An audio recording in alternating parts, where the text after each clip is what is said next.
Yes, thank you for bearing with me. I gotta pee. I'll be right back.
Okay, is this thing on?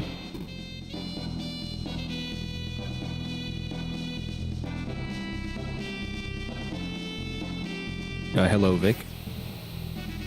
So, I'm gonna try to kind of talk through this as I play it, give some advice, whatever. I know there's always people watching that, you know, maybe are new or curious, whatever the case may be. I'm still setting up, so just give me one sec.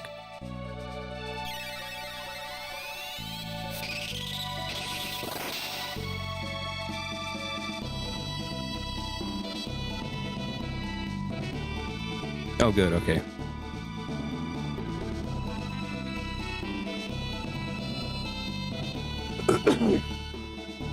Alright, so my first step here, I went to the bathroom. When you do that, especially if you live with a female, always lift the seat. You know, try to aim well. Wash your hands afterwards. I don't want to spread germs. All that being said, we're gonna play a game here. We got Entrance Randomizer. I audited the seed. I'm not gonna get flight for free. I set the objectives a little higher just to drag this out a little bit.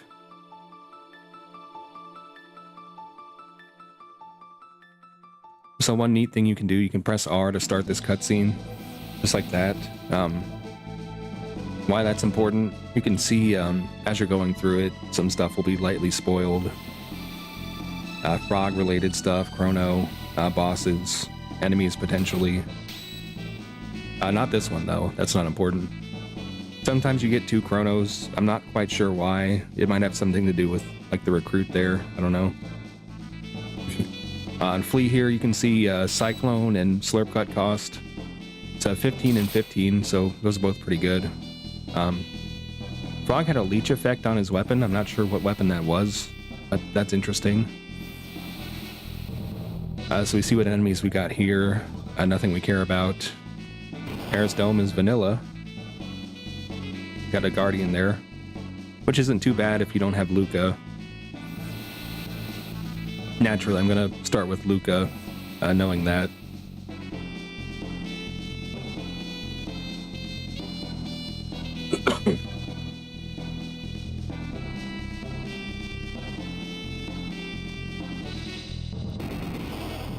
So that's vanilla-ish.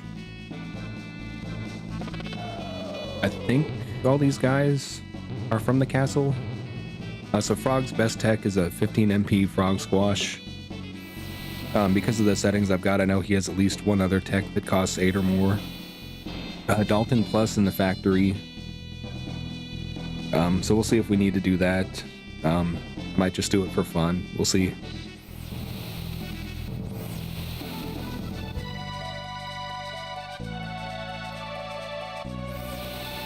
I am, of course, going to forget all of this by the time I actually get to it, but you know, if you wanted to take notes or your memory's better than mine, that works. We saw bats on the bridge. So Spin Cut costs 4, Ice costs 2. Every character is guaranteed to have at least one 15 MP tech, if not 17, 20. So we know either Ice 2 or Arrow Hail are going to be 15 cost or 17, 20, whatever. Can't really do much with that information yet. It may make like Ayla or Frog more attractive. So it is a Luca start, unfortunately. Eris Dome doesn't look very good right now. So we got Moonstone. I'm just going to write this down. Ruby Knife. Blackbird. Cathedral.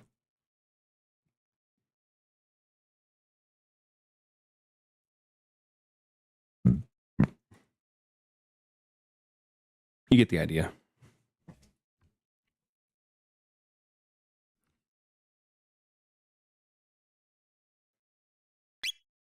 So I'm going to start the timer here.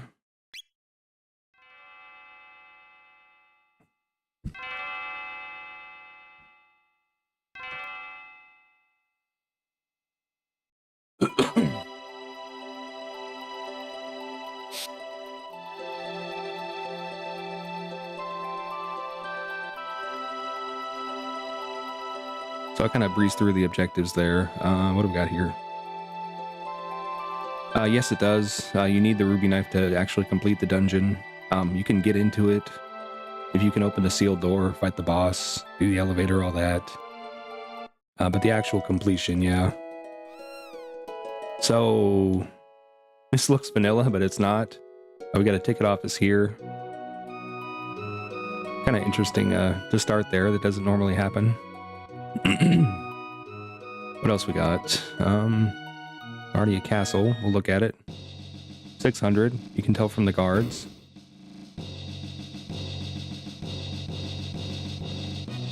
So with the Ocean Palace, a little bit different than what you may be used to. The twin boss can actually be two different bosses. It's a fraternal twin, I guess you could say. So we got like a Wonder Shot effect and a Magic and Magic Defense +5 on that weapon right out the gate. Wonder Shot on a crappy weapon is not good, but we'll take what we can get. It's probably better than just a normal weapon anyway. If nothing else, I can boost my magic damage. I got my double tap first tech, so it's not going to hit very hard, but we'll try it anyway.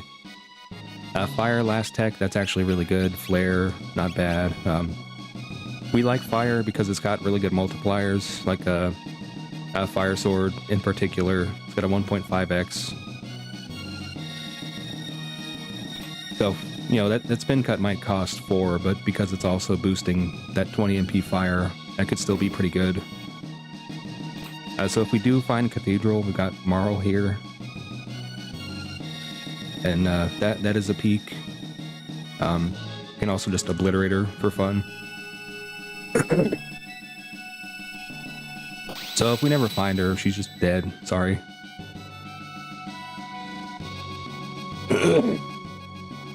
And yeah, I mean, feel free to ask questions. You know, I've definitely got the brain capacity to talk and play at the same time. Maybe not very well. I'll probably make some mistakes, but that's okay.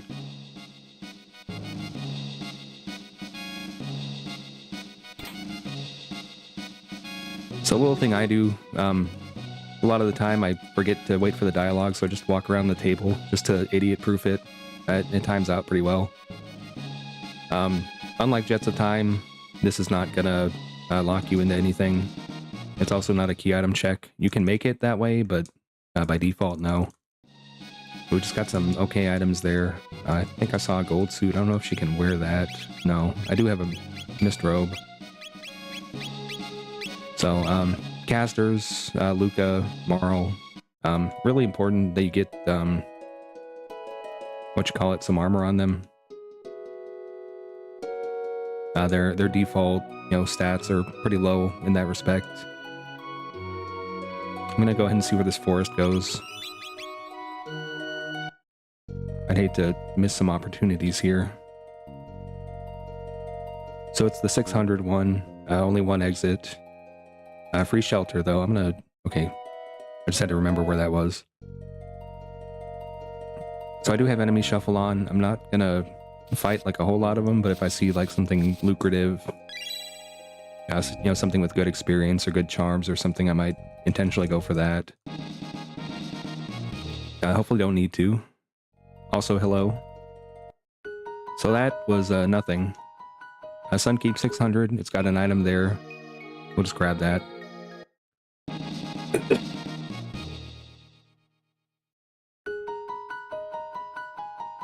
We got a forest maze. If we come in at the bottom, we can go through it. If we come in at the top, Kino will block the path. We need Ayla for that. Once again, forgetting where I came in from. Okay. So forest is forest maze. So we're going to grab every chest, play as if it's Chrono Sanity for the most part. You know, any chest can be any item, so no tiers or, you know, special weights applied or anything. So unless we've already got like best in slot stuff and a bunch of consumables, I mean, you might as well just go for it. Magic Scarf is not great, but I do have you know, a sight scope on, and that's useless, so. So Demon Hit, I want to say that one's for Frog. It looked pretty good. I'd stop machines and some other stuff on it. I got 5 MP crit on a Bolt Sword. So if you just hug the right side here, you'll be safe. Don't do like diagonals, no lefts. So if you come from this side, you scare Kino off. So this took us to 600. So we can at least get to like the 2 main big continents. That's nothing. This will get us our time machine. I'm gonna go ahead and mark that. We do need the charge pendant for it.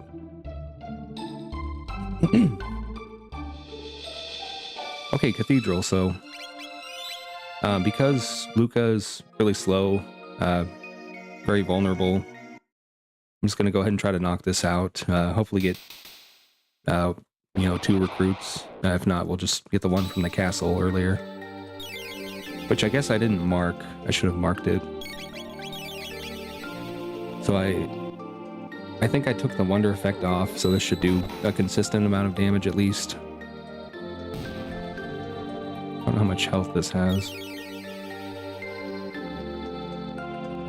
I guess I don't really care, but it kills it. It's good enough. Kind of an annoying enemy.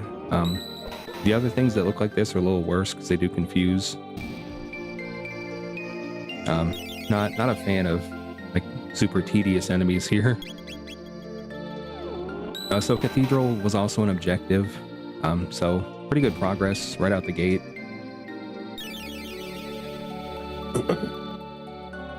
So if you notice in the top right here, this door is already present. You know, if we don't care for the character recruit, or we just have a feeling there's nobody there, whatever, we just walk straight in. There is a character here. It's Ayla, so that's pretty good.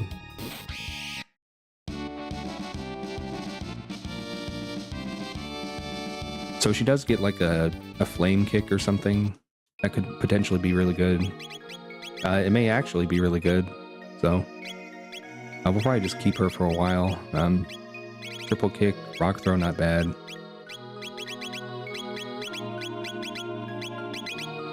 She's fine with what she's got.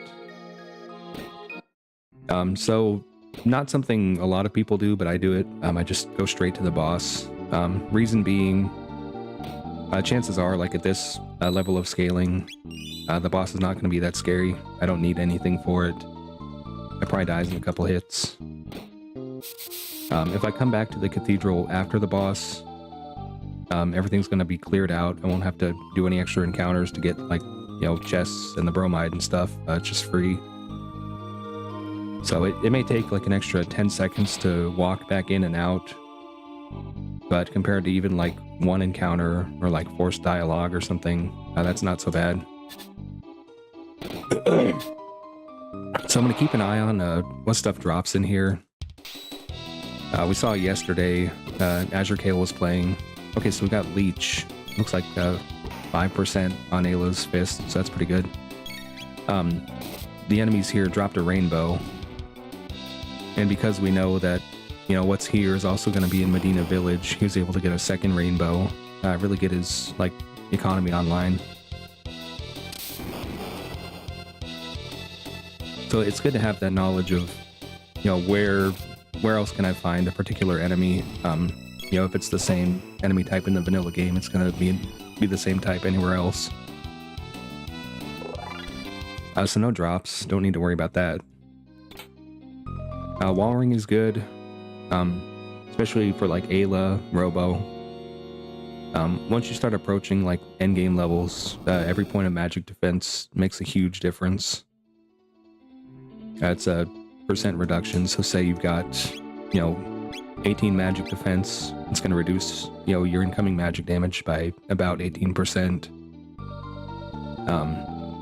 You know, so if you got like 80 magic defense and you go to 90 magic defense, you're going to take half as much magic damage. It adds up pretty well. That's really important, especially for like the late game where stuff is one-shotting people.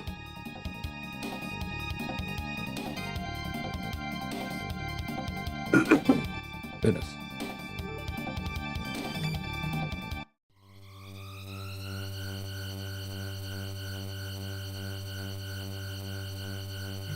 So we got the Mud Imp. Thankfully, while it is an annoying boss at this level, I can probably just two-shot it. So if you take out the Mud Imp, everything else dies.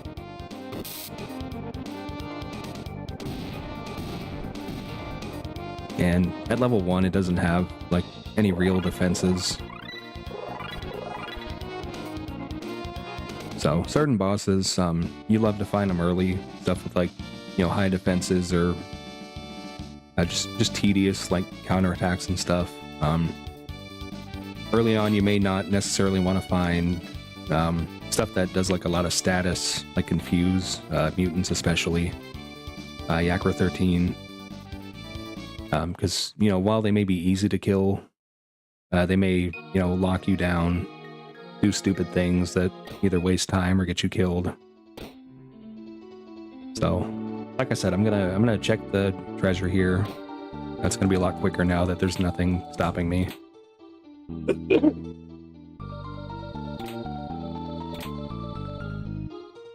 So Ruby Gun, I may just put that on for now. Little tankiness there. Way more damage from the, you know, one damaging tech I've got as of right now.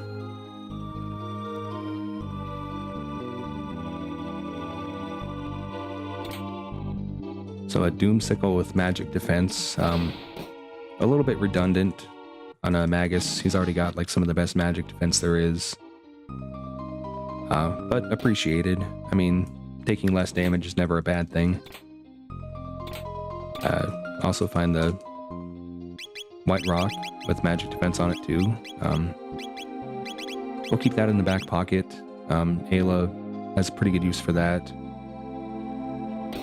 Also, if I recruit that Marl Tailspin, you know, that White Rock makes it apply to the whole full screen, which is pretty good. So I don't have to come back to Cathedral anymore. I'm gonna see if I can remember where that castle was. So we'll get our three-man party online. And I also got gate key. I've got the Boats of Time flag enabled, so I can just take that, go to where Ozzy Fort is, you know, Chorus, Northern Ruins, stuff like that. The Giant's Claw Island, which is going to be nothing right now because I haven't unlocked it, but so her best tech is Arrow Hail for 20. Everything else sucks. If she finds a good weapon that's useful, otherwise she's just kind of utility. I'm just going to give her the magic defense for now. Just keep her alive. Have her as like a pocket healer until, you know, some better stuff comes online.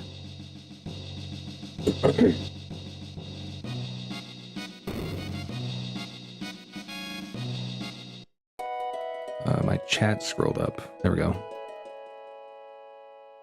So I guess I'll just demonstrate that. Let me heal first.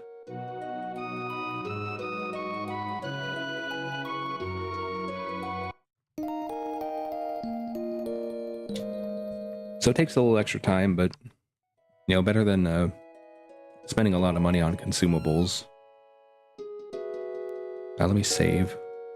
So I'm gonna go to like the smaller locations first if I have the money for them.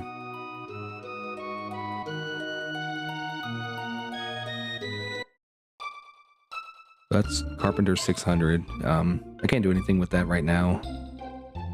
I will mark it though.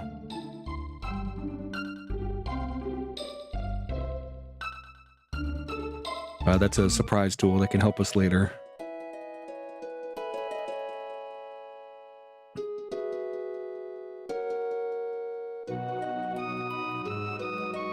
I'll go ahead and go here as well. Like I said, Giant's Claw.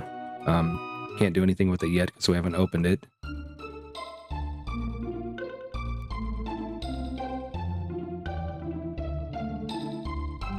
So I'm going to mark that because we got some sealed chests in there that I can charge. It might come in handy. Residence, nothing, okay. I think I checked that already.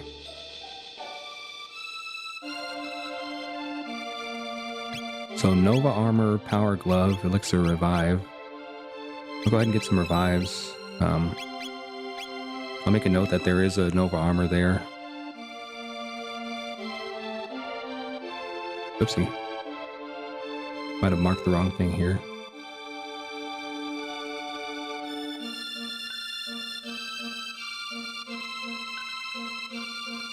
West Cape. So if I do find the Thomas Pop, I'll come back here and we'll see what the Giant's Claw location ends up being.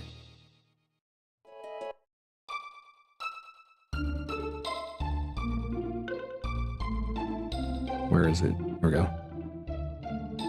So I think Commons. So I can go ahead and activate the desert here. I can't do anything else yet.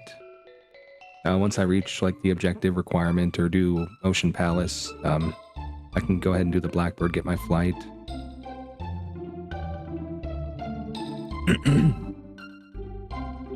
I've done everything I can do here. Now we know what all that is. I'm going to take the boat one more time. Actually, 2 more times, I lied. We got Reptite Lair. I don't like just finding checks and not, finding checks and not doing them, so I'm just going to knock this out. Then I don't have to remember to come back later. And also, flying enemies, very silly. Hitboxes, kind of confusing. But generally, for that, all it is like their collision is actually under them, like where their shadow would be. So you can actually walk through their sprite and not pull them usually. I just forget every time. So I dropped Pearl Edges, that's nice. Got our Tailspin. So White Rock. I don't remember. It might not even come online. I don't think I have Provoke. That might be needed. We'll see. So another floating enemy. I'm just gonna go way down here. Can never be too careful.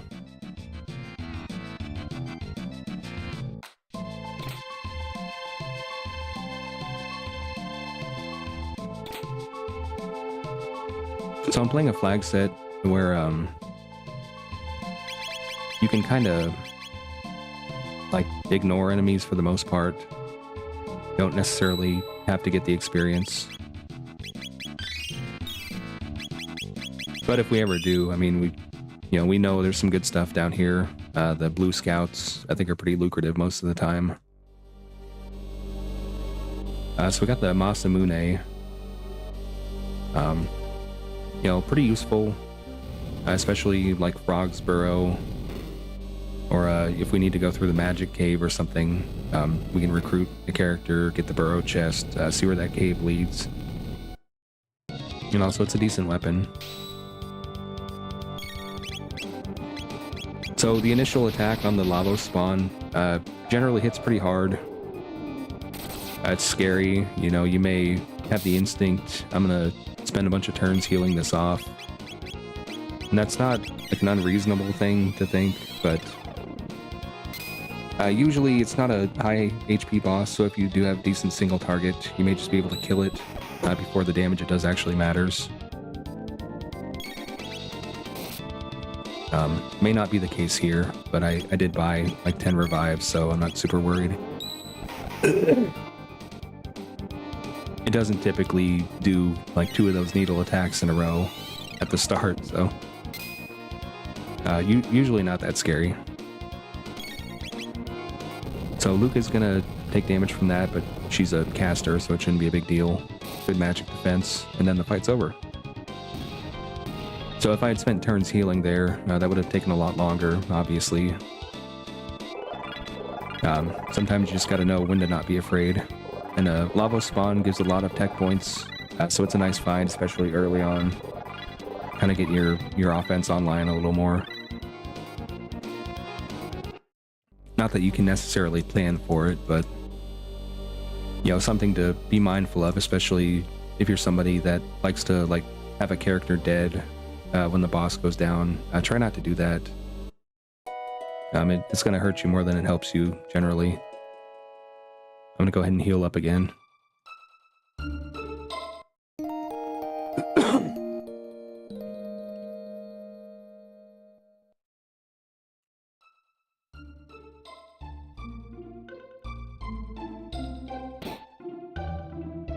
So I saw Elder's house. I don't know which one. So 2 items here. That's pretty much all it's good for. So red vest, not like a great piece of armor, however, you know, some of the scariest bosses in the game do fire damage. So just kind of preemptively, you know, expecting that.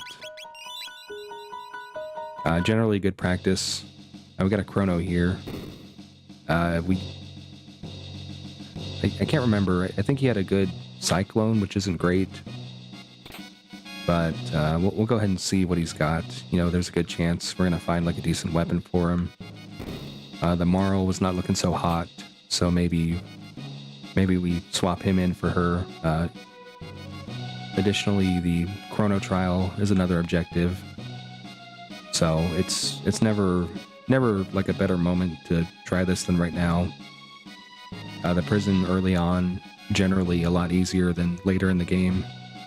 You know, killing a boss with just 2 people at a high level, a little bit scarier.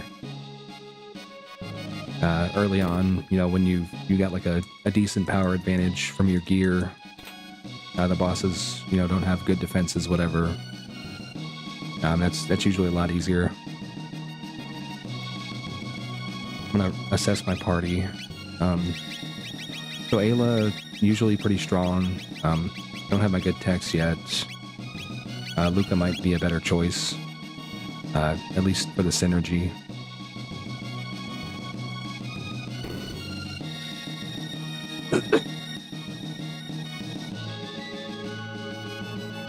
But if Chrono's got magic, it's not going to matter, probably.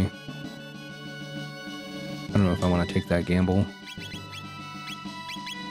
Also, Luca's got 1 more tech, so if I recruit Chrono with Luca at the head of the party, he's going to have one more tech too, so that's something to think about. So Giga Mutant is the boss. I definitely want some magic. I'm going to see if I can't plan like a party around that. I don't really have a lot to do that with. Give her a little more armor.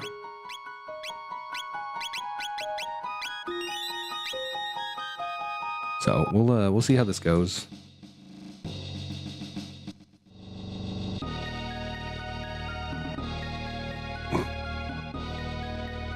I don't necessarily have anything that's gonna like be super good for a dual tech with this party, so thinking about that, I think I would get more benefit from, you know, doing some extra treasure getting some more mid tonic, so I'm just going to break out instead of doing the execution.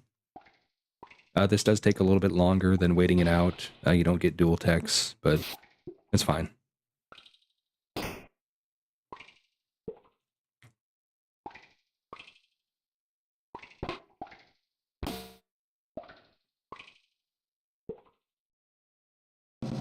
I always like the funny animations from having different enemy types.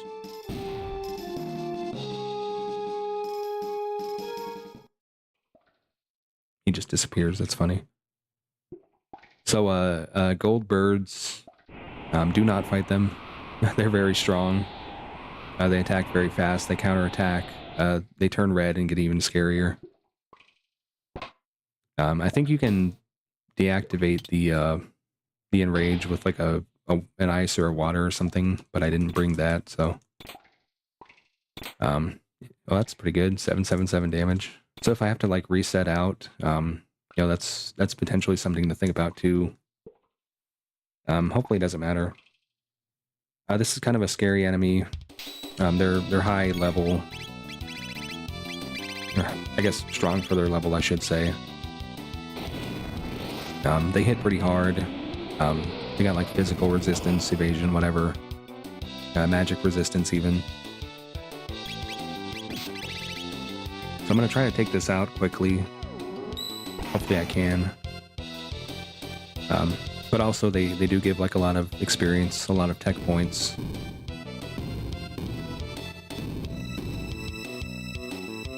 Very strong.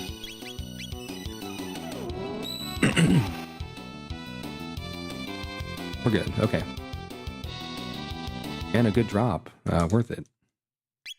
I can put that on. Be a lot stronger. Get 3 more speed. If you don't advance his dialogue, he's not going to walk out, so you can just walk around him.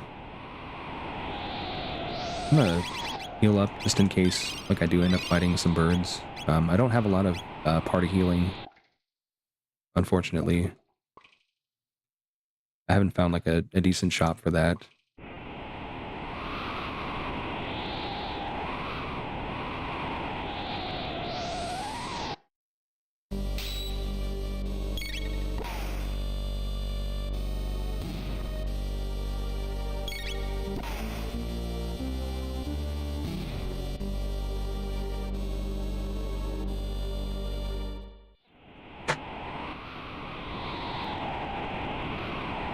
I guess I could have gone back to the cell and healed. It might have been a better use of my resources, but whatever. We'll get more.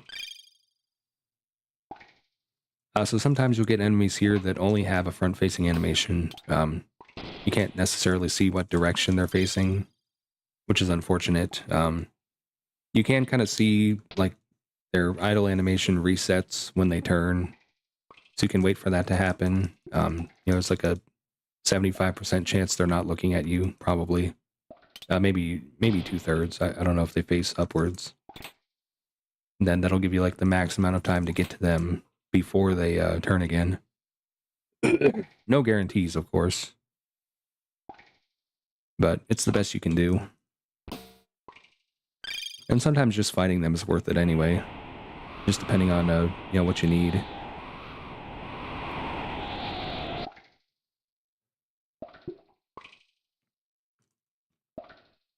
So I like to loot everything. I kind of explained it earlier, but chests are just worth it to me. Unless, you know, I've already got more than what I would need to complete the run. That's kind of a judgment call, depending on, you know, your party composition, what kind of damage you're doing, you know, how much all your stuff costs to use.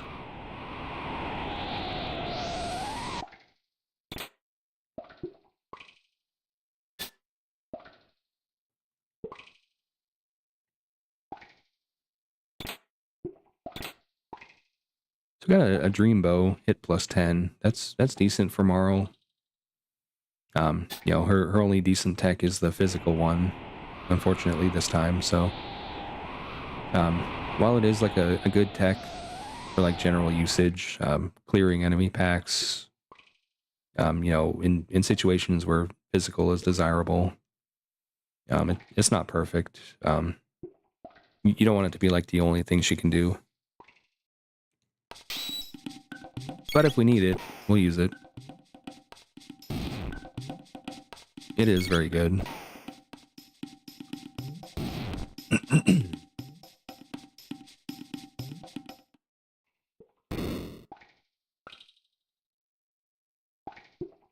So good practice here. When you do save, save to a different slot.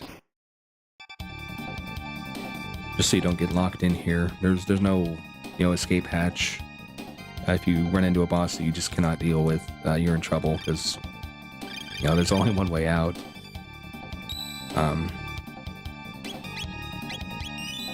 So I just do that thing where you change slots every save.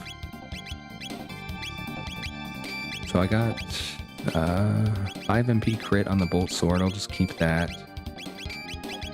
I'll put the wall ring on so I, am less likely to get one shot. Spin cut, slightly worse than a crit.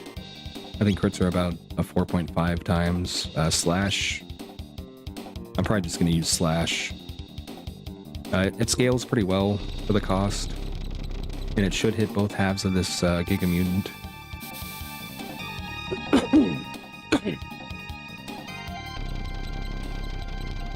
So, sucky boss, but what are you gonna do?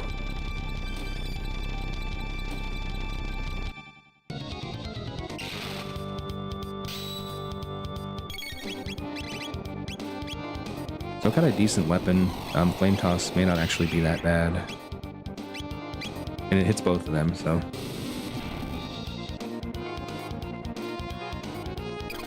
I do have physical Luca turned on, so Flame Toss, Mega Bomb, and the Double Tap replaces Napalm.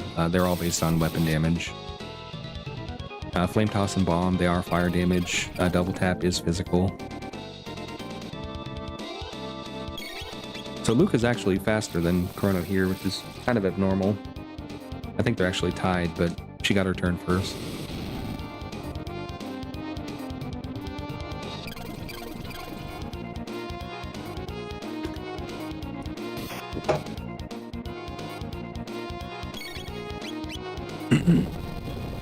So you kind of want to think in terms of like vanilla power for your scaling level.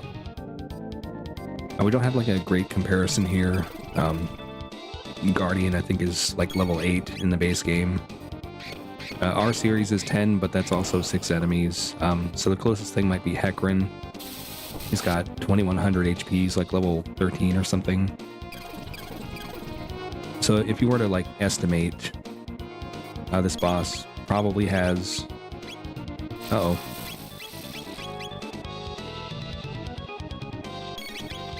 Oh no. Oops. Probably has, less than 1,000 HP per piece. So we're probably not far off of killing this, but oops. We're in trouble. Yeah, I'll just reset. I should have tried a little harder. I'm sorry. I kind of slept on the Chrono being 1 HP there. Anyway, so the pieces probably less than 1,000 HP each. So I might have been like 1 or 2 attacks away from winning if I had, healed like a normal person would.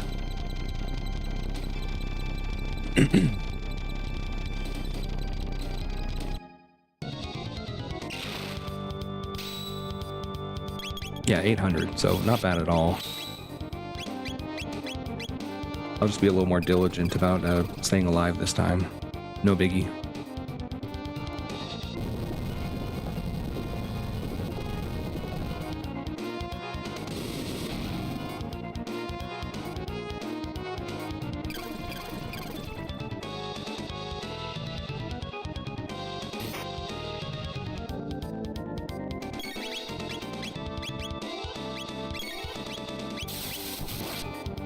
That's about 200.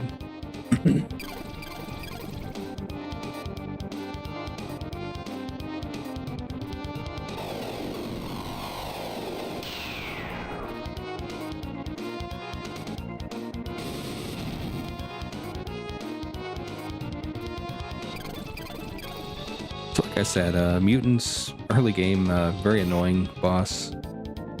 All three of them are. You know, they've just got late game mechanics, so even if their stats are low, they do some very annoying stuff.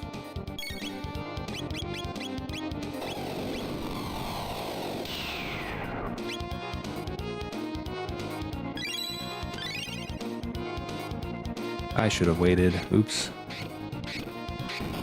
History might be repeating here. Okay, we're fine.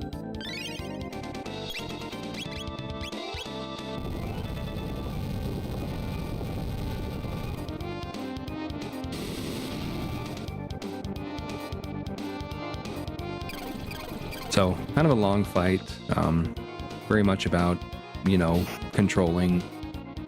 It's got, you know, the HP, the one thing, it's got status effects. It's got pretty high damage magic as well.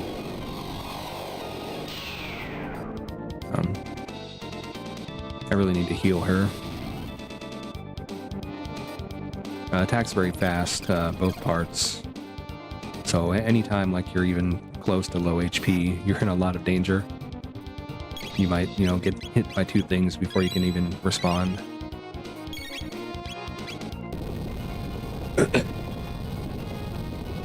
I'm just gonna alternate attacking on one character, recovering on the other. Never mind, we're fine.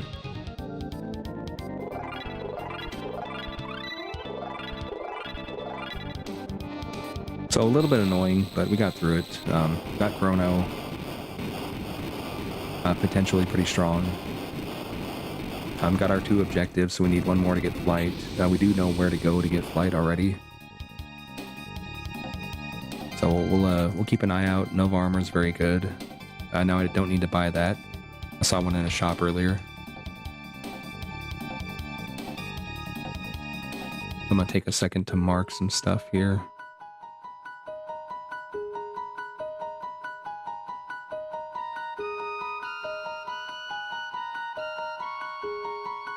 Okay, so I think I'll probably keep this party for now. Put the Nova armor on, though. I'll give the magic defense to Ayla, she needs it.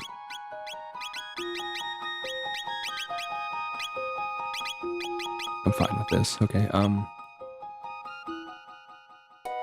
I'm gonna go see where this one goes. I don't want to take the boats again. If I don't have to.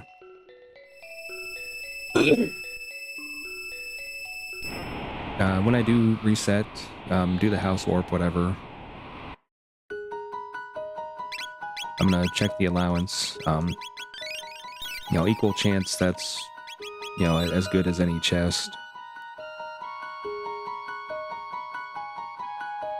So, still pretty fortunate as far as transitions go. Got a lot of land masses found so far, which you like to see. Zeal Palace. I'll get the scratch point. I can't do anything else. I've already got the desert activated. No pendant.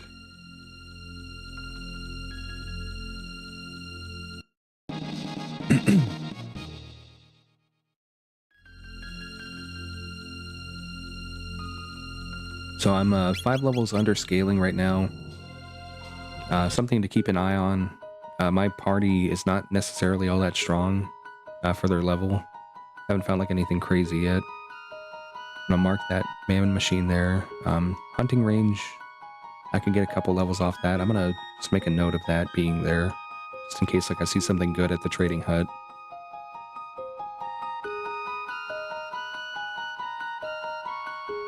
So I saw some markets, like 3 different transition points here.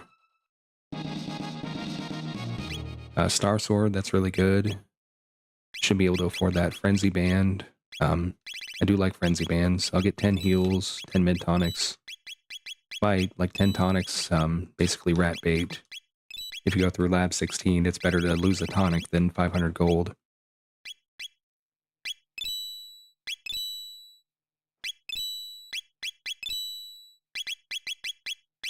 See if I can't make some money here. I do really want that Star Sword.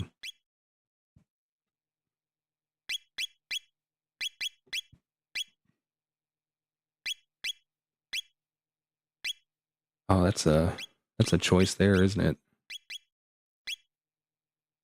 I'm gonna ditch the random damage Pearl Edge. I'll ditch the magic defense Doom Sickle.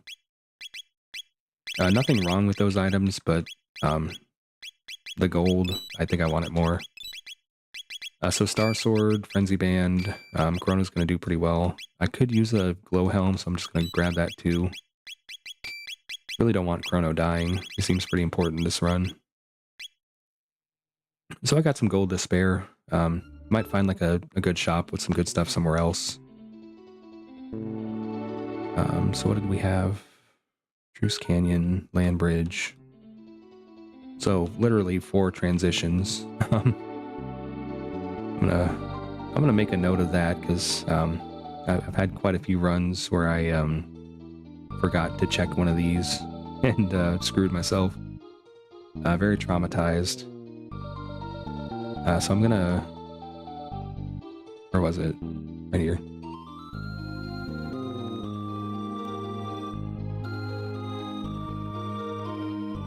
So I know I'm gonna get a transition to the fair here, which is good. I could do the Beckler game if I wanted to. I don't need to, just because it's not in logic to sequence break it.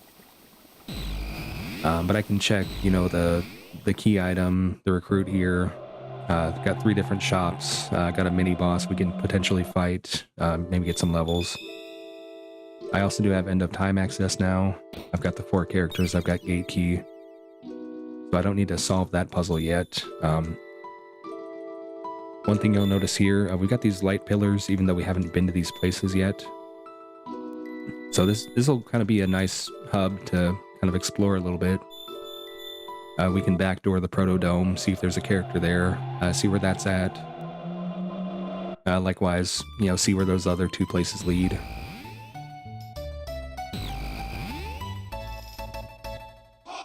So I got a free rainbow shell. I know where both castles are. I can get a key item there. I'll keep that in the back pocket. Super Slash, not super hard to kill. Gives pretty good experience, so I may just go ahead and do the Beckler game sequence break, just to get some levels while I'm at it.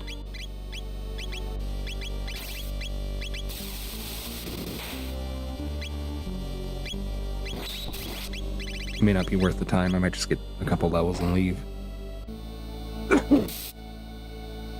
That just hit for 1200 damage? No, it didn't. Okay. I might have been looking at the healing from that or something.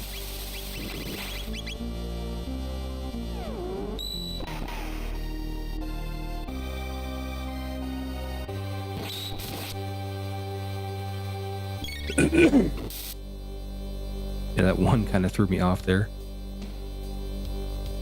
So he's dropping power seals. I want at least like 1 or 2 of those, but we also got cat attack. I like that.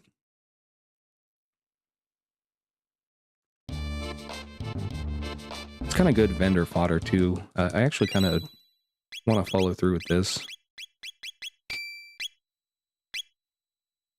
Let me heal up.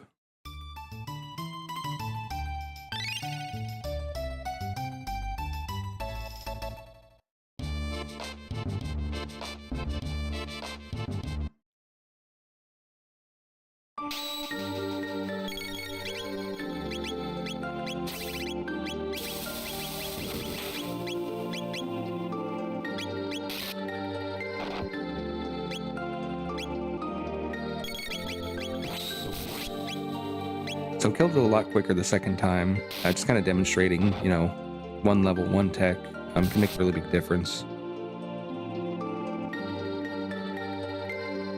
You know, 1 piece of equipment, even the power seal. Really good levels here, actually.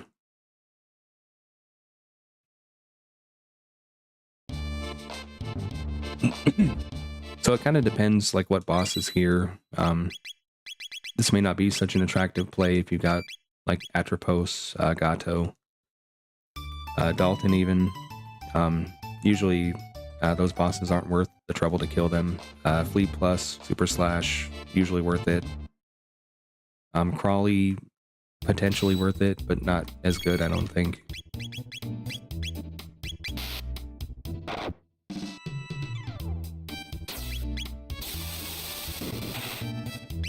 So, killing it even faster. I mean, the levels really do make a big difference. And anything we fight from here is gonna just be that much easier.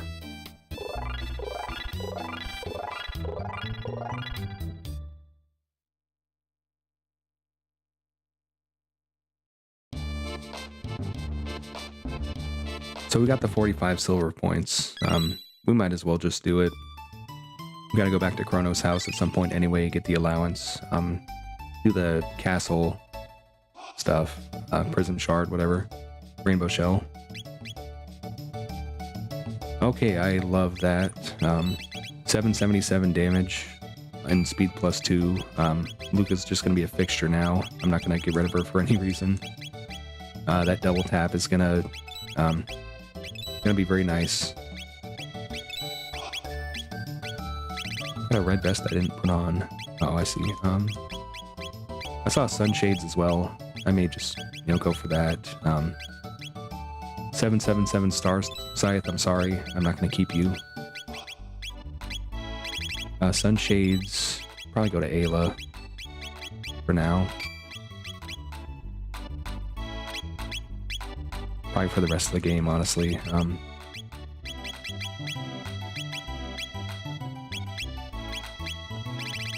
Yeah, I'm gonna just put a pin in that. I know I can come back to the fair, get sunshades.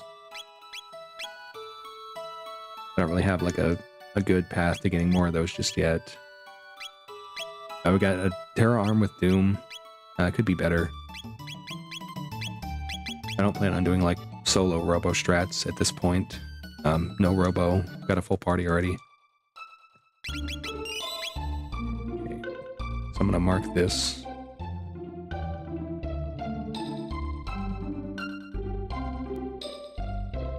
So I could have gone here just from the world map, but I'm not gonna like go through and check every single entrance before I start playing. That can eat up a lot of time. Oh, oops.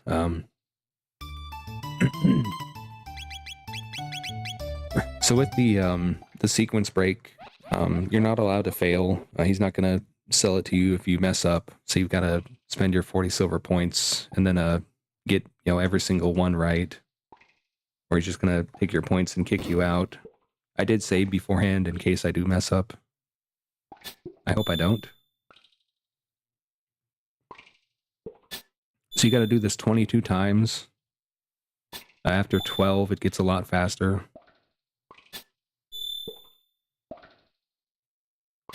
I find it helps to keep track. So you don't get like the unexpected fast one. And you know when you can stop.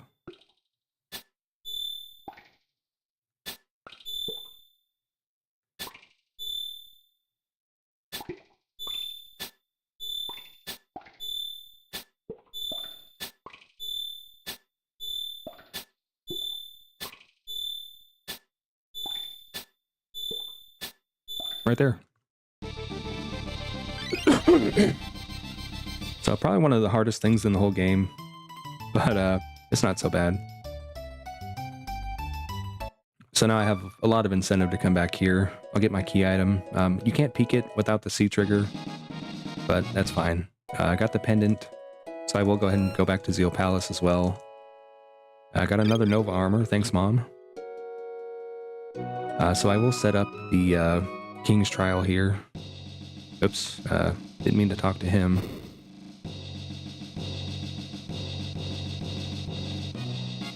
We do have Marl, so we can do this.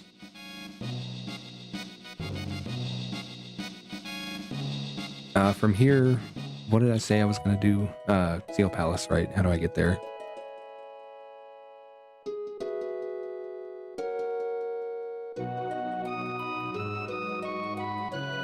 Okay, I'm just gonna go through the fair. That seems to be the easiest way. Skipping over some entrances. Oh, I guess I can't go through the fair this way. Oops. Still haven't really like explored my starting area yet, but that's okay. Yeah, I'll just take the boat, whatever. I think that might actually be the quickest way. Kind of being a little scatterbrained with it. That's okay. Making progress, doing stuff.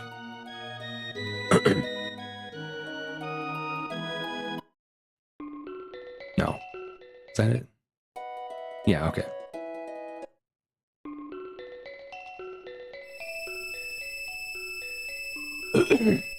Think? Yeah. You know, there's kind of different philosophies about, like, you know, how you should approach Entrance Rando. I don't know what's correct. I don't think anybody really does. You can, you know, take the time, check all your entrances, map it out, kind of have a plan for like where you want to go, in what order. I don't do that. I just kind of, anything I see, I'll just do it.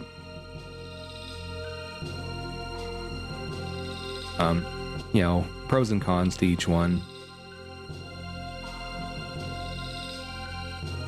But I don't like having like the mental load of knowing, you know, I'm going to come back here after this, I'm going to do this, I'm going to do that.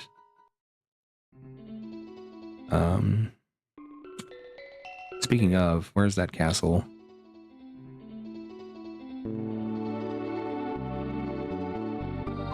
I know I marked it.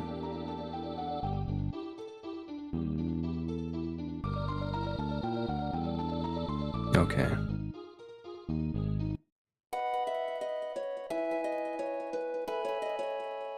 So the 1080 castle was here, I believe. Double check. Yeah.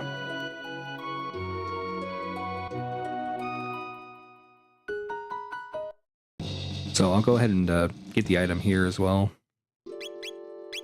Good chance it's important. I mean, the game's given me everything I need to grab it, so that's usually a good sign. There's not necessarily a hint system, but because we know that, you know, the seed is guaranteed to be completable as it is, you know, this just may be something. This may be like the path to that completion.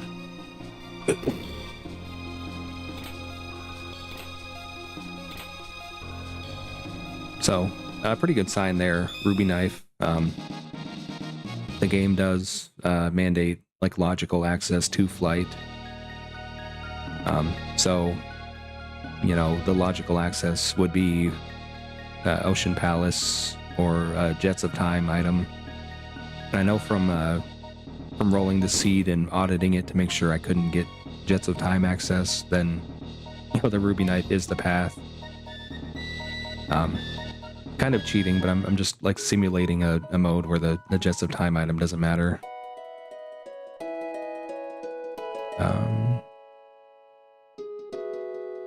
Yeah, so I'm gonna go back here. So I would expect probably find Pendant Charge in the near future. Just going off of that, no guarantees on where it is or how soon. Because there are a lot of stones that I haven't, you know, turned over yet.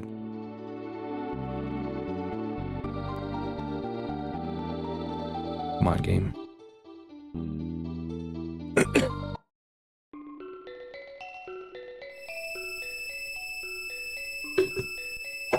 So we'll see where this goes. So a lot of kind of redundant transitions here. A lot of them going to the same place. So, I mean, it's not necessarily a bad thing.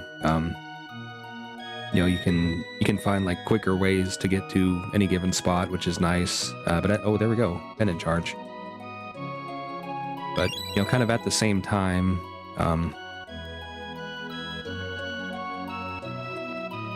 you know, you also don't find access to like the floating continent of Zeal, which, you know, may actually be where you need to go.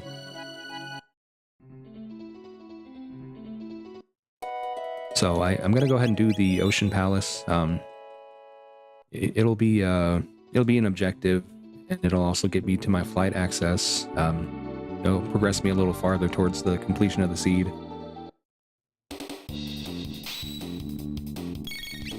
I forgot to put Chrono back in. That's my bad. So the 777 weapon, it will do 777 with any physical attack, well, no matter what. You know, no modifier will change it, no defense will change it. Because Luca's got a tech that hits twice, that's actually really good.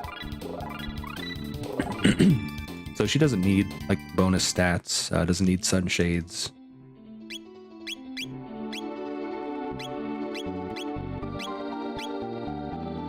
And it's a one-cost tech, so I'm pretty happy with that. She's definitely gonna do a lot here. I already marked that. Sun Palace. I'll go ahead and do that just because. Let me change my party. You know, I already changed it. Oops. It's a quick check. You know, it'll boost my scaling up, which I need because I have unscaled Lavos. After the Ocean Palace and the Blackbird, I do have like logical endgame access. So at this point, I'm looking more towards, you know, building out my party.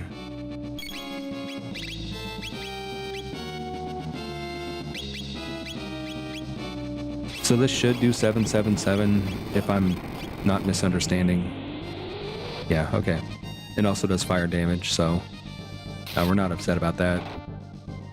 Especially for this boss. You know, good stuff to be hit by, fire and ice attacks. Even the Iron Orb isn't so bad. The second physical is very bad, though. So, I mean, even if you don't have, like, fire and ice, you can, you know, set it to shadow, set it back to physical, and only eat the orbs, and it's not so bad. You just gotta remember, like, at the end, the burp might do, like, half of your HP, so this Chrono here, I'm gonna want to heal him so he doesn't die.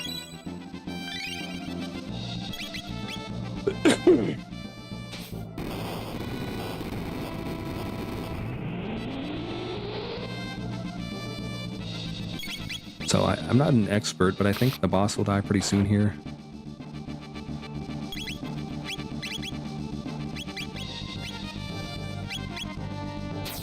Level 25, I think in the base game it's around level 30 with like 7,000 hit points, so you know, it may have like 6,000, maybe 5,500 or something, but we're doing pretty good damage to it. There it goes, okay. So this should be safe. Luca's low, but she's got good magic defense. Yeah, not bad at all. So I said half HP, that was kind of an exaggeration. Especially since we are kind of high level from the grind we did on Slash. But, you know, just kind of overstating it to be a little more safe. Like I said, dying on a boss, very big no-no. So if this were Jets, we'd have our Tyranno Go mode. We do technically have Ocean Palace Go mode, but because Ocean Palace is a very hard version of the boss, it's not going to work out in our favor there. I'm going to check a few more things. Just kind of be a little diligent here. But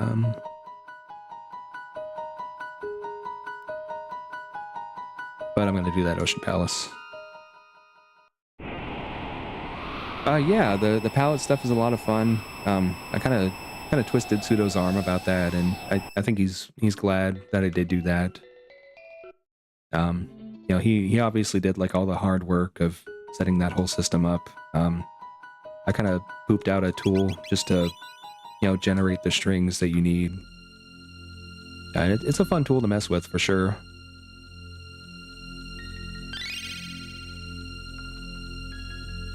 It's very easy, surprisingly so. Probably easier than actually rolling a seed, if I'm being honest.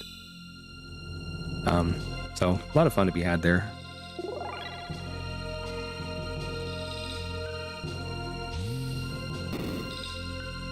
You know, we've got some artists in the community already.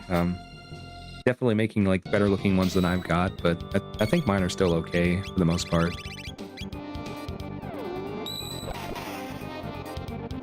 A lot of people, you know, they steal my robos, especially. Anytime I make a robo palette, somebody's like, "Ooh, I want that." I can't say I blame them. Yeah, the robo stuff does look pretty good. So Dalton, he's a mini boss. He does the burp, but if you can kill him before he like turns his evasion up, you know, that's pretty good for you.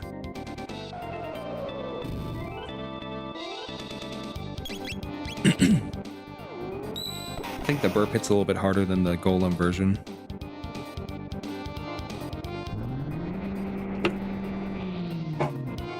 Yeah, just twice as hard, no big deal. So, you know, where I said you might want to be half health for the golem just to be safe, you'll maybe try to be like 2/3 or 75%. You know, especially you got like a really weak character, you know, low level or low magic defense, whatever. Just good to be safe. Any levels you miss out on, it's just gonna make the game harder. And if you're already struggling to the point where you're dying on bosses, well, maybe think about that. I am one level above the scaling right now. Ocean Palace forces you into, you know, a handful of fights. So you do get, you know, decently ahead of the scaling. In addition to that, these enemies here, I think they're Flyclopses. You know, certain implications with that. I do have vanilla charms, so Ayla here, she can charm them.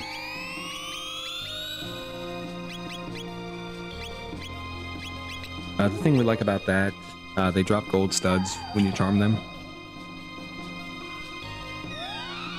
Or I guess they drop a mop today. That's weird. Charm's a weird tech. I don't fully understand the logic behind it sometimes. But I'm going to try that again. I should have gotten a gold stud there. Maybe they dropped mops and it just missed for some reason.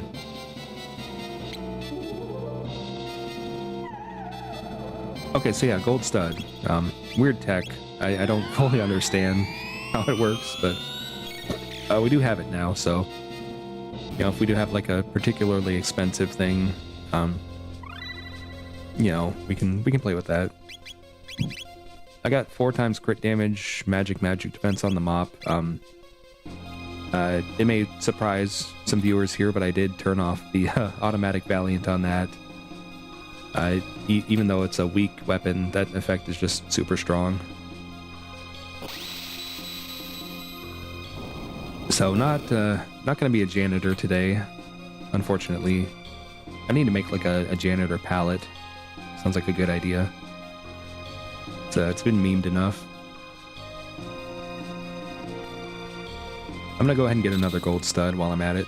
The blobs here, I think they have a good charm as well. I just can't remember for the life of me what it is. We can try to find out. The Nagas though, nothing good. I got a wolf lobe sword from the charm, so I'll take that, whatever. So Valiant, if you ever played Final Fantasy VI, it's easier to explain in those terms. Basically, it's kind of frog squash-ish. The more hit points you're missing, the more damage gets added to your attacks. So on Chrono especially, Luca even, it's really good. You know, if your missing HP is like 900, Confuse is going to do 900 extra damage per hit. And it also goes through defenses, so you know, very, very strong on certain characters. Still decently strong on other ones, but you know, the multi-hit on hit effects are just really good generally.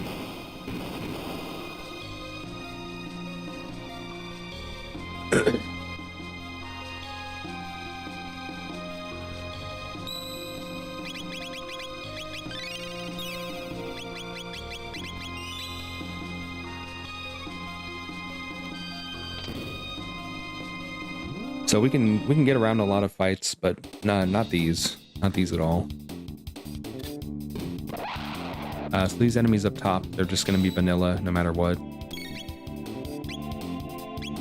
I'm going to demonstrate, 777 is universal. Not even a shield will stop it.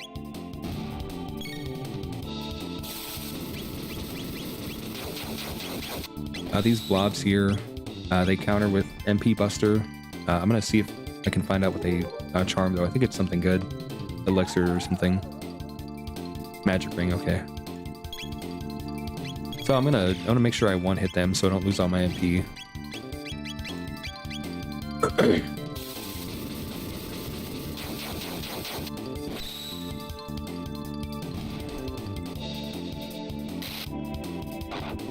So elevator, a little bit unpredictable. A lot of the time oh, mega, nice. Something drops a mega there. If it's the blobs, I might just go back and farm that. That sounds really good. So yeah, unpredictable. That can work, for you or against you. The enemies that are normally here are pretty hard, typically. Especially like the scouter fight can be annoying. So, just depending on what you get here, it'll be easier most of the time. It'll be harder sometimes. Can't really predict, what techs are going to be good, what party's going to be good for it, but mostly not a problem.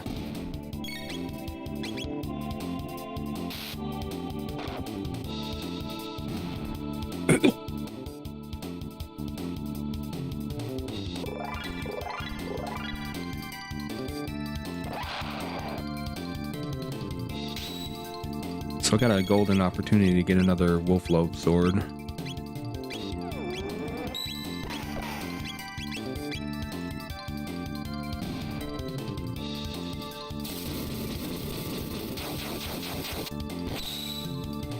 I may have good AoE magic at this point. I haven't checked. But this is working good enough. So, like I said, Ocean Palace, I do have it as an objective today, so that's going to progress me, into the end game. It also does unlock the commons. It unlocks the gate to the last village. Wherever that is, wherever that comes out, a little less clear, but just good information to have. You treat it the same as the Algeti portal objective, essentially. So if you're struggling with objectives, or you get like a super early Ocean Palace, you can just do that. And if you do have that particularly strong party, Hard Lavos, you can get there a lot quicker than you could, say, some of the other go modes.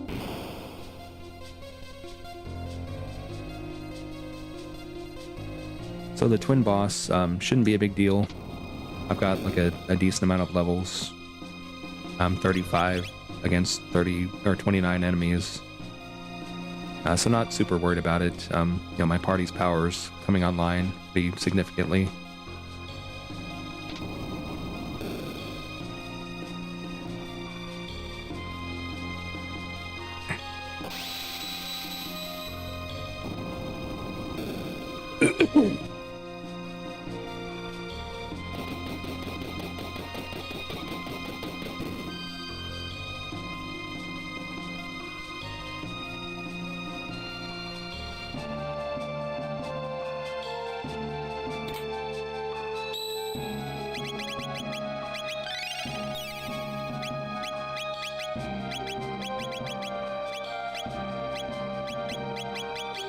So I'm not sure what I want to do with my tabs yet. Kind of a weird setup where, my Chrono's physical's not that good, his magic's not that good either.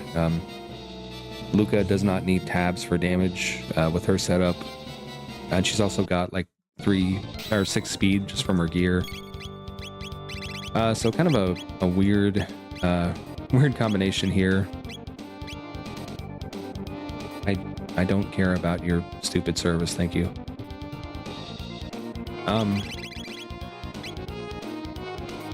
Choices. So I can just kind of use Luca and blast all this stuff down. I might just do that. Kind of do some extra damage on Chrono here. So Nizbel 2, you know, the shock mechanic reduces defenses a little bit each time you shock the boss. You know, it also goes up every time you attack, but magic does just work outright on the boss. So there's no actual like need to shock it. And the 777 weapon also goes through defenses, so I'm just going to use that instead. The discharge hits very hard.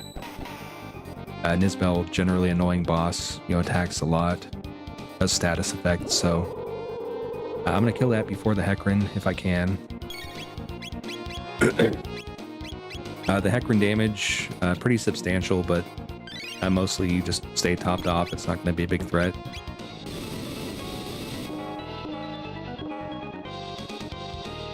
It spends a lot of turns, you know, in a defensive stance too, so Nizbel, I believe it's just going to be a better choice to take out first. Probably save some time and trouble. So one more double tap should take him out.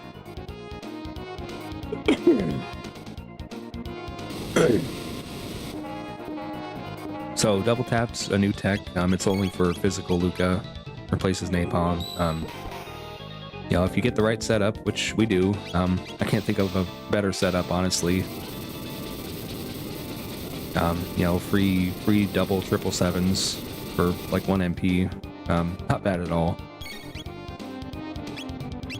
Gotta lean into that a lot.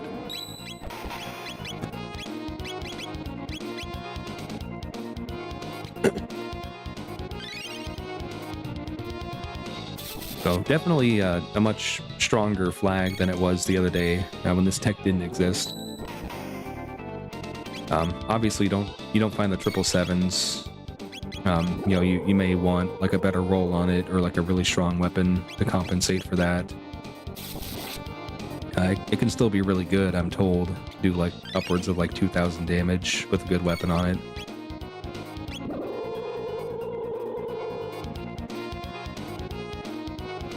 And a good roll, of course. Hold on, getting a phone call here.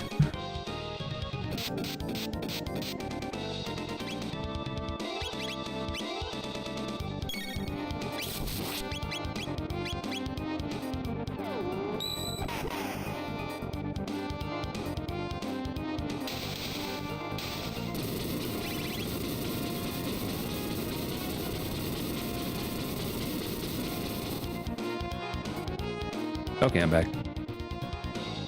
What are the odds? I don't know.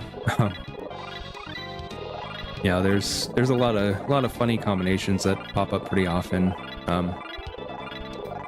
Who can say?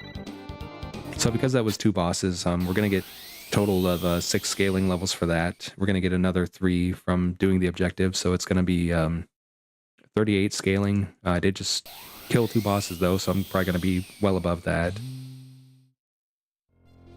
Like I said, we know where the Blackbird is, so we can just go straight there. That's also an objective. That's going to put us at 4.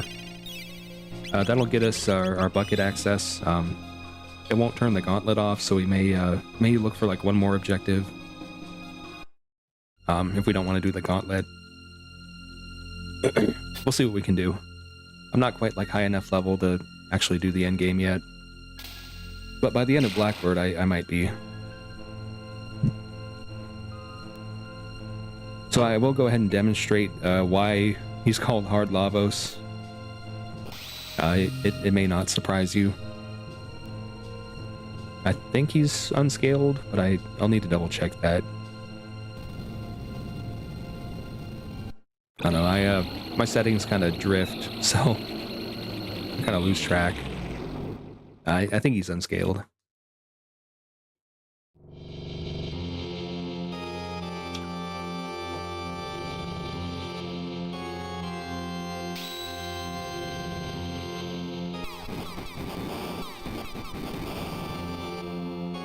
You know, yeah, he's unscaled. So, yeah, The reason he's called Hard Lavos, it's very hard. If I was like level 50, you know, I had like a, you know, more prep time or something, I could maybe do that. Chrono living is a good sign. Generally, if you don't get one shot, your odds increase dramatically.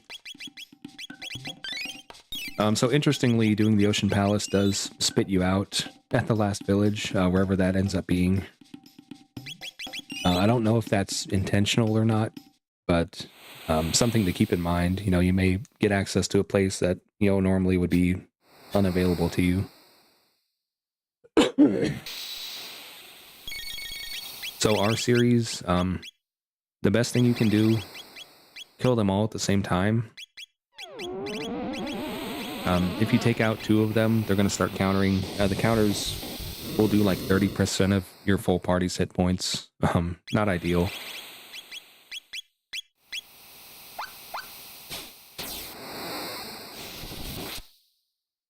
So I'm gonna Falcon hit the bottom row as well to get their HP even. And then from there, I think Flare should take them out. You know, a little bit of a problematic boss if you fight them like early on. You don't have like good AoE. Maybe you're even like a single character. You know, 6 of them will punch you at the same time, and it'll do like most of your health probably. You know, if you don't take them all out together, or you don't get them all like within one attack of dying and kill them off one at a time. Very scary counters. So we did get the peak there. If you see a character teleport behind you, say nothing personnel kid, before the boss shows up, that's the peak. That's what the character will be. If you do not see a character there, there is no character. So Slurp Cut, Frog Squash. Not like a strong vanilla Frog Squash, but still something to keep in mind. Like for Lavos, Frog Squash, Dino Tail, they're very good. Physical AoE, very strong.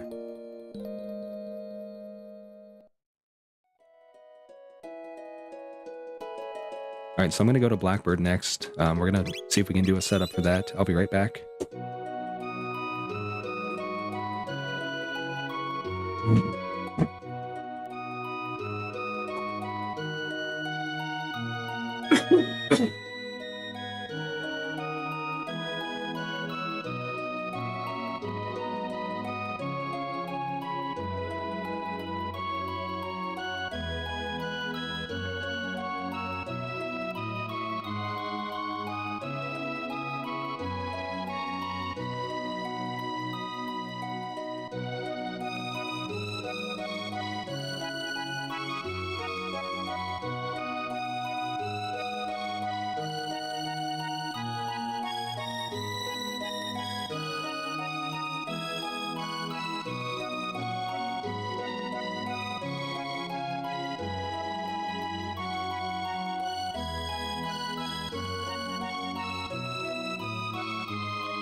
Blackbird.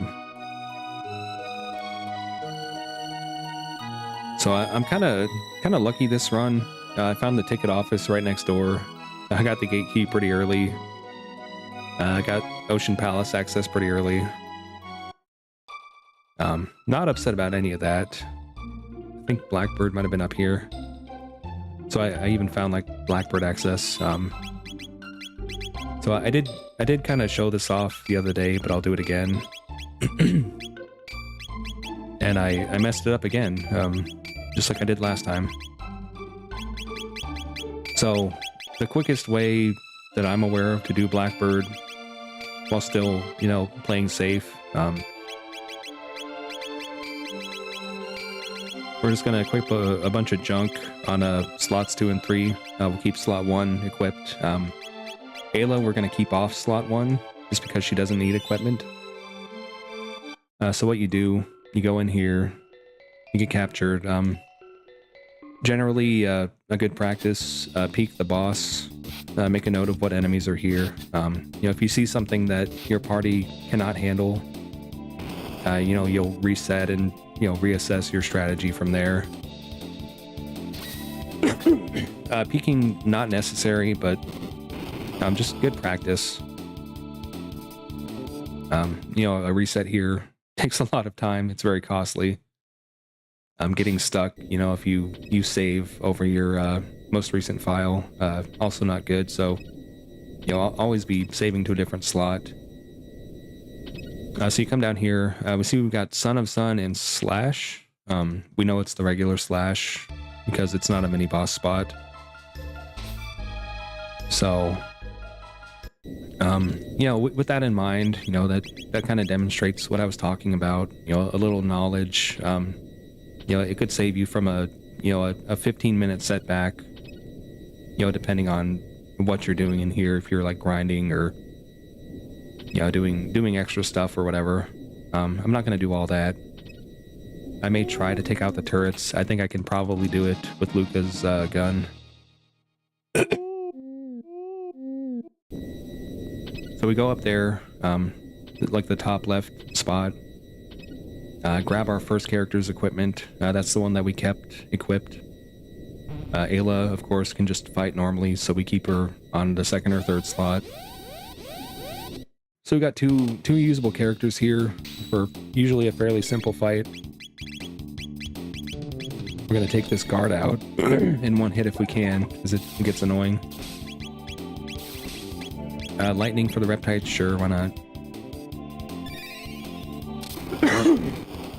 Goodness. We'll go ahead and do lightning again, sure. So if you'll notice, I've kind of tried to play the game just not using any consumables whatsoever.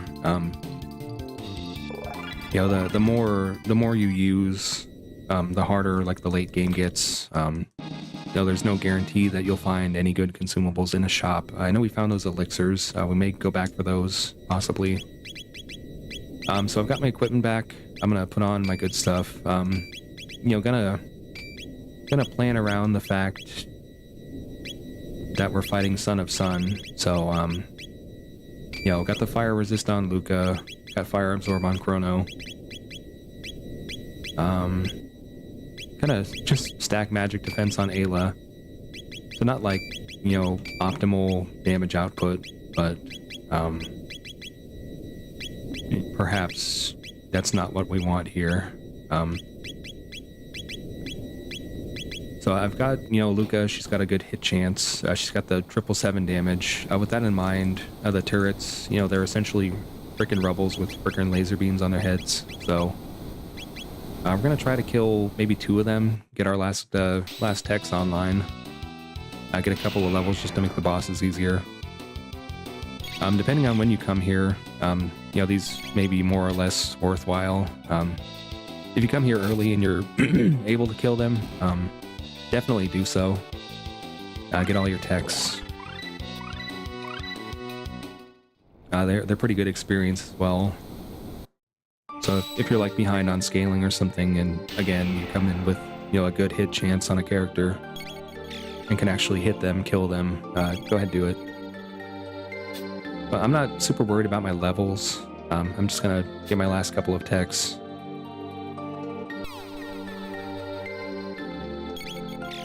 Luca, what are you doing? So that should be enough.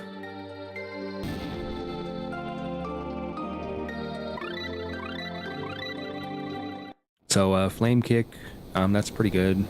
We've got the 20 MP fire as well. If you look at it, flame kick is 1.25 times, you know, these 2 really good techs. That's awesome. We also got Drill Kick, which is 1.75 times Rolo Kick, but it uses Cyclone, which is expensive.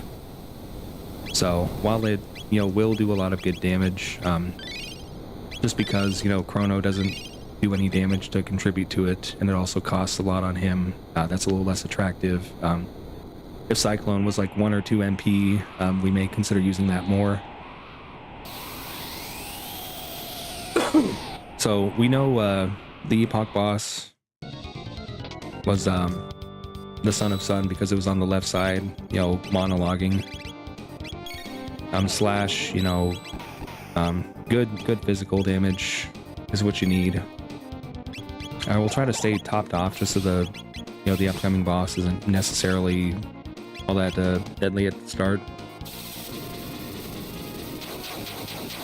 We've got good fire resist, fire absorb on our worst resistance characters, so they get healed more.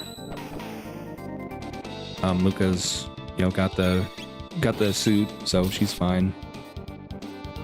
So we probably don't actually need barriers for the boss, thankfully. It will, however, be level 48 when we fight it, because this is an objective, this is a boss, it'll be +6. So we'll try to at least, be topped off by the end of this fight.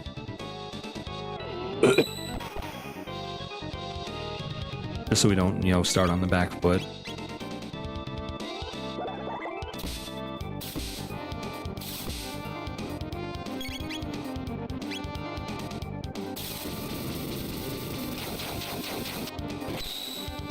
So we keep side scope on usually. We just like to know what we're dealing with. How many megas do I have? So I have 2. I don't really want to waste them. Just gonna do whatever decent healing we can find. I don't need to heal Chrono. Mostly worried about Ayla. Luca's not going to take that much damage.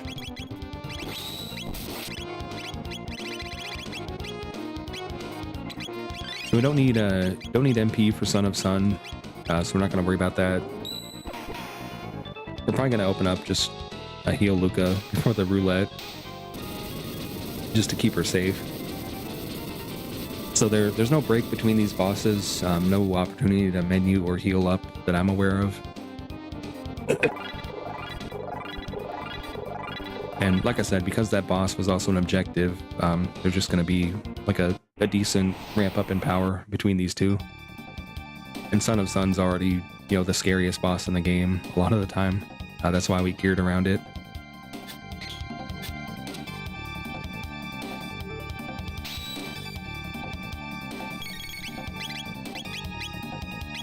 So, barrier-wise, I don't think we have any. So we're just gonna not worry about that. So it's got 12,248. If we do 2,249 damage, it's gonna go below 10,000 and die. So we can kind of see from that, how much we need to do. Probably about 11 attacks if I had to guess.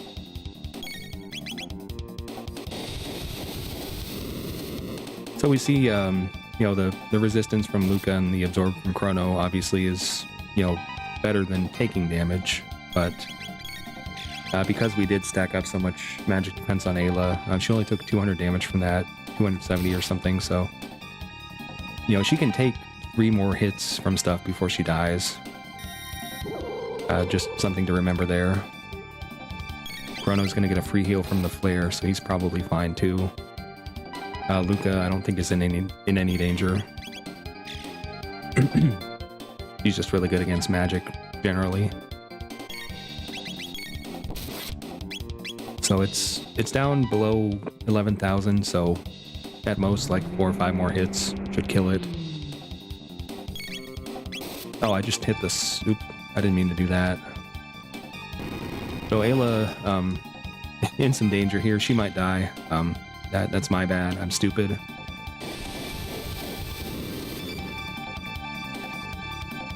Yeah. Whoopsie. I'm gonna use life on her. Better than using life and another turn to heal as well. Just fingers crossed she doesn't get hit by the laser, but it shouldn't kill her anyway.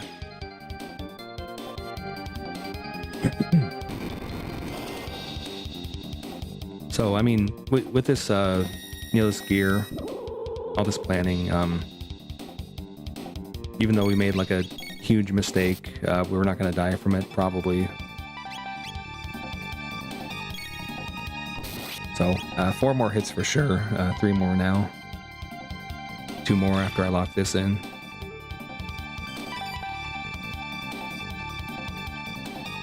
So, looking at the HP, Luca will not die to the flare, but she will be like within 1 hit of dying. We're just gonna throw some heals. Ayla is also within 2 hits of dying, so we're gonna get her safe too. So I think 2 more attacks is what I said. We're just gonna YOLO it. Even if somebody dies from the laser, we'll just get him back. It gives you a little bit of time between killing the boss and the boss actually dying. Oh, I thought I queued one up. Oops.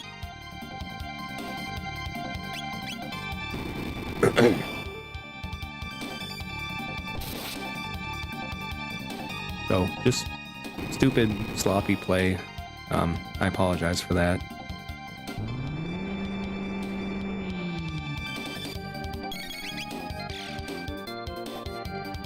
But it doesn't matter.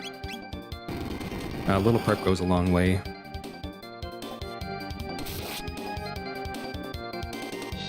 Just gotta get lucky.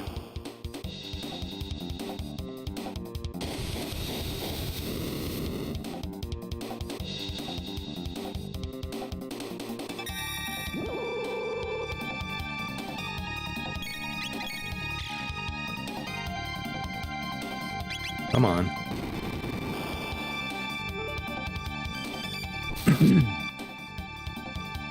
Wow. Getting trolled a little bit.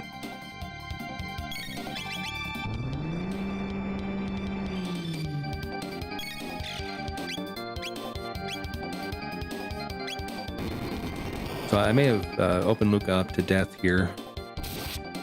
Hopefully we kill the boss, but it's not looking good. I'm just gonna heal her, I guess.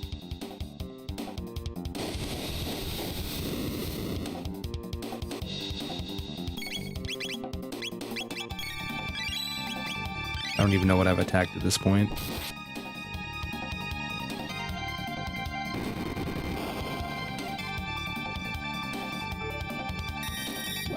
Okay, we like that.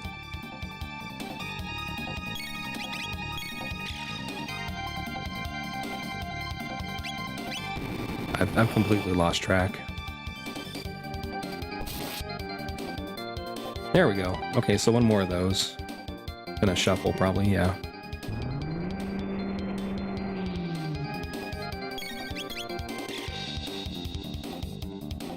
Come on.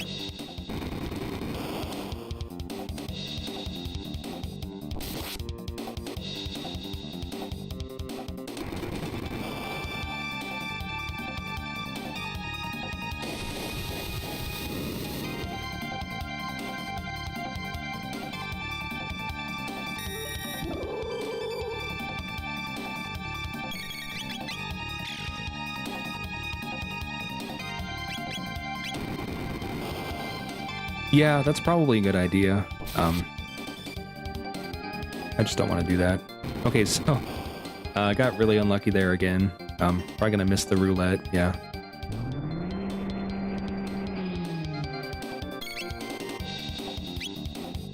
At this point, just crossing our fingers that we get lucky one more time. Not in any danger of wiping, just getting tedious. Getting super unlucky with this.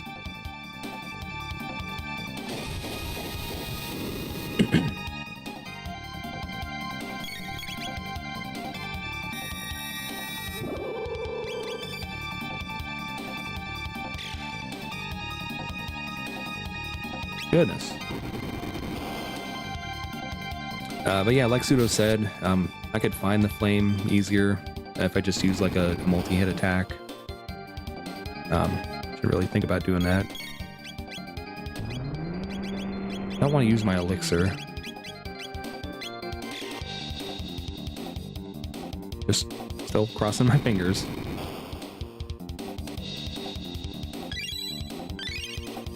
Kind of tempted to just bring Ayla back, just to get more actual like attacks in. I'll wait for the laser. Or I can just keep YOLOing. No.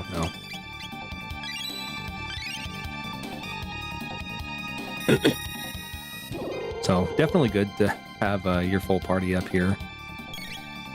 I've gotten quite unlucky here.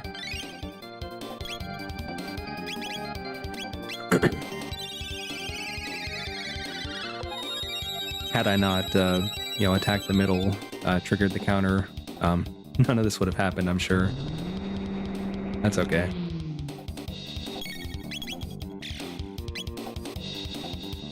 Come on.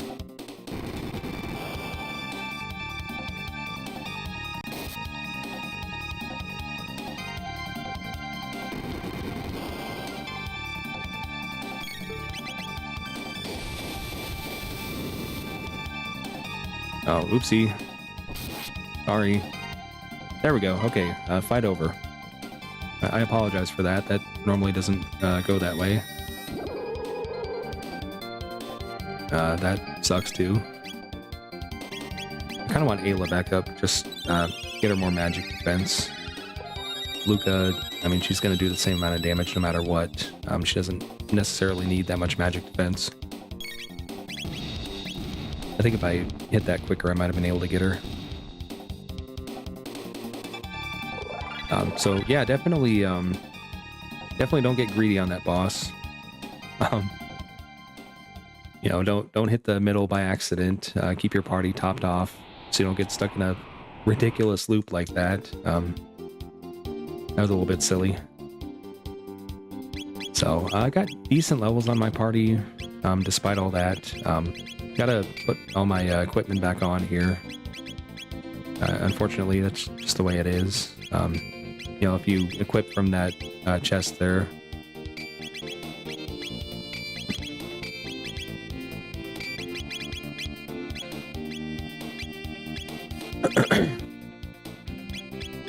I really want to find better helmets. We'll see if we can't find like a decent shop or something. So we do have go mode through the bucket. I've got the gauntlet disabled because I've done 5 objectives. So all things considered, not a bad seed.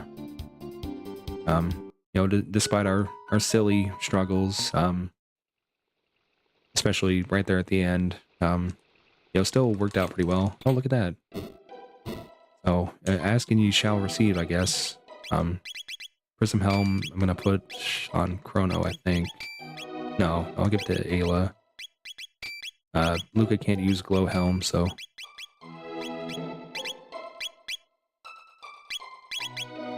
good magic defense on Ayla. Sunshades, that's fine.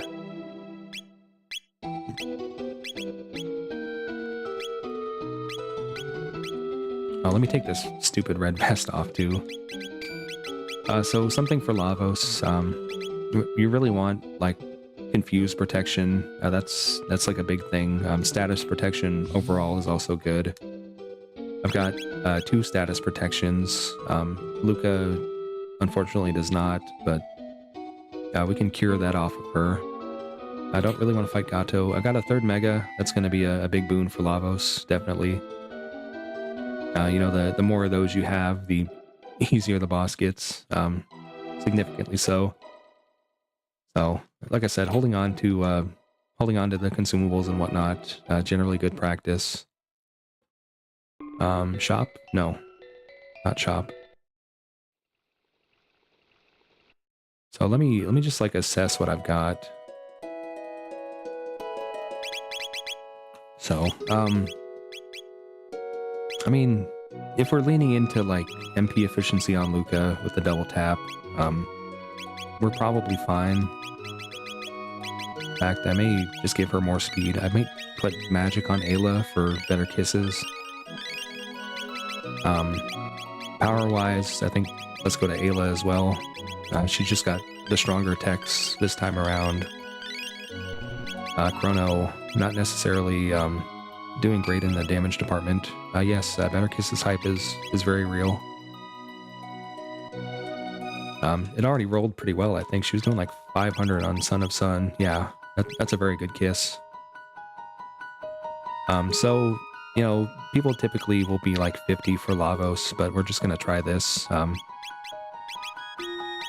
kind of feeling Wallring on Chrono just to keep him safe. Luca surprisingly doesn't have that much magic defense. Normally she'd have a lot more than this. But, you know, we'll see what happens. I've had decent success doing slightly low-level Lavos before.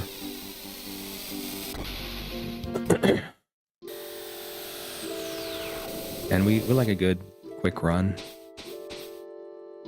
So fingers crossed. Watch this be something good. Yeah, speed tab, I'll take it. So yeah, I'm just gonna lean into the speed on Luca. I feel like that's gonna be a big factor in my success. So she's got max speed now. You know, if nothing else, if we just keep her alive with the other two characters through whatever means we can, we're probably gonna be okay. Ayla can certainly put out some good damage as well. I should probably see what like Flame Kick does. Our fire did roll really high, so you know, if their turns ever sync up and we don't need a heal or something, that might just be the way to go. But like I said, not as MP efficient as 777 double tap. The first phase of Lavos, not hard, so we'll kind of, you know, test some things out on him. I'll see. I don't have a lot of confidence in Gatling or Blaze Kick. Definitely Flame Kick is what I'm feeling. Cyclone does less damage than Confuse. We'll kind of compare like Lightning against Confuse, I guess. So 5,006 damage for Flame Kick. You know, even though we've got that 777 weapon, that's a lot more than, you know, 2 777s. So we take that. Lightning, I guess, did like 1,400. Might be better than Confuse was. Hello. Good to see you.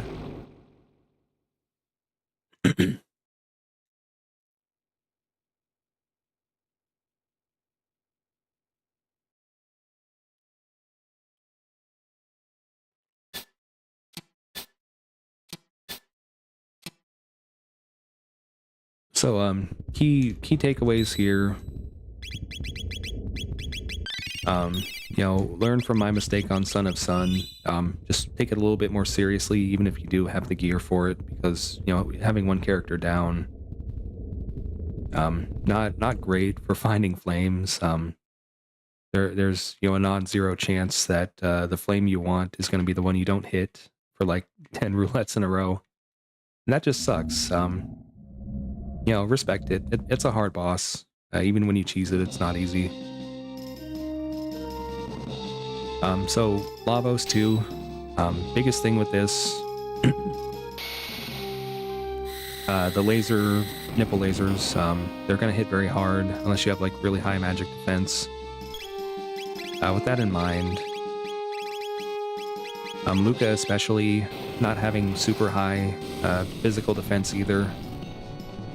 We're gonna top her off. Everybody else, unless they get hit twice, is probably okay. I said Lightning did about 1,400, so we're gonna check this. Hello, Lilavir. Good to see you. We do love our nipple lasers. We did not see a dragon tank, I'm sorry to report. So anyway, the right arm, it's got 4,000 more HP than the left arm, so once we've done about 4,000 damage to the right arm, they should be more or less on par with each other. The reason that matters, you know, you don't want to lose your status defense. That's pretty important, especially for, you know, phase 2. So they're roughly even with each other right now. I'm just gonna use one of my megas just to save a little turns healing here. I've got 3 of them, no biggie. So, like I said, they're pretty close to each other HP wise now. I'm gonna try to take them down together if we can. That's just not worth doing. 52, 50. So yeah, any decent AoE we've got. I know we actually don't have decent AoE, but just gonna try to keep them as close as we can with what we've got.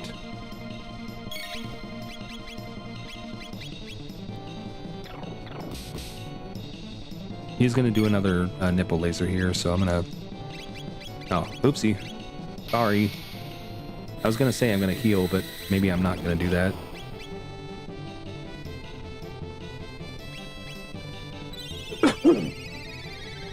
No party healing here, unfortunately.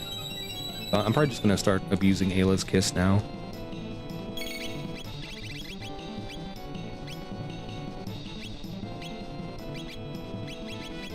If I take too long here, he's gonna go into phase 2 anyway. Not a great setup.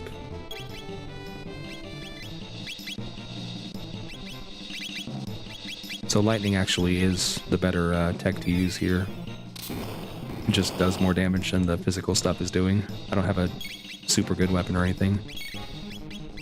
So 2,000 there, 1,000 there. Kind of desynced it a little bit, but I just want to get through this. It'll be okay. So he's going to do the confused attack. It might hit for 200 or more damage, so I'm just going to get Chrono above that threshold. Luca's going to get confused. Nobody else will because I didn't get the status removal. I'm going to go ahead and heal Chrono, I guess. The obstacle comes out. Luca's going to get healed. I'm just going to queue it up.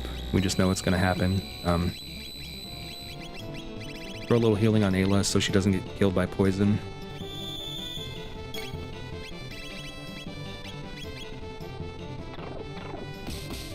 So a little bit hairy, but you know, it's a heavily scripted boss for the most part, aside from, like, you know, what character gets targeted by stuff. So as long as you know, like, what's about to happen, that's not necessarily like a problem. I'm just gonna use a mid-ether here. So we know poison's coming. I'm gonna heal Ayla. I thought I did that already, but maybe I didn't.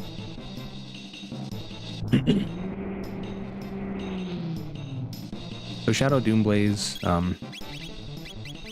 it does approximately the same damage as the nipple lasers, assuming you don't have a status on you, so I'm gonna heal that off. I'm gonna, you know, top everybody off to the extent that it's possible.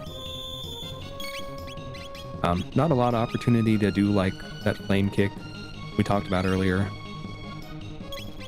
But, I mean, just getting through the fight's, you know, important enough. We can save, you know, the flashy stuff for the scary boss.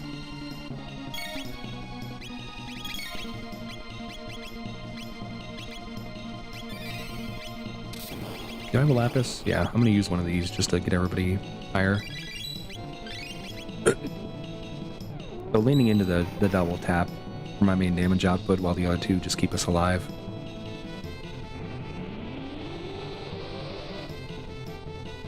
I believe that I can get through the boss before he does obstacle again. I'm gonna get some MP going on Ayla here.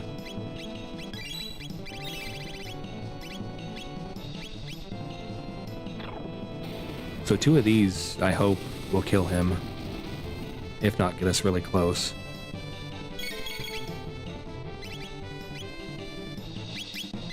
Yeah, okay, so we're safe now. kind of broken, bruised, bloodied, bleeding out, but we'll just heal up. It's fine. again, coming from Jets of Time, maybe a little bit hairier than you're used to. You know, higher stat requirements in terms of like magic defense, hit points generally, armor. The boss also has more or less like twice as much HP as it does in Jets of Time. So, you know, while your damage ceiling here is definitely higher, you know, you still kind of have to be a little careful.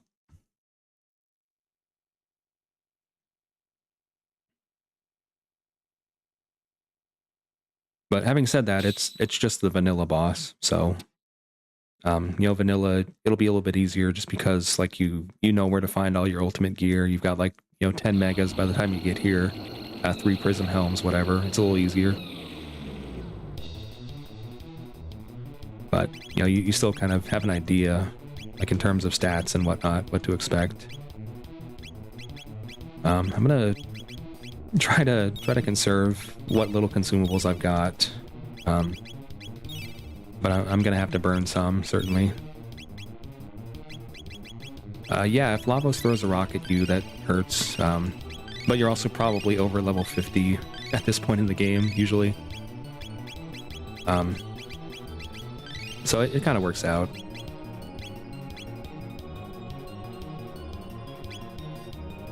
So I can do 5,000 damage in one attack. I'm just going to take the middle bit out if possible.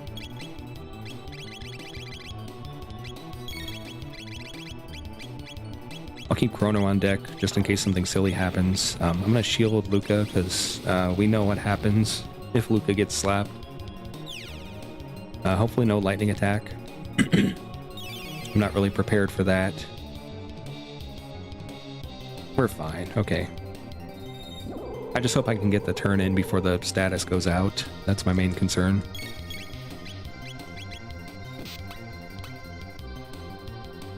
Ah, crap. Hopefully nothing that stops my cast. It is. Okay, crap. I hate everything. Hopefully I just don't die here. If I don't die, I will live. Words of wisdom. So this will not kill us if it even goes off. I'm not worried.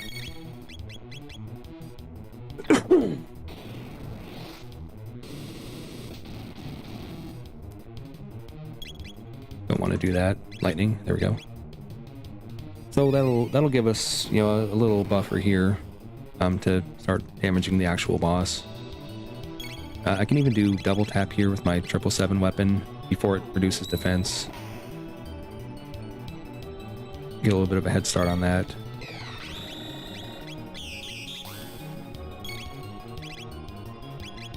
Get some MP to this Ayla ASAP. So I've done like 1,500 out of 30,000.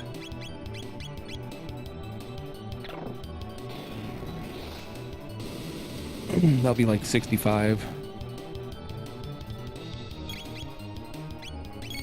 Saving my good consumables for last here. So this will be about 11.5. Just because like I want to be super aggressive, you know, towards the end of the fight. Don't want to like have it all fall apart at the end. So the boss is gonna get basically healed for 1,000 immediately. So I'm just gonna pile damage into the right bit until that happens. We're not in like a phase that's gonna one-shot the whole party yet, so I'm gonna keep damaging this thing. Alright, so now I can kill the middle bit. What I'm gonna do, I'm gonna flame kick once, I'm gonna use a mega, get everybody topped off. Mostly out of the danger zone, except for lightning. So one more flame kick will kill that. Then we should be pretty much free. We'll see. So again, because I waited for that heal. Oh crap.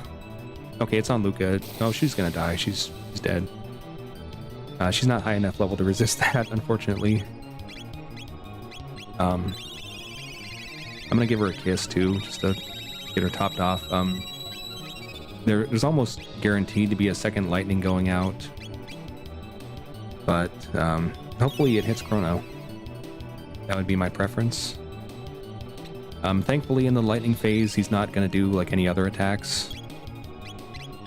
So we're not super worried about that. Of course. Well, whatever. Again, we're not going to get like AoE to death while this is happening, so not a super big problem. In fact, I'm not even going to spend a turn healing her. She's just going to get one shot again.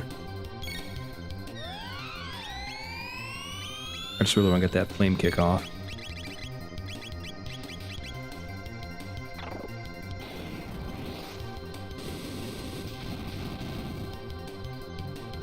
So the lightning should take out the middle bit here.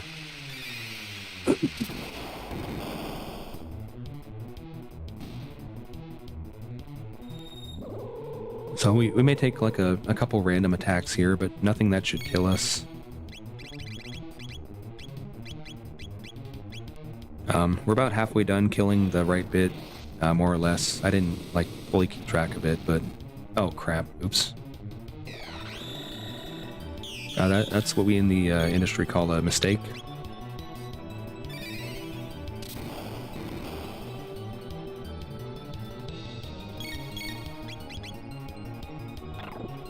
So, gonna use Chrono to get Luca's MP back. I'm still kind of holding off on the big consumables if we can. Although at this point, you know, we'll just use it. It's better to use it than not. You don't want to leave anything on the table on the last fight. That's kind of silly. And at this point, it's more a question of just doing the damage to get through it. We should be pretty close. I stopped counting. Okay, there it is. So, sub 2, 154.26, give or take. I'm kind of lazy with the timer sometimes, but yeah, not too bad considering, you know, the high objective requirements we had. You know, the lack of the free flight from the Jets of Time. I made sure that was unobtainable. GG's all around, thank you. I'm possibly gonna run another one. I've got 12 viewers. That's gotta be some kind of record. Hello everybody. I don't have a command, but go to this website. Thank you. That's where you can play. That's got the link to the guides, the Discord. We're gonna see what ending we got. I've got it set to random.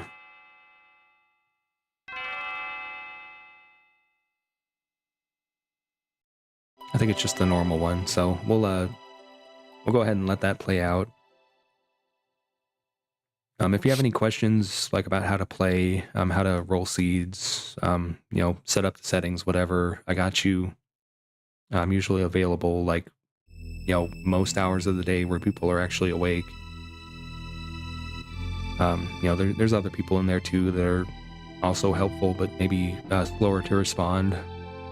But they'll get you. Somebody will get you. You know, like I said, you know, you like what you see. Follow, subscribe, whatever. Stick around. Almost certainly running a second one. Yeah, absolutely. I'm happy to do commentary. I went without a microphone for a couple years because, you know, I'm stupid.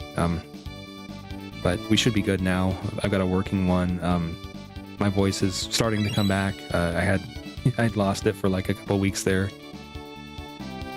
Also, you know, we're doing like some Christmas vacation stuff, so the kids were home. You know, didn't necessarily have like a lot of opportunities to play, but we should be good now. I appreciate the glazing from Naderade. You know, I love that man, Nada Wade. He's cool as hell. You know, pretty good player. Learning the Rando as we speak. Yeah, it was a bit hairy. I came in level like 46, 47. Not like an optimal setup, but we like that. You know, a little bit of a challenge is never a bad thing. I try to do, you know, trying to do some level of challenge in all my runs. Whether that's through like funny settings or, you know, doing bosses at a lower level, what have you. You know, silly strategies, things of that nature. But we got a pretty straightforward strategy this time, but still good to show off like the double tap, the 777 weapon. So, you know, still having fun with it.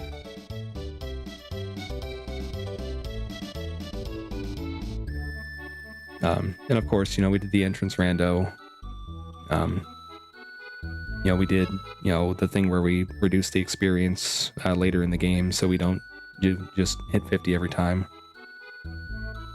So this is just the default vanilla ending.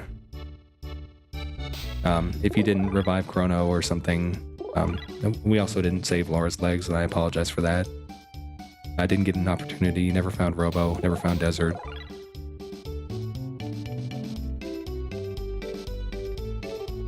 Oh yeah, I've been known to drop, you know, some sage advice, a lot of quotable stuff. Some of it's intentional, most of it's intentional, but sometimes it's, you know, just completely organic. Yeah, if you don't die, you'll live. That's a classic for sure. I've dropped that a couple times before. You know, it sounds silly, sounds obvious, but you know, you gotta be reminded. You know, keep an eye on the basics. You know, never lose sight of the fundamentals, like not dying.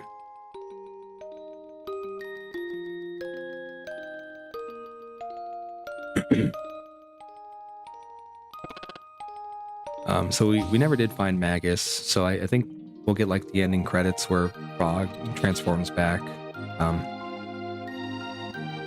Robo, unfortunately, is just gonna stay rusty. They don't have showers in the future, so I'm sorry. Even though the future was saved, for some reason Doan is still a hobo. He still has memories of everything that happened. Nobody quite knows why. Really shouldn't even exist, if we're being honest. But I don't know. Sometimes you know, the ripple effects in time happen slowly. Like at the start of the game, you know, as soon as Marl disappeared, she should have just been obliterated, but she wasn't. You know, it took, you know, time. They had to go through the gate, go to the castle, figure out where she was, and then she got obliterated for whatever reason. So probably like a similar concept here. You know what that means for people like Chrono's mom, we're not quite sure. We never did get closure on that. We know the cat plays a role, Ozzy's Fort, Giant's Claw, possibly other places as well.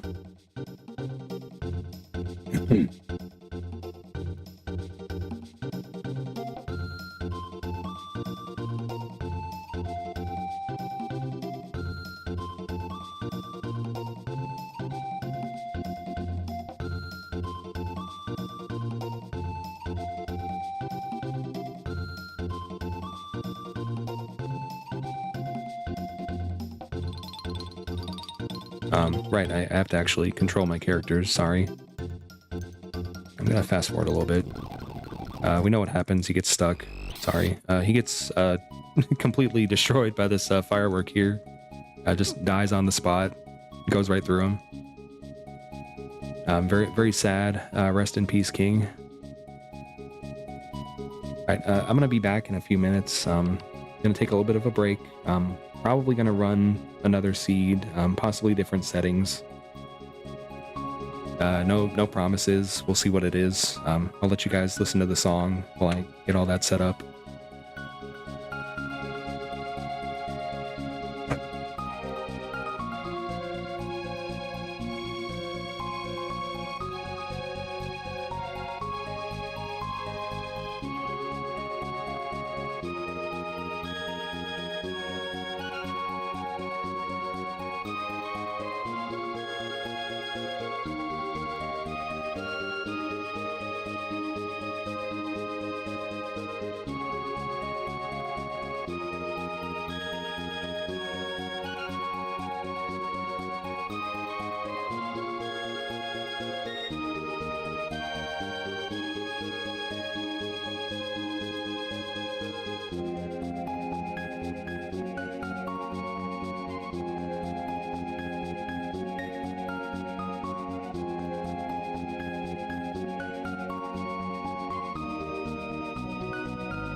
Oh yes, I love From Nearby Places. It's my favorite song in the whole game.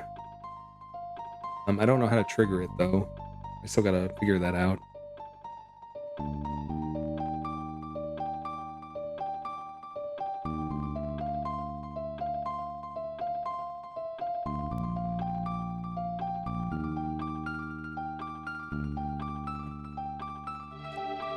So I'm gonna modify some settings. If anybody like has some suggestions on what to run here, I'll go ahead and ignore those. But you can try anyway. Just let me know. I'll consider them. I'm probably gonna do like non-entrance rando. Probably pretty similar settings aside from that. I'm thinking like max price shops, just for a laugh.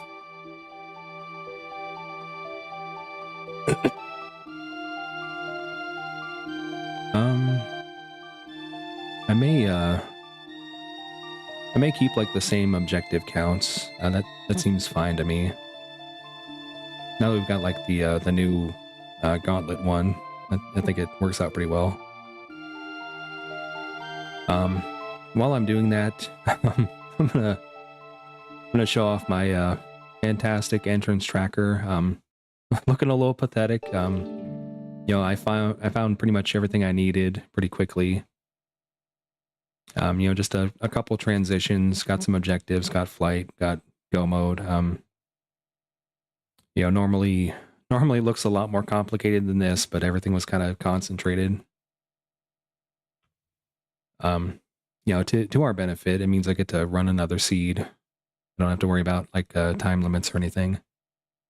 Hopefully this is showing. It might not be. Okay, it's showing now. So, yeah, very, very, very simple seed, certainly. Only ended up in 2 time periods. That's highly unusual. Okay, let me set this up. Let me see if anybody's got some suggestions.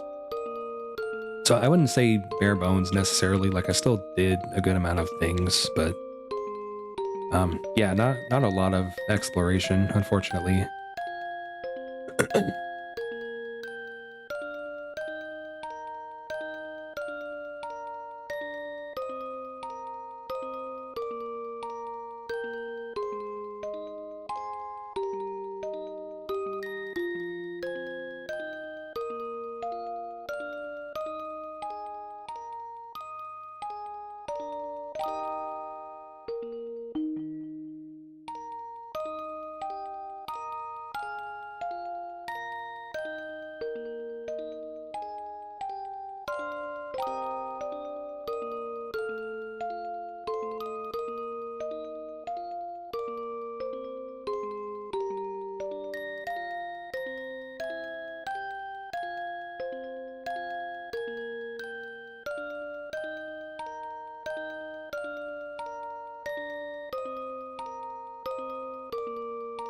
Okay, hopefully I didn't mess up my settings here. If you had any suggestions, I'm sorry. I didn't look. Oh, my seed didn't generate. What have I done? Try that again.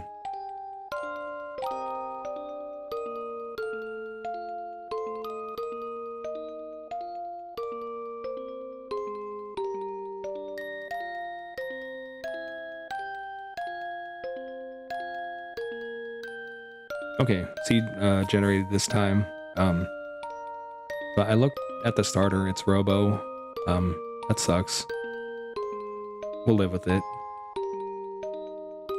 I like a good challenge.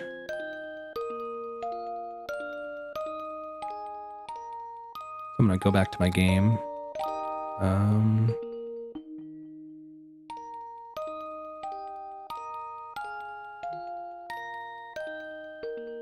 Okay, somebody says start with the frog, I guess. So, see if I can remember how to do that.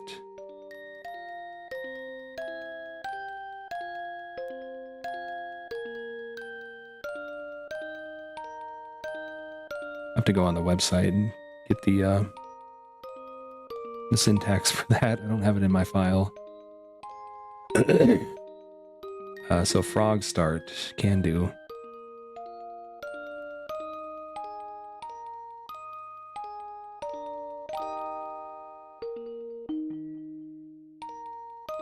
Add this here. See if there's any more requests.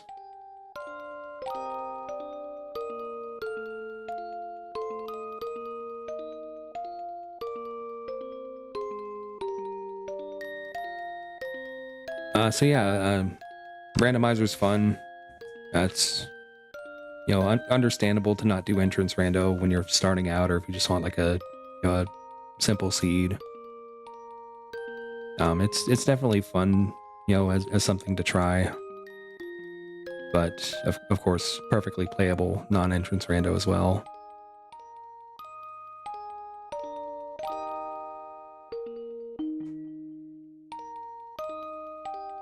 I'm going to generate this. We're going to make sure we start with frog. Okay, perfect.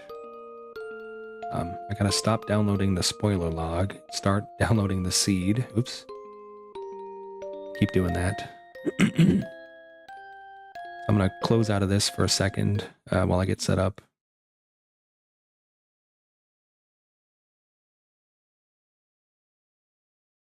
So thankfully, I can change it. We've got some Plando options now, so we can set like who our starters are, even have multiple starters if we want. We can, make certain character checks always dead or never dead. We can set like certain characters in those spots if we really want to. Just have different options, different themed runs we can do. I'm sure they would prefer we make one seed with a starting character instead of rolling like 10 of them to get the one we want.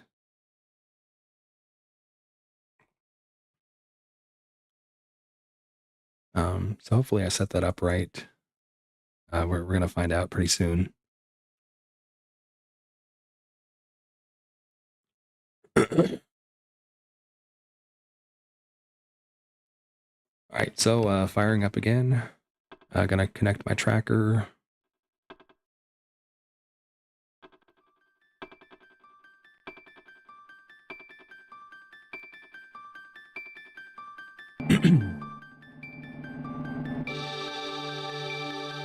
Okay, so I know nobody was actually watching at the start of the last one, so I'll go through this again. I'll fast forward a little bit, so you can kind of preview like certain things. Character, text, certain bosses. So we can see X Strike, 8 MP Cyclone, 3 MP Slurp Cut. So Slurp Cut, Cyclone, they both kind of suck. We got some Weevils and some debuggers here. Nothing we care about. This boss is Slash at Aerostone.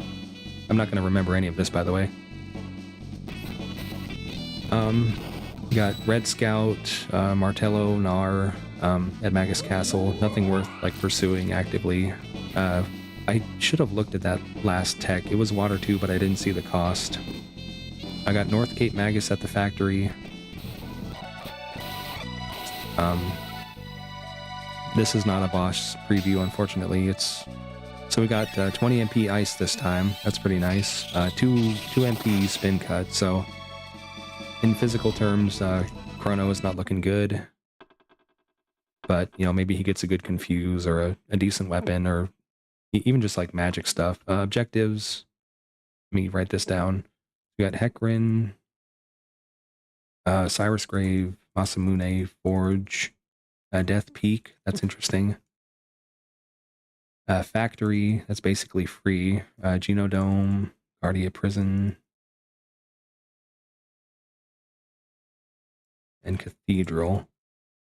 So Hecarim, Prison potentially, Cathedral. All pretty free, unless there's no character at Prison. We don't know yet. So probably not going to be like a super hard seed logically, but potentially challenging in other ways. We'll see. I did set the prices to be max price, unless I screwed something up. I'll double check that actually. Okay, so it should be max prices. So what that means is everything in a shop costs 65,000. Anything we sell sells for 32,500.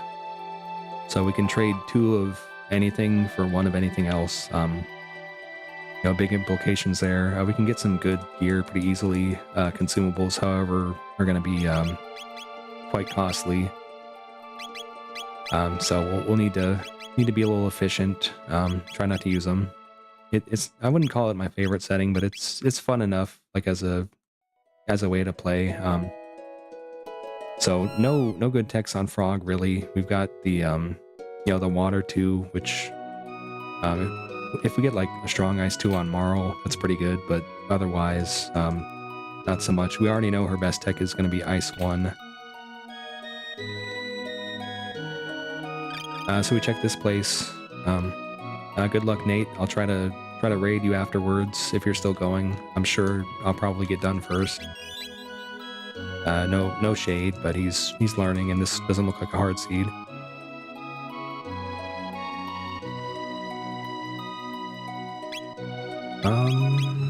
So I see a dash ring. I may just go ahead and grab that. Oh, quad 9 crit on what weapon was that? A Chrono one? I'm gonna keep that. We can probably do something. Oh, no stream. That's unfortunate. I really wanted to watch that. Oh well. No biggie. No biggie. Iron Bow, Crisis, Giga Arm, Chaos. Gosh.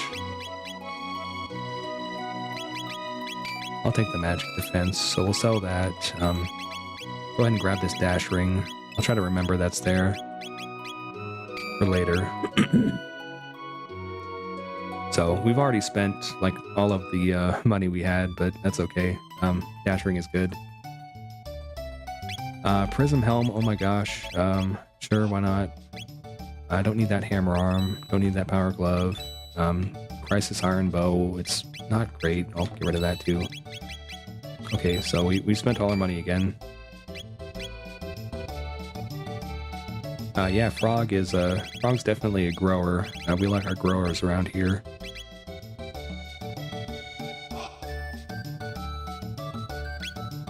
Silver Rock. Clone. Oh my gosh. I don't know. You might be able to do Death Peak with just the clone. I'm kind of curious. I almost want to try that.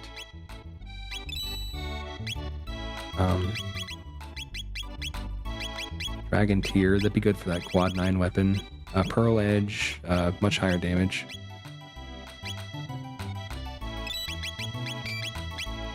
Watch Bronze Edge. Oh yeah, that's right. So did a lot of shopping here. I'm gonna remember that clone's there. Death Peak's an objective, so.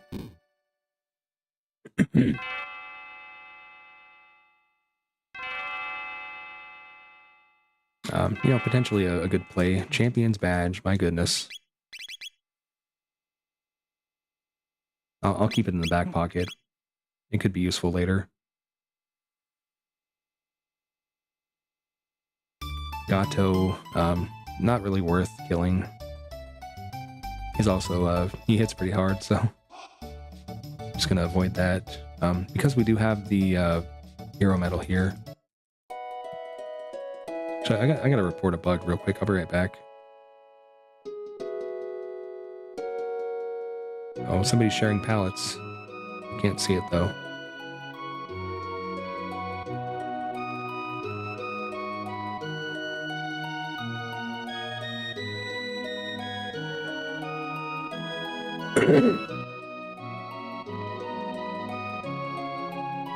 Yeah, he comes across a certain kind of way, like at first, and then you know, once you actually learn who he is as a character.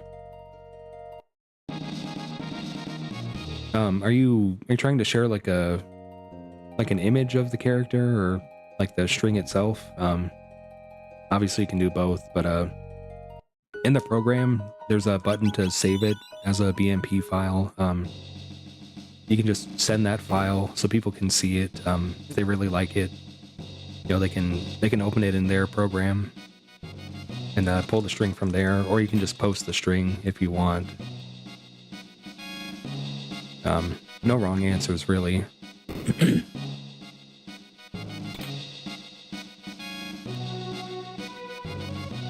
Obviously, pictures, you know, are gonna show us a lot better than a string of random letters and numbers, you know, what it actually looks like, unless we go through the effort to import it ourselves.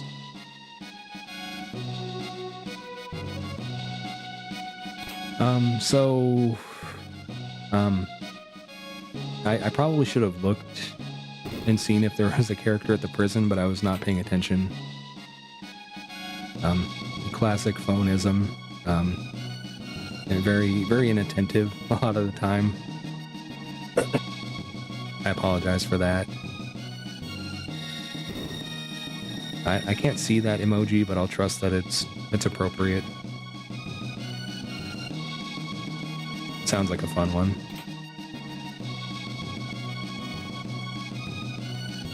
So, no character here. We can do the trial if we find Luca.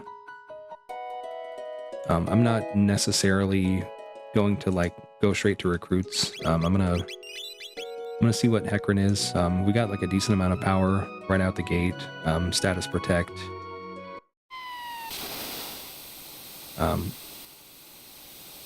You know, magic defense, decent weapon, dash ring.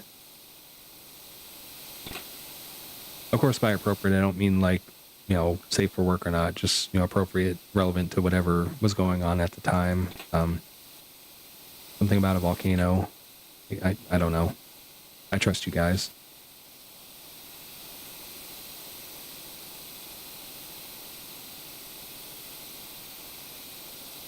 Yeah, if I could see it, I'm sure I would get the joke. I just can't. It just came up as text to me, unfortunately.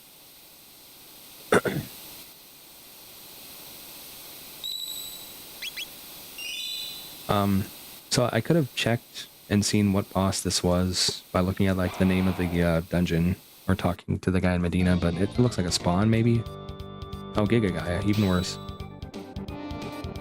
So I think I took all my magic defense off, which was a silly decision on my part, looking back at it, but I think I can kill it before it kills me.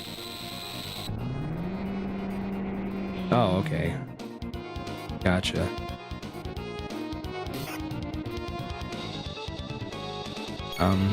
I'll see if I can figure out a way to like actually view that. For some reason it just didn't come up in my chat. Maybe it showed up on the screen, I don't know. Gotcha. I don't know what I was saying when the aha moment happened, but happy to help, certainly. So we killed that Hecarim. That's gonna jack our scaling up through the roof. I don't care. I'm here to have fun. So, Cathedral was my other free objective. I'm gonna go ahead and pump the scaling even more. Just get like some random checks done here. I don't even care what they are, I'm just gonna do them. Yeah, I don't know what defensive jerky is, but yes, I agree. So I've got some more status protect here, full tonics, may come back to this. But I think the prism helms were for sale, right? So may not have to. Oh, right, the dialogue, I'm stupid. Sorry. Yeah, the ultimate in defense for my jerk of a daughter.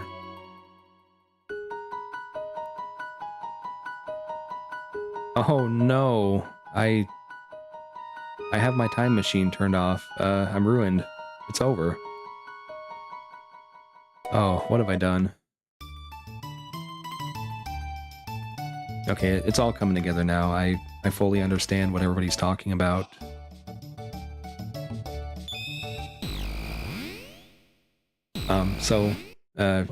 Kind of added some arbitrary challenge to this run by not having a time machine. I apologize for that. But more content for you guys. You know, a little bit more interesting routing, I would say. I know you can skip that, but I just never do.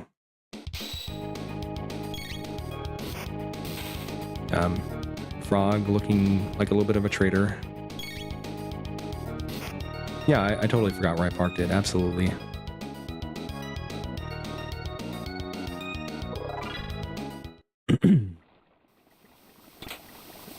That is 100% what I've done. I think I parked it in a hangar in the future somewhere.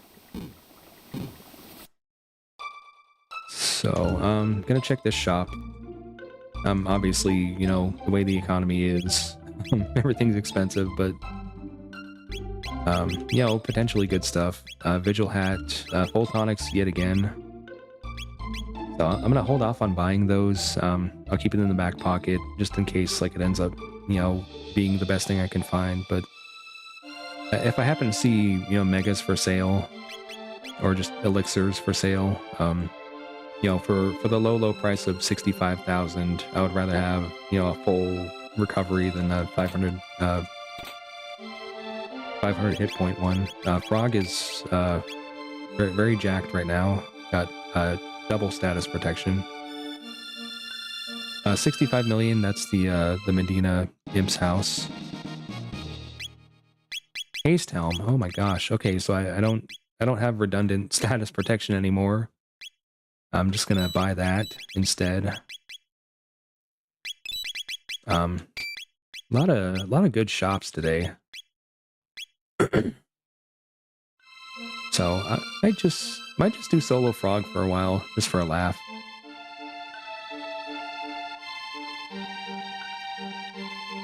I'm sure he's gonna fall off pretty quickly, but whatever.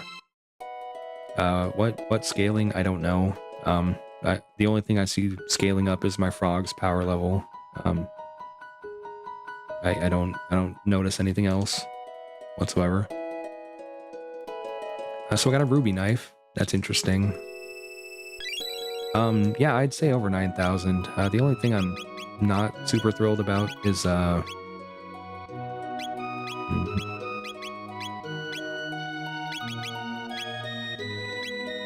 choices.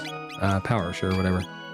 I'm not thrilled about the weapon, but the way this is going, I'm sure I will find one very soon.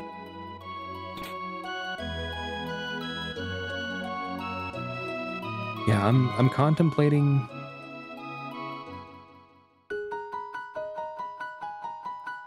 Yeah, magic and magic defense +5. It's not bad, but especially this early on, you know, the 75% MP reduction does not matter. I'm not even going to use Tex for a while, probably. I've got a decent enough weapon. I'm going to do Reptite Layer just for a laugh. Just to kind of show off some of the stupid things we can do. You know, shops have been generous, so I'm going to check whatever shops I can as well. Siren, 4 times crit. That's actually quite good. I'm not going to remember that's there, but you know, if I do come back with no memory of it, it's still there, so.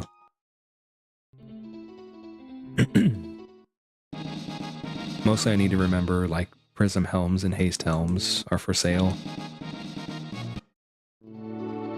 I haven't found, like, a super good frog weapon, but it's somewhere. We'll find it.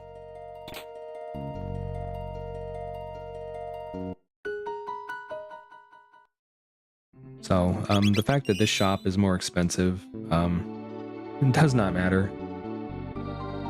whatsoever. You know, there's no getting around the max prices here. I'm really glad that didn't kill me.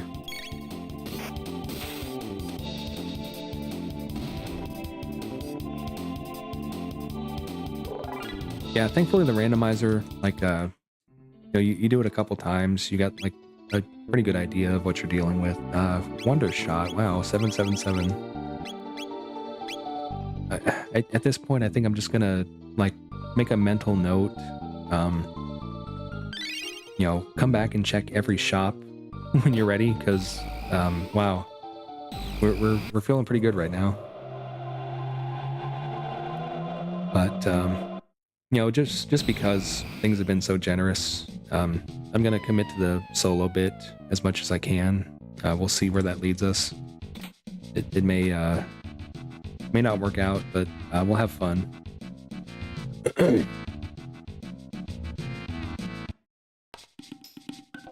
So I can't go through this way. I can go through the backside though. Once I get the dactyl, we're gonna see what this is. So Valor Crest, that's Ayla. Don't care about that. No good frog weapon yet. Black Rock, Dreambow, Mid-Tonic Heal. Yeah, I don't need to come back here. I don't think, unless, like, Black Rock's super worth it. We can skip the mandatory recruit on Dactyl Nest by talking to the Elder here. So I'll show that off. We do need the Dreamstone to do it, however. We do have it. I never checked Frog's Burrow, and for that, oops. We'll go back to that too. After Reptite, probably.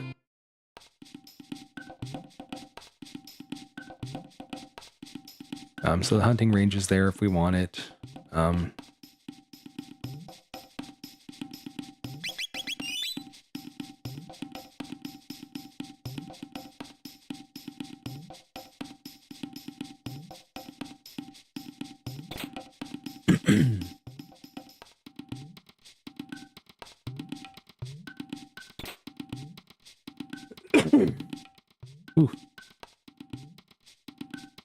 So again, because we were able to fly to the backside of this area, we've got free access to it.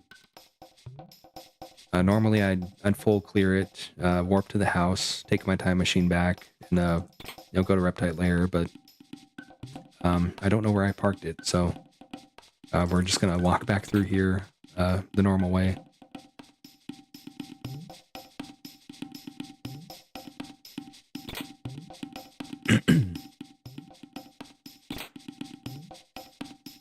You know, get some vendor fodder, some barter stuff.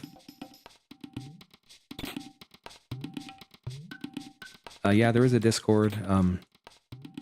The link it exists. I don't have it on me, but if you go to the website, ctrando.com, there's a link to it there at the bottom of the page, I believe.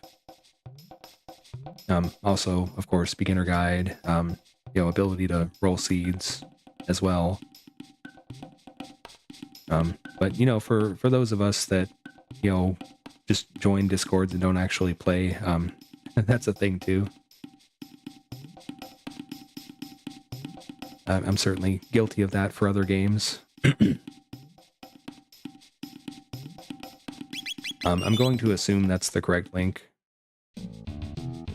Nada Wade, he doesn't miss. He's usually a trustworthy guy. I've heard kind of a Rizlord too. I don't know where that came from or why, but I'll take their word for it. Yeah, confirmed.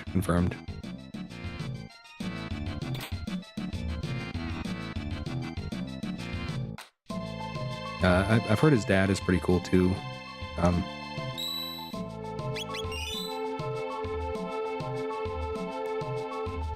Yeah, I've got like a secret pipeline thing where I just automatically know if somebody's streaming this game. It's called just keeping tabs on people, so even if they don't post it, I typically will if I know about it.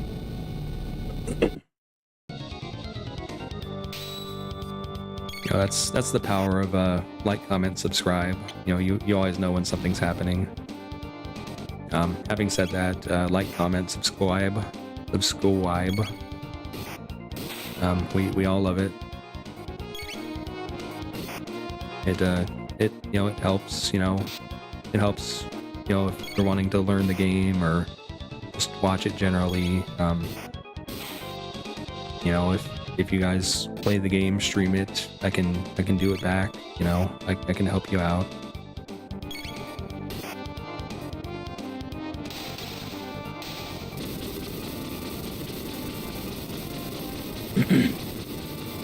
So Flea there, I had a good amount of hit points, surprising, like 1600, but again, because I'm so strong, not really a big deal.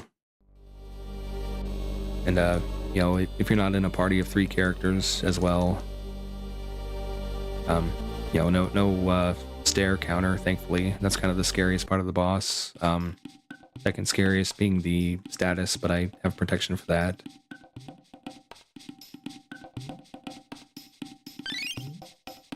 So I've got a seed, another good opportunity to demonstrate some stuff. I don't know where I got a ruby knife. I just got one somewhere. Do I really have that? I have no idea. It's probably one of the things where I just was like, oh yeah, I'm not even gonna look at what this key item is. I'm just gonna grab it. Maybe the jerky. I don't know. So because I have a seed, Eris Dome is gonna have 2 key items. I saw what the boss was. I called out what the boss was. You know, we went through that whole shebang about, you know, you can look at the opening cutscene and see what bosses are there. I don't remember. I don't remember whatsoever. So, sorry. I'm gonna buy this Dino Blade. It doesn't have anything on it, unfortunately. So the Dino Blade, that's a DS item. I think it's like an upgrade to maybe the... I don't know if it's like one specific item, but maybe like the Rune Blade or the Brave Sword or something. I hope I have tonics here. Actually, I hope I don't have tonics, because in a typical run, stealing a tonic is better than stealing 500 gold. But because a tonic in this setting will sell for 32,000 gold, you know, I'm not like a financial advisor by any means, but I do know when one number is a little bit bigger than the other. And 32,500, that's significant. So if you're playing on max price items, just go ahead. Don't have tonics. If you get a tonic, sell it. Don't go through Lab 16 with tonics. Don't. Bad idea. It will bankrupt you.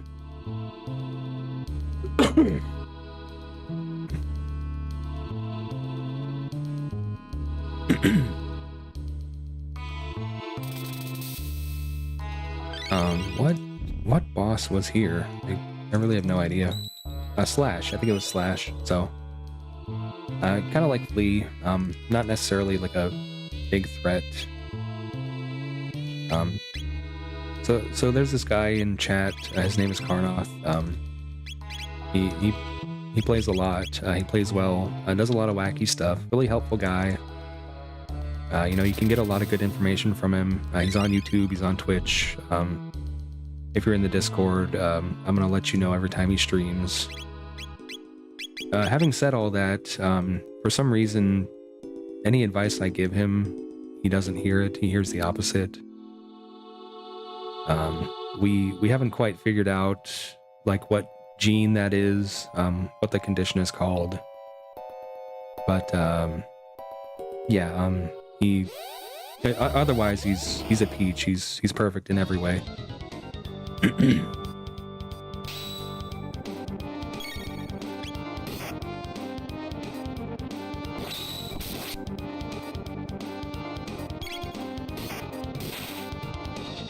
So Slash, mostly I'm just gonna try to kill him before he kills me.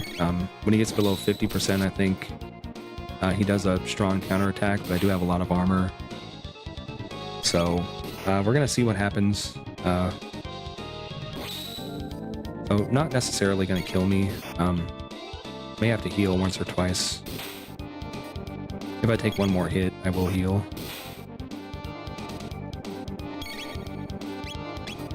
Oh crap, I shouldn't have done that. Oops. Hopefully this kills. I don't think it will. He's trolling a good amount. It's fine.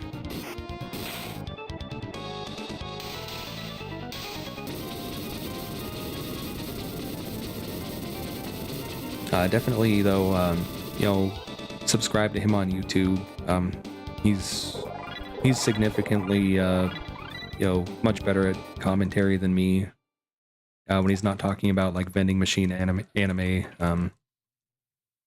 You know, it might be something you're into. I'm not here to judge. I haven't seen it myself. I'm sure it's fine.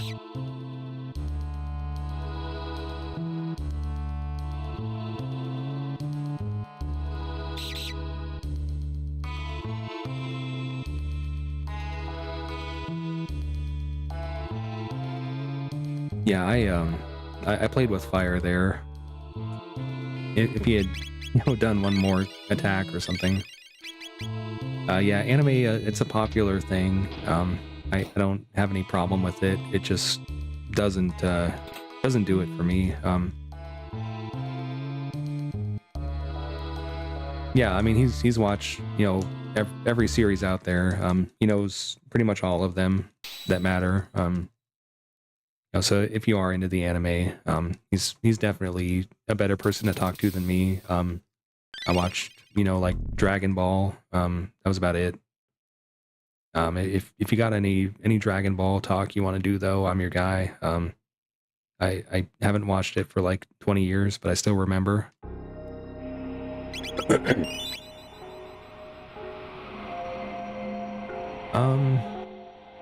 Yeah, I'm gonna go buy that clone. There might be more than one vending machine anime. I can't confirm or deny that. Not an expert. I've heard the first season, or the first couple episodes, or maybe like the peak of it. Possibly it falls off after that.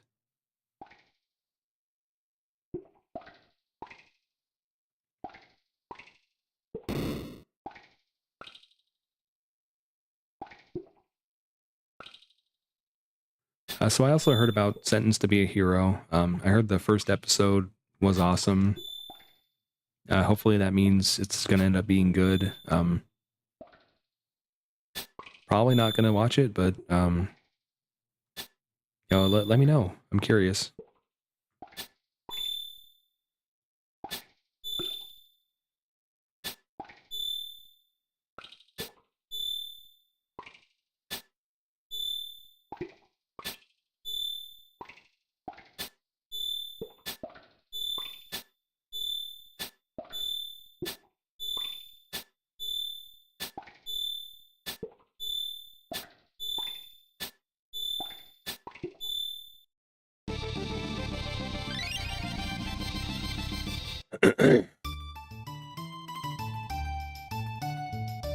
So on the topic of Dragon Ball, just kind of gonna put some feelers out there.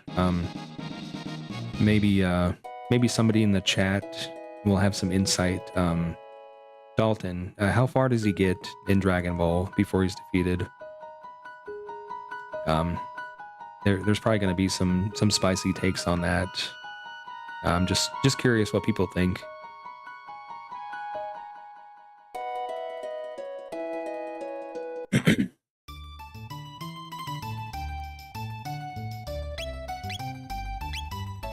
Okay, so further than Raditz, I think that's a good possibility. I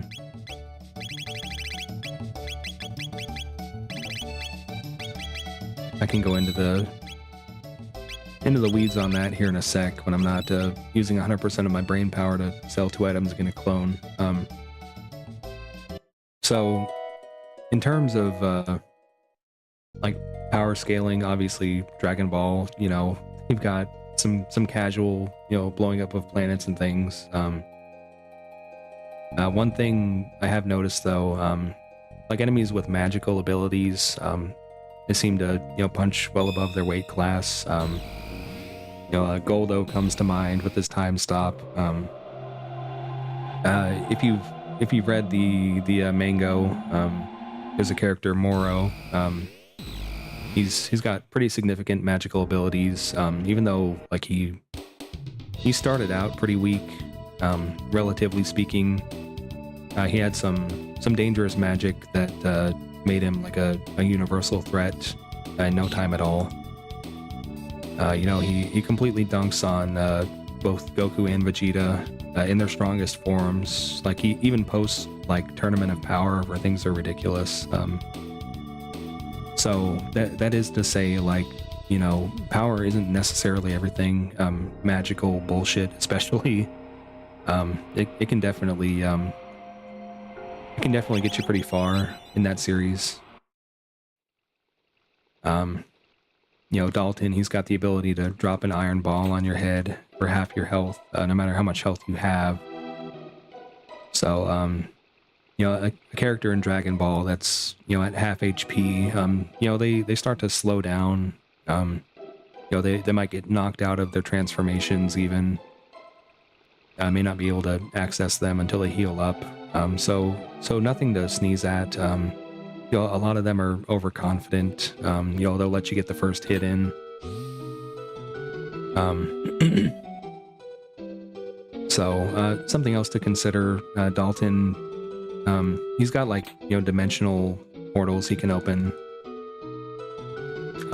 You know, I don't know, I guess it depends where they go.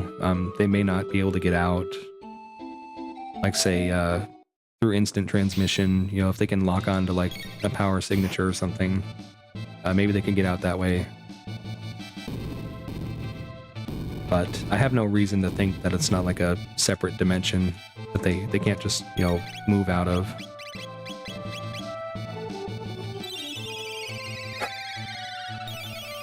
Yeah, it's a pretty good seed so far, I'm not gonna lie. Crawley's got a lot of health, my goodness. So, kind of paying the price for jacking up scaling here. Normally a mid-boss is not this scary. So that's 2 vanilla mid-bosses in a row so far.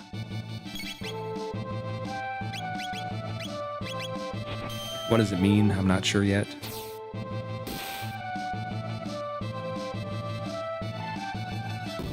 I'm gonna YOLO it. I think we're okay.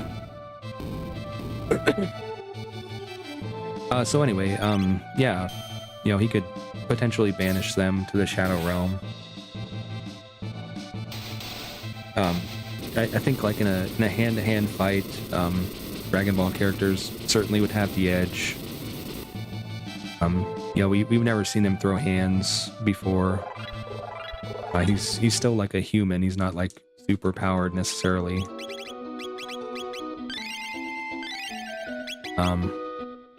You know, we don't know what his durability is like either, because we've never killed him. You know, he takes a lot of hits to the face when you do fight him, and, you know, never actually dies. Usually just, you know, walks away.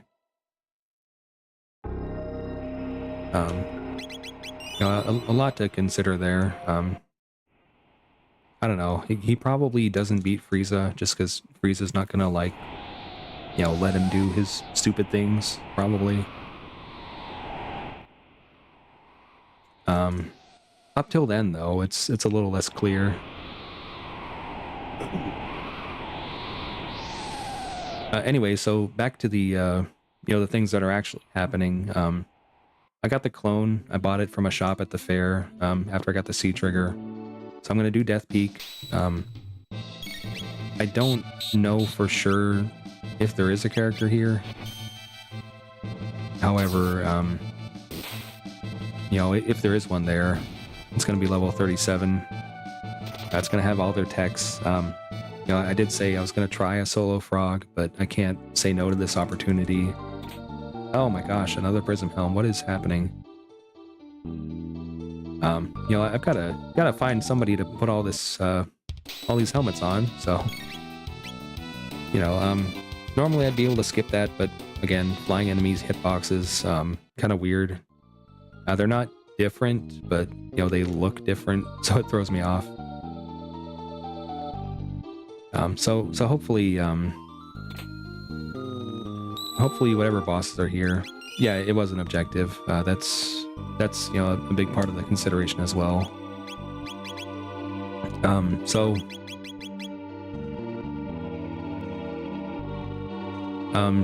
oh my gosh, I hope it's a vanilla spawn. They give a lot of tech points. It's not a vanilla spawn. We're in trouble. I may need to think about like some magic defense here, because I'm gonna get hit very hard by this boss. It's probably got like enough hit points that I can't just, you know, blast it.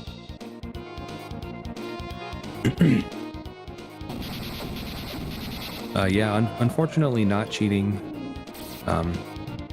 Just, you know, lucky seed, built different. I promise I can't, like, you know, force some obscure setting to give me a bunch of helmets for no reason. That technology's not there yet. However, I will, of course, lean into it, given the opportunity, and, you know, I've certainly been given the opportunity. I'm just really hoping this water rise doesn't kill me. Oh no. Okay, so 117, that's the number I'm looking for here. So I guess my luck might have run out here. Any magic defense? I guess. I didn't even heal up, did I? Yeah, so that's the thing with this randomizer. You know, you may think, oh, he's getting, you know, Prism Helm, Haste Helm. He's got a Dino Blade. He's got a, you know, whatever the hell. He's OP. Well, the thing with that is, I'm now hearing I didn't heal. The thing with that is, you know, as you get this stuff, you might think to yourself, you know, okay, I've got a lot of stuff. I'm gonna be more aggressive. You know, pump my scaling higher. Make riskier plays. You know, to try to, you know, get a better finish time. You know, find stronger stuff earlier. Kind of slingshot to like a later phase, essentially. And you would be perfectly correct to think all that. You know, going into Elder Spawn with a solo character when you're not even at the scaling level, generally not a good idea. But because, you know, I do have the stuff to kind of make that happen, you know, gambling, sometimes you win. You know, you lose 100% of the bets you don't take. You win about 5% of the bets you do take, but you know, that 5%, it really is quite worth it when it does happen. Makes you look really smart. You know, someone like me who doesn't look smart often, I live for that. You know, it is a randomizer. You know, you can do the thing you know is safe. Or you can do the really funny thing that's probably not a good idea. And, you know, sometimes it does work. The jury's still out on whether, you know, whether the decision was right or not, but, you know, a gamble that pays off, of course, is the right decision with hindsight. We're gonna see, you know, what character we get here. If it's no character, then I'm stupid, but you know, barring that, you know, we're just gonna see. So water only costs 2. Really, no good. Well, I guess it costs 8 with the gold stud effect I've got. So we're gonna see if the water does more than 600 damage. That's what we're gonna use. I don't know if I mentioned it, but I set it up, this seed, to say, or to where I can't talk and read at the same time. To where my max scaling level is 70. So I'm gonna do the ignorant thing. I'm gonna pump the scaling up a lot. We're just gonna have some fun with it, because I've got like a little extra time today. So Leaf Slash, still better than water. We're gonna use Leaf Slash. So even if this ends up not being a character, which that's what I'm gonna what I'm gonna bet on there, that it's not. Mathematically, I already know. I'm pretty sure the fair was dead. The prison break was dead. Yeah, so at Death Peak, whatever the boss is, it's that boss 3 times. This is kind of a French vanilla version. I'm being told there was a blonde woman at the fair. So still two dead checks remaining. One, whoa, that's a lot stronger. Holy moly. One thing about Death Peak, you know, aside from having 3 of the same boss, you know, being boss Rando, it could be any, you know, boss 3 times, but the other thing is you can run from the second one, you know, if you don't want to fight that shit. You don't you don't want to deal with it. You don't want to pump up your scaling so much. You can just run from the second one. Save you a little time on the front end at least. So his damage output is kind of outpacing, you know, my my power growth, my magic defense. So I'm sure by the third one I'm gonna be on the back foot a lot, but you know, I'm fast enough, I've got decent enough healing. I'm not gonna not get through it. I tried to say this a minute ago, I don't know if I got it out, but I set my max scaling to 70. So we're gonna you know, pump that to the ceiling. We're just gonna see what that ends up being like. I found that 70 scaling is not necessarily like impossible. Yeah, so you can run the second one. Once again, these bats are flying, so especially in this area, unscaled Lavos, yes. Especially in this area where there's, you know, 4 of them moving in an unpredictable fashion at one time. Very easy to miss the skips on that.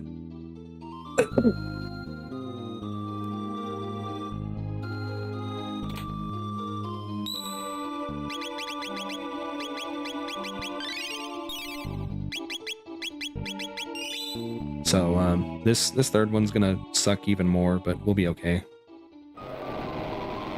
I went on that whole spiel about, you know, not using consumables so much in this shop setting, but I ended up using 3 shelters anyway, and that hurts, but again, if there ends up being a character here, probably worth it. We got a good amount of like progression items as well, so you know, we definitely have like the makings of a path through the seed. If not, you know, like a solve outright.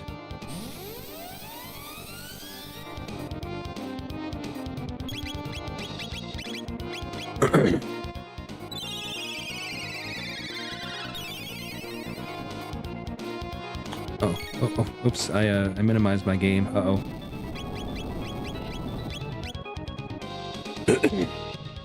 Yeah, you know, having 1 set of good equipment, you know, in my mind I'm thinking solo. Having 2 sets of good equipment, well, maybe I don't want to solo anymore. I think I've proved my point. You can certainly beat the entire run solo, you know, if you get like the right combination of logic, bosses, gear, techs, whatnot. However, we've done that already. So we've beaten it with every character, you know, at least once between all of us, collectively, I should say. So don't necessarily have to try that today, especially as hard as I've made the seed, you know, in terms of like scaling, leveling of characters and whatnot. I gotta heal. Don't kill me. Okay.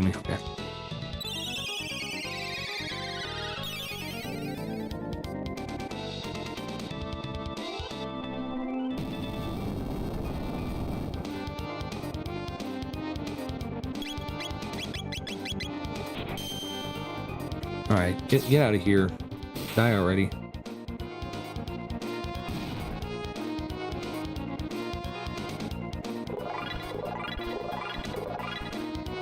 So, I did get, like, farther ahead of the scaling from fighting those because they give, like, 4 to 5 levels versus 3 levels of scaling.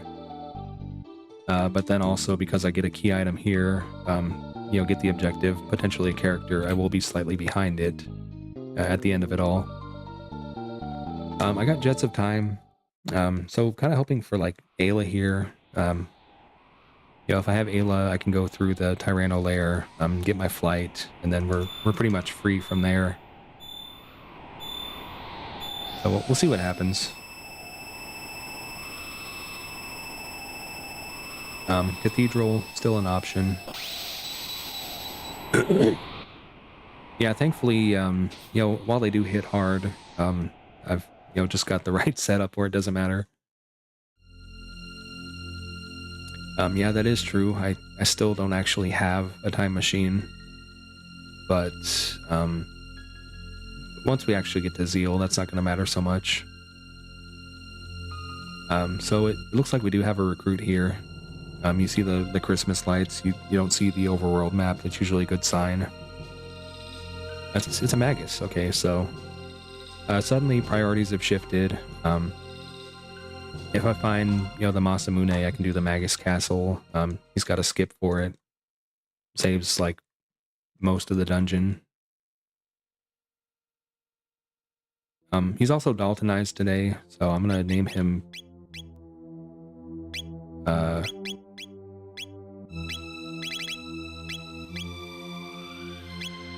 you know, let's name him Haggis. Have some fun with it.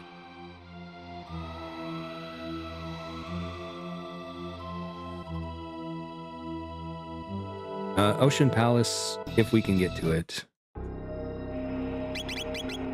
So pretty good Iron Orb, good Fire 2, good Lightning 2. Everything else is actually not bad.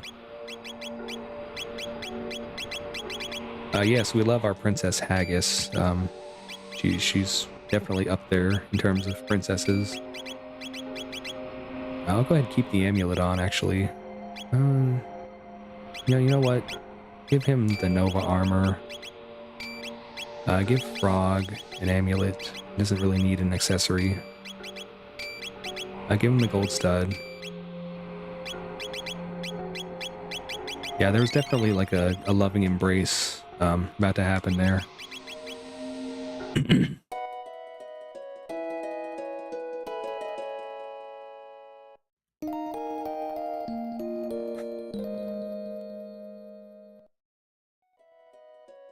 Alright, what do we want to do here? No time machine, right? Maybe Cathedral. We've already got, you know, one character. I might as well get another. I've got 2 Prism Helms, 2 Haste Helms. I could always buy a third if I want it. I'm just gonna, you know what? Get in here. I know she's got a 20 MP ice. Ice 2 Arrow Hail suck, but we don't care. Water, actually decent. So Ice Water Seed, on the table. I don't think I need, like, a lot of other characters. So we can go to Dactyl's Nest. I was just not doing that, having some fun. But because we do have Dreamstone, I would say we probably want to start checking characters. If we do find Ayla, we can actually finish the game. So these frogs, I'm just going to say not worth the time at this point.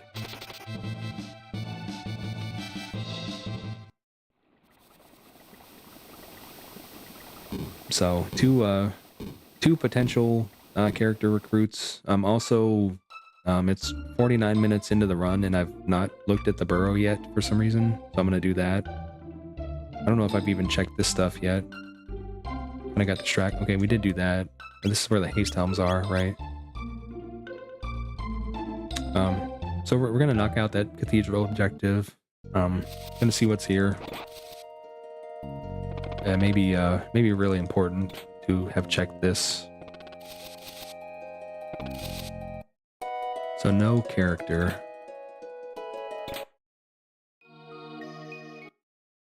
Sunstone. So total waste of time. I didn't even need the metal to do it.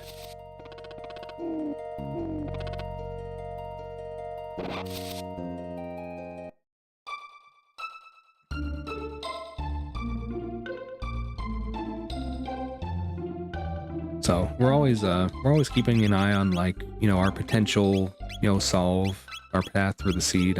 Chrono Trial we can't do, Genodome we can't do, Factory can't do. I don't have the characters for it. Forge Masamune, we need the bent sword and either Luca or Robo. Cyrus Grave, we still need 2 key items for that. So Cathedral, possibly not logically required, but spiritually, it's still the right choice. You know, there's potentially 2 characters that can unlock the other stuff.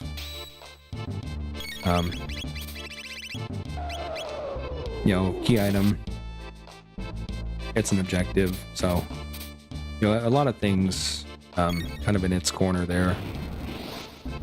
It's got like 15 chests or something stupid like that too, so we're definitely gonna look into that.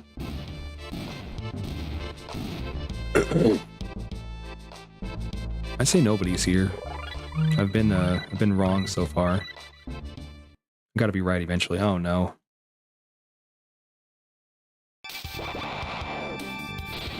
So we got Chrono, kind of the last character we wanted to see, honestly. He's the one that doesn't give us anything we want. But who knows? Maybe good techs, maybe the allowance is worth it. I'm almost tempted to drop Frog. You know what, let's keep him on the bench. I don't really want to do Lightning 2 on Chrono. However, Ice Sword, that is really good. Not actually gonna fight this. I moved up when I should have moved left.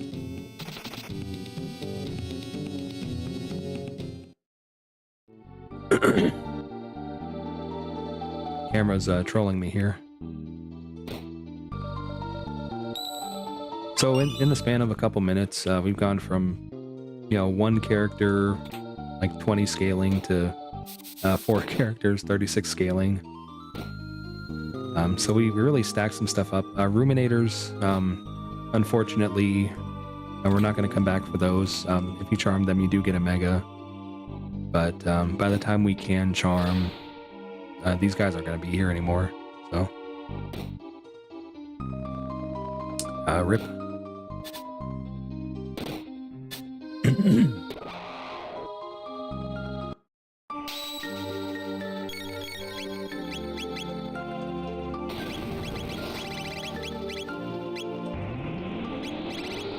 So definitely going to lean into that ice water if the opportunity presents itself. Magus is already doing pretty good damage out the gate. Yeah, Ruminator darn near killed her. It's true.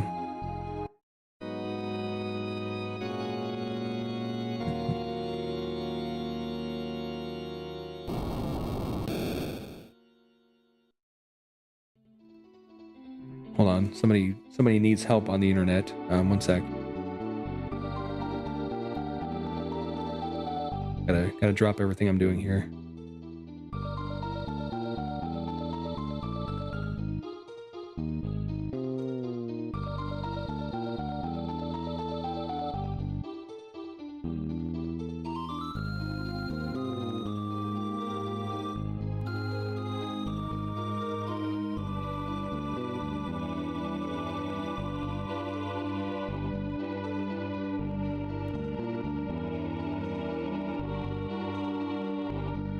I just lost all my viewers. I'm sorry. I didn't mean it.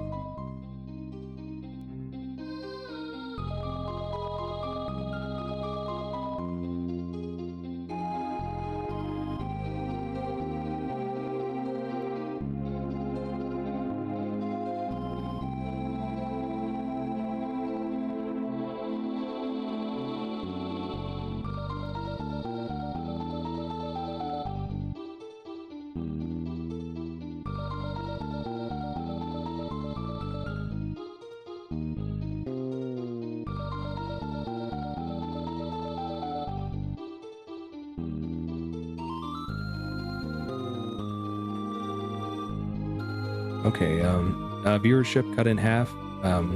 All the good ones are still here. The other 4 or 5 that were in here, I hate them anyway. Don't tell them I was mad though. I don't want them to know.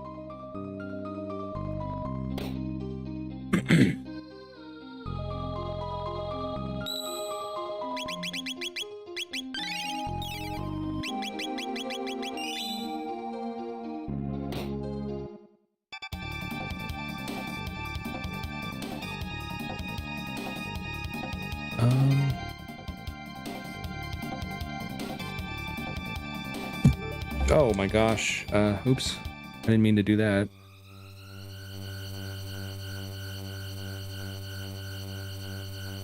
Okay, I hope everybody else rewinded too, because I went from like 10 viewers to 6.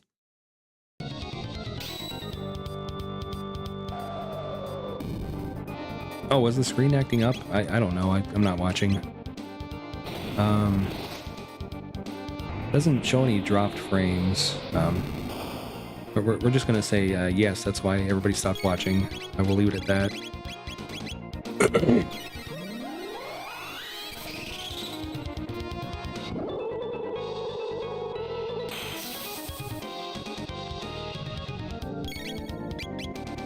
So it occurs to me that I recruited a 3rd character but did not equip a 3rd character. We're definitely going to rectify that after this boss. Whenever that is.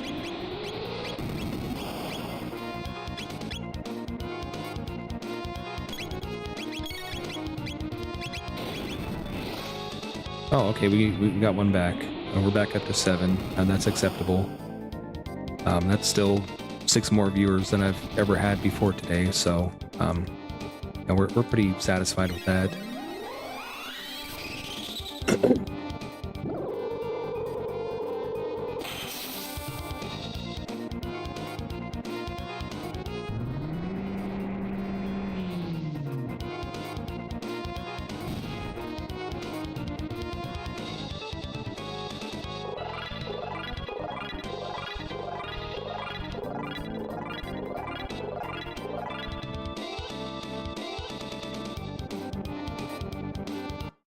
So it says we unlocked the Earthbound portal, and technically that is true. However, we can't get to the Earthbound portal yet. We're still banking on getting like a viable path. Oh, there it is. Okay, so now we can do it. We got the pendant charge. We can go through Keeper's Dome. No worries on that. If I don't give a character gear, that's entirely on me. I get a little overconfident, a little distracted sometimes. Kind of want to give her another haste helm if I can remember. So we're quickly approaching the point where scaling's going to go above 50. It's not something like we've done a whole lot of. It's a little bit of uncharted waters. I do know from... No character in this bedroom, unfortunately. We're gonna check the other one. There might be one there. Yeah, we haven't like extensively tested going above 50 scaling. I've done it a couple of times and I know that it's not impossible, mostly. So we're gonna see how that goes. What do we got? I don't know if I'm gonna give her a haste helm anymore. I might just go with Ayla. But you know, looking at things right now, I almost want to say Frog is the odd man out. Rock throw plus ice. Oh my gosh. Triple kick. Good fire too. Yeah. Sorry, Frog. I love you, Frog. You're nice and squishy. Very, very shiny.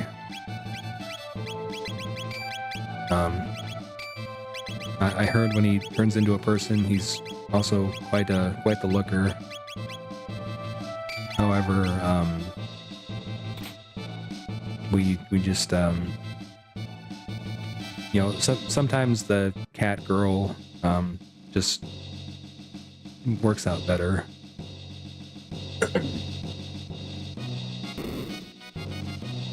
So I will go ahead and buy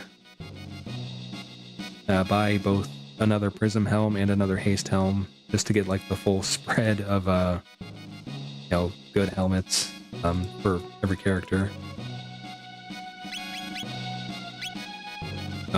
Oh my gosh, I did the thing that I beat myself up for doing. You ever notice it's like really shady right here? It's kind of interesting. I wonder what that's about.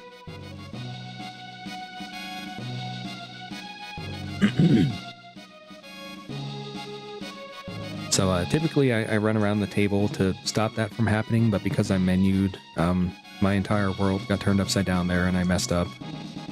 And I got a Mega too, so it was worth going back for.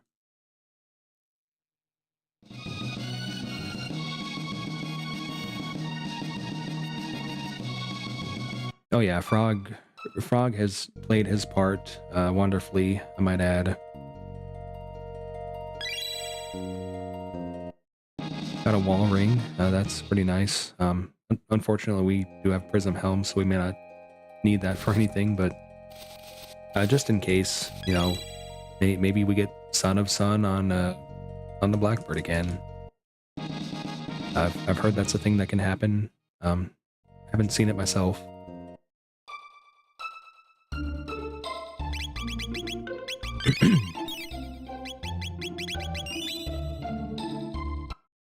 So I'm feeling pretty good about our odds of success. We've certainly got a good party for it. We've got the makings of a good route to get there. I'm gonna double check. Ooh, so if we did find Luca, that's a nice thing to get. 777s. We demonstrated that last run, so maybe we don't do it again.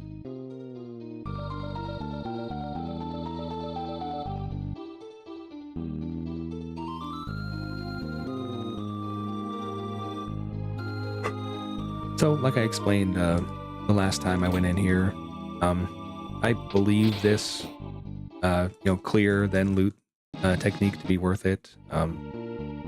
Saves you a couple mandatory encounters, some forced dialogue, extra time spent skipping enemies instead of just running straight where you need to go. Despite the fact that it again takes an extra couple seconds to go in and out, walk back here, whatever. So I'm gonna go ahead and, well, I already did it, but I went ahead and did it. I'm gonna see what the allowance is. As a general rule of thumb in a randomizer, whatever you don't check is always really good. So it was a speed tab. We'll take it.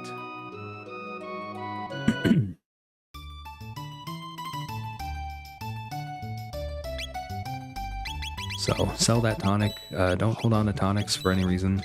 I promise it's not worth it in this mode. Get the Prism Helm.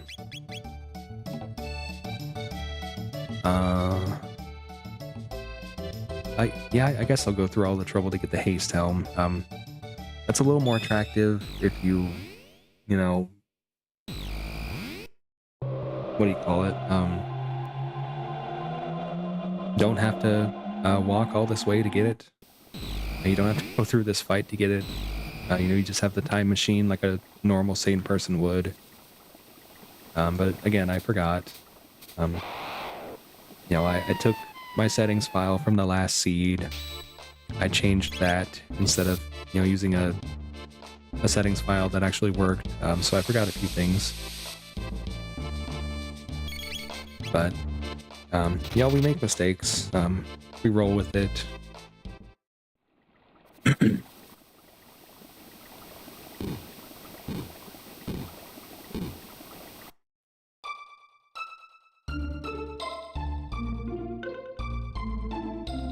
So a lot of extra time spent walking around this seed, but the way it's played out, I'm not super worried about it. No biggie. So we got protection on Frog. Let's fix that. We don't need to protect him. Do I want... normally I'd put the Regal Gown on Ayla, probably, for the magic defense. but I'm not worried about it. Marl, I think, probably gets more benefit from the physical defense at this point in the run. You know, anytime you've got a low durability caster, you know, it's both intuitive and unintuitive at the same time that maybe you want to give them your you know, high physical defense. You know, while they're not meant to be a tank, you know, just giving them tank properties, it's pretty good for them not dying. And as was stated before, you know, if you don't die, you'll live. So, you know, Ayla, she kind of naturally has good survival in the first place. That rainbow would be really nice, but Chrono sucks, so no good use for it. So now looking at it, even with the ruby armor being a pretty decent piece of armor. Okay, everybody say bye to Nate. He's gonna maybe play a seed. I have no idea. Maybe he's gonna go poop. I don't know, but wish him luck with whatever endeavor.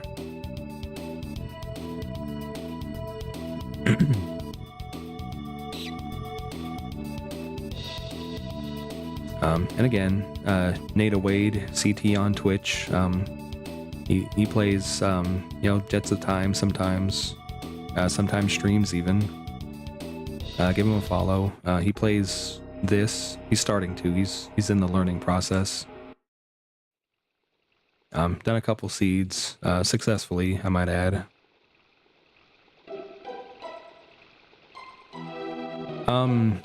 So there's a possibility that your palette string needs either like quotation marks around it or no quotation marks. I think it's a little inconsistent. Like if you do the personal settings file, you might need the quotes. If you do it via like the website, maybe it doesn't need the quotes. I can't confirm or deny either one. I mostly just roll seeds from the bot, and I've already got my settings there, so.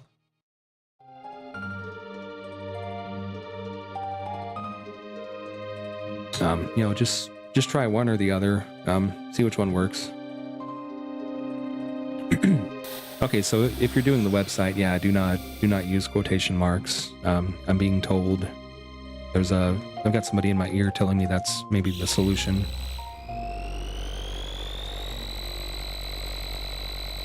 I again prefer the bot.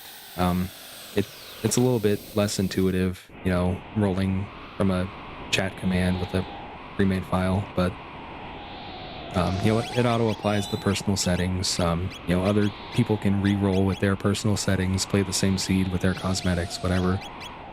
It's also more up to date than the website is. For better or worse. Sometimes there's a bug, but most of the time it's fine.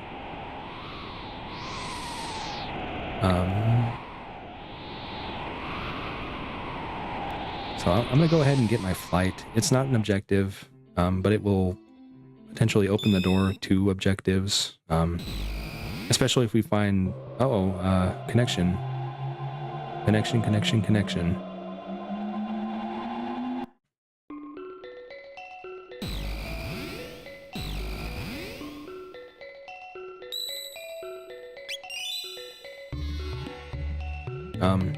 Am I still live? I have no idea.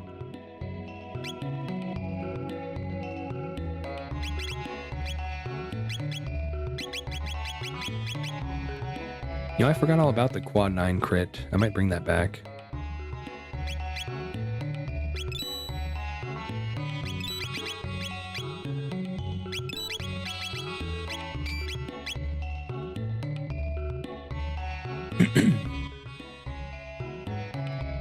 Okay, I think my connection's back now.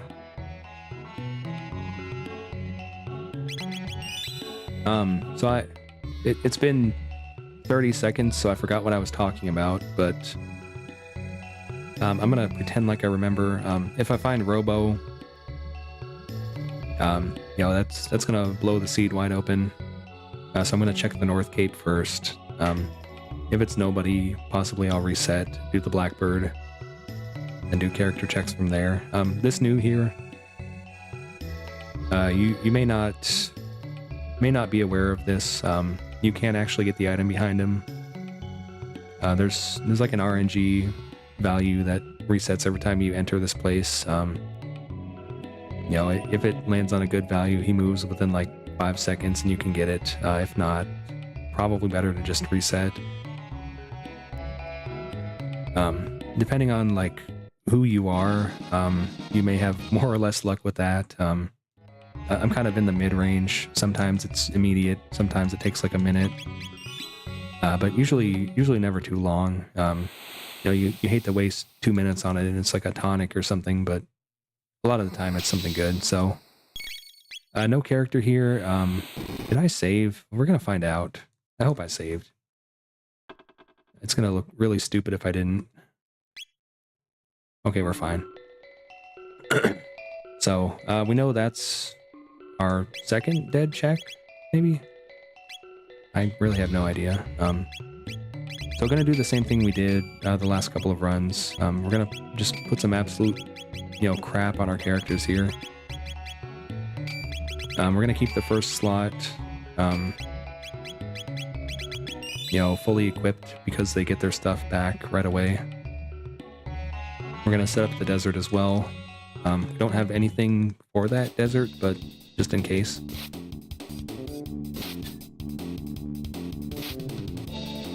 So if you watched earlier, you may have seen this already, but I'm gonna peek the boss just as kind of like a safety measure. We save enough time doing Blackbird the way we're doing it that like it's not necessarily like problematic to spend a little extra time, get some intel.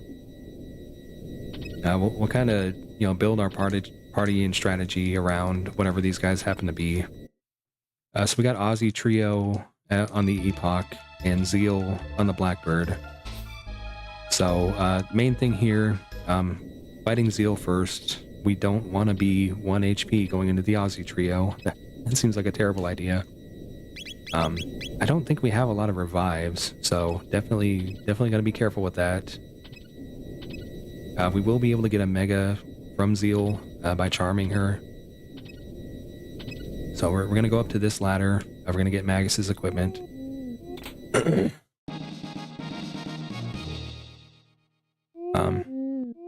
Something to think about with the Aussie Trio. Yes, like, comment, subscribe. I'm sure you'll watch the whole thing later. No doubt in my mind about that. Anyway, Aussie Trio.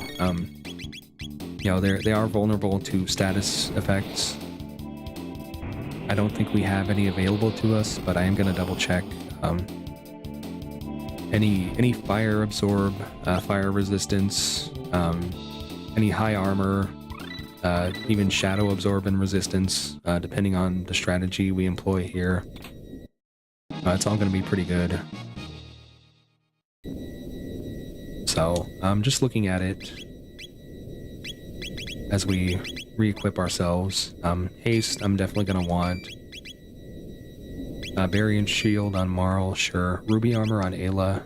What I'm going to do here on the Aussie Trio, I'm going to attack slash from Ayla, possibly with Ice Toss.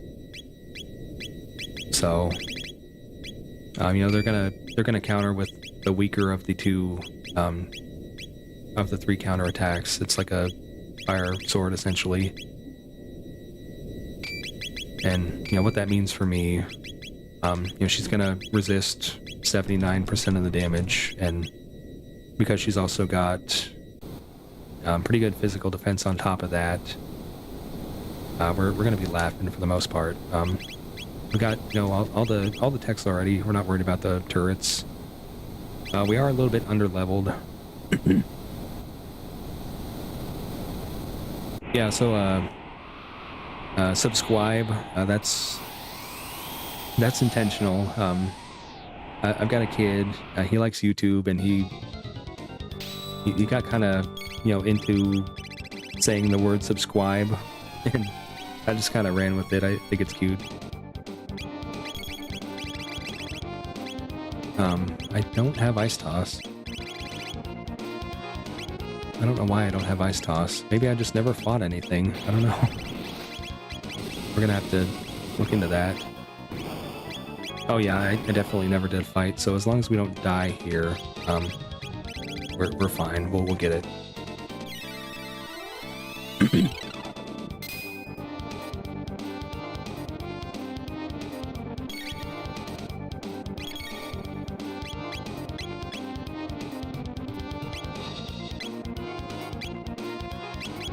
No, I'm just gonna rock throw. I should really charm that Mega before it's too late.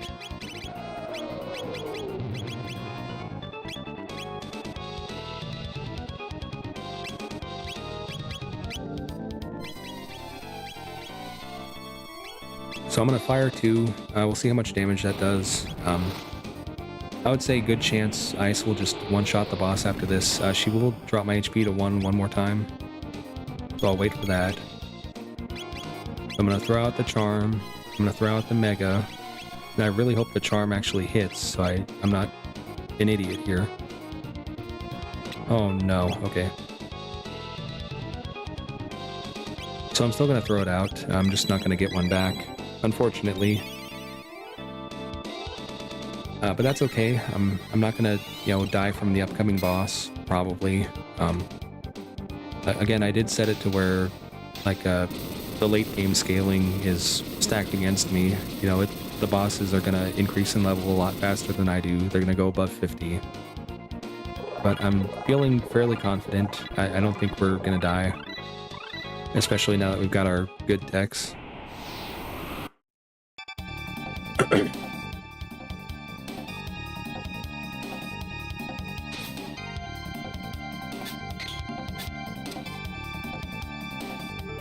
So we can charm, you know, the usual stuff off this boss. However, I don't want any of it, so I'm not going to do that.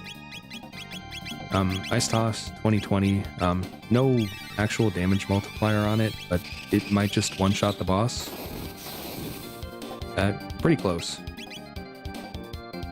So it's going to counter her. Again, she has high defenses, high fire resist. It's not going to matter. Fire 2, I think, kills Slash. I think Flee runs immediately. If not, I'm gonna be in a... Okay, I'm fine. If that didn't kill him, I might have been in a lot of trouble there.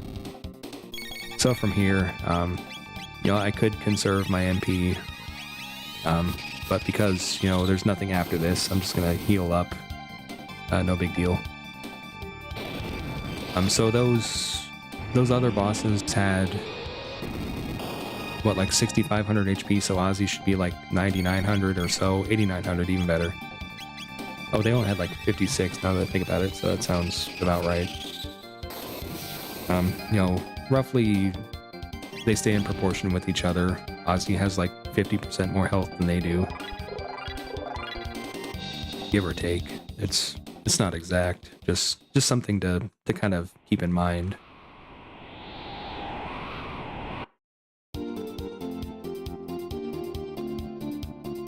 So I'm going to go ahead and just take my free heal here. I'm going to reassess my objectives. Cyrus Grave, I don't have either of the key items for that. I still need a bent sword for the Masamune Forge. Factory Genodome, I need Robo. Chrono Trial, I need Luca. So, you know, if I'm feeling like I'm not making progress, Omen is an option. I could just do that, spend, you know, good 30 minutes in there, fight Lavos. But I also haven't gotten past the gauntlet part, so that would be pretty long too, pretty expensive. So with all that in mind, I'm feeling, you know, recruit all the things, check all the recruit spots.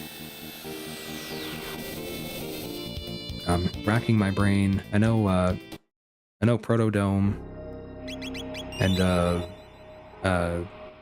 thing, Dactyl Nest. You know, they're two spots I haven't checked. I think I found 3 dead ones already, but I don't remember anymore.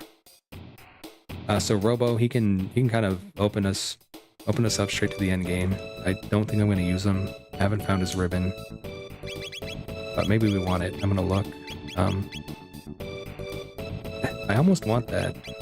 If I find the ribbon, I'm switching him in. Ice Tackle, it's a very, very strong tech, especially when you've got like 15 and 20 cost on it. I don't know why I flew there. You know what, I'll go Genodome first. I'm gonna put Ayla in front, I think.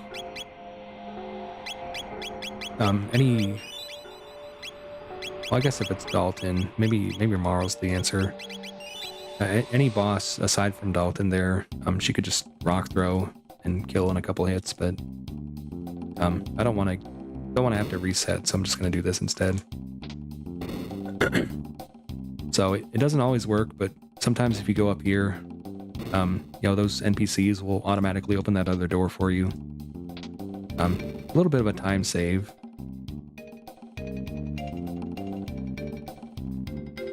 So we'll just let him do it. So compared to like Vanilla or Jets of Time, you can skip a lot more things in here. It's a lot less miserable of an experience.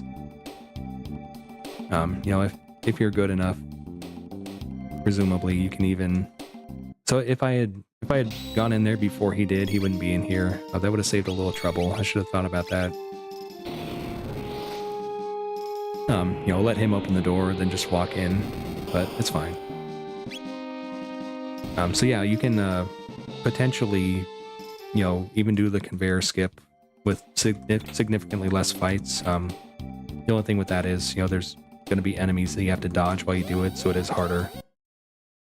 Yeah, so if you go up before you fight them, the game will kind of hint at you like, hey, this is how this dungeon actually works, pay attention.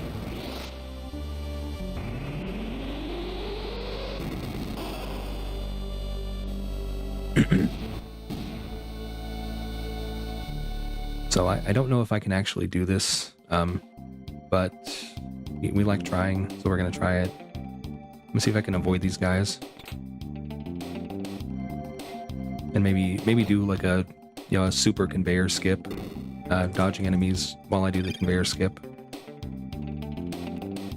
You know, the ability is certainly there. Even if I don't have it myself, we'll see. I'm usually pretty good at this. I did bonk a little bit there. It's concerning. So, easy game. They say conveyor skip is hard. It's not. It's not nearly as tight of a window as people say it is. I think where people get caught up is on the conveyor here. You see like these little bumps here. The name of the game is spend as little time on the conveyor as possible. So you want to, you know, get on, you know, as high up as possible, and then get off as low down as possible, so that, you know, you don't waste, you know, half a second worth of frames, you know, being slow for no reason. That's the main thing. Like, even if you bonk a little bit, even if, you know, you can't hold a diagonal input for some reason, you can still save time there and it'll be fine.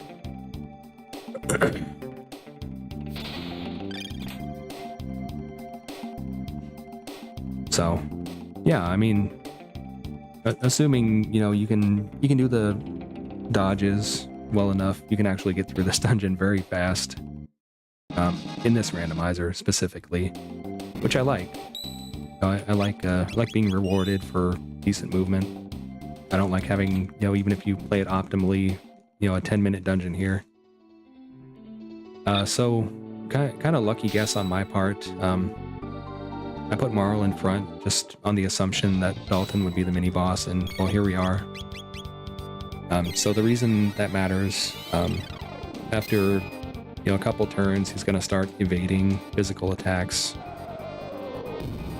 With that in mind, I'm not doing a physical attack here. Where is my haste? Did I take my haste helm off? I might have. So mini bosses at level 50, typically they stay in like the mid 6,000 HP range. Atropos is an exception. She gets closer to like 8,000. I really wish I had my haste right now. So like with Dalton, you know, he does the burp when he dies. Expect it to do half of your HP. You know, so you don't wipe for no reason here. So, you know, without actually checking his HP, I'm pretty sure the next hit kills him. So I just want to be above like 350 when next I hit him. I did run out of MP here. I'm gonna gamble on it. I'm gonna assume he's not gonna hit me for 359. I'm probably wrong. But, you know, a valuable lesson to be learned.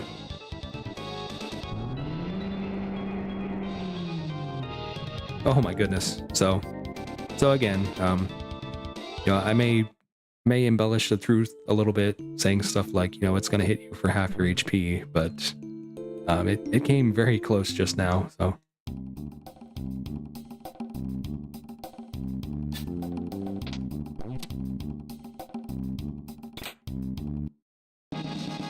So that stop would have been nice on the Aussie fight.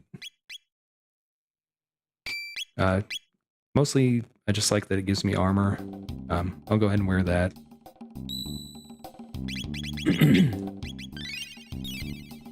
No shelters anymore. I've been a very greedy boy, using them a lot. But I can get more. There's a free source, the 680 forest. I'm still being pretty conservative, like consumable-wise, just because, you know, in the shops, they're very expensive. You don't want to like run out of gold and not be able to finish the seed.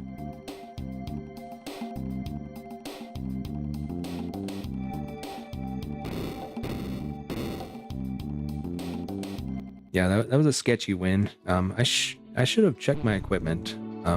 Big mistake on my part. I probably like lost all my equipment when I left the Blackbird. Just a silly boo-boo on my part.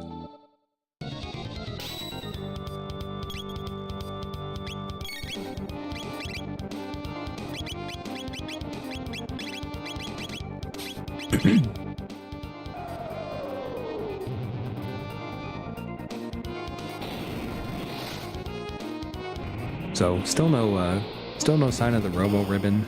So even though like it would be a really good thing to have, it's probably not happening this run.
So not a lot of commentary here. I've got like 800 notifications on my phone that I've been ignoring.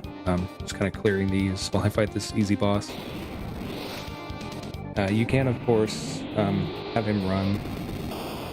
You know, not get levels or drops or scaling, but I kind of want that stuff, honestly. Got no levels whatsoever, but that's okay. So we can do Magus Castle now. That's an option. Factory is an objective.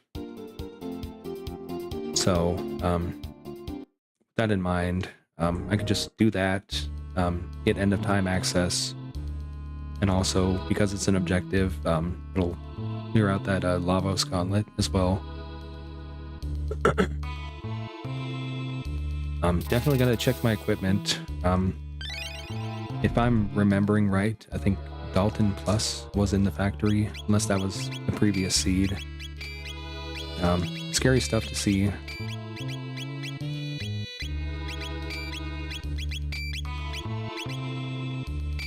Oh yeah, that's why I didn't get levels. Oh no.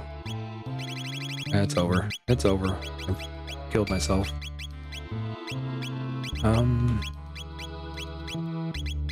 Third eye, no. No.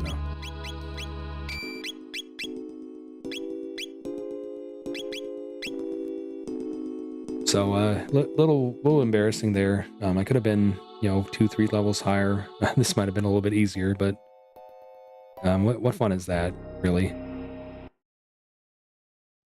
So I'm gonna post up here. I'll be back in like 1 minute.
They say sometimes your best ideas come to you when you're in the bathroom. You'll think of a comeback to something somebody said to you while you're taking a shower. You'll have a eureka moment. When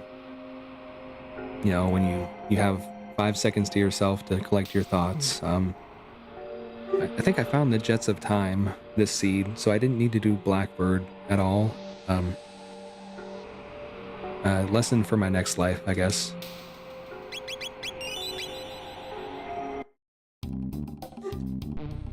That's okay. I got levels, so whatever. Of course, all the level gains I got were completely erased. I am putting the wallet on, but another thing to learn from. Nobody's perfect. Some of us, in fact, are very stupid. But no judgment here.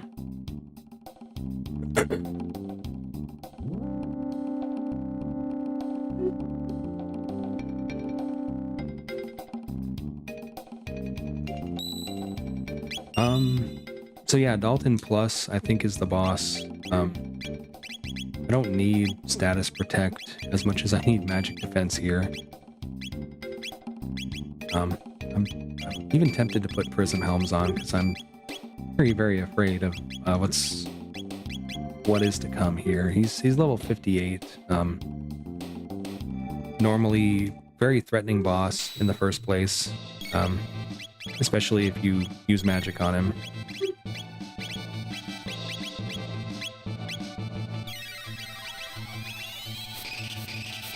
So, whatever I can do to not die here. My party's level 44, boss is level 58. Something to think about. Even being like 5 levels under scaling, a particularly hard boss, not something you want. This may be a demonstration of the value of preparation, carefully planned, strategies. On the other hand, it could also be a demonstration of, you know, sometimes you just get killed. Don't know what side of that fence we're gonna fall on today. Hopefully not the middle. That doesn't feel very good.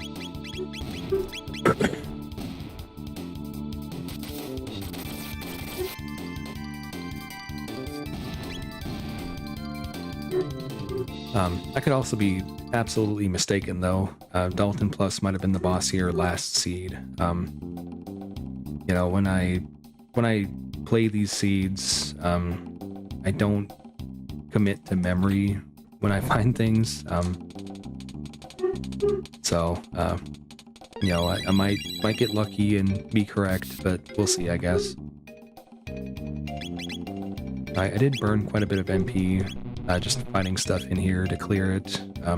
Not super worried about it.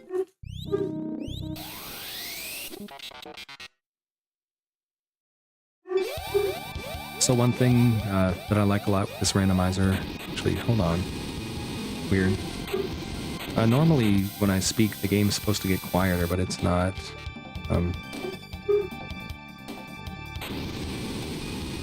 don't know why. I guess maybe it's just a particularly loud section. Hopefully not too bad. I guess we'll see. Okay, so I was completely wrong. I guess it was Dalton Plus in the previous seed. However, North Cape Magus has the exact same problem. He's not very high health, but his magic hits very, very hard, and he does counterattack. Did I take my haste helms off? I did, didn't I? Okay.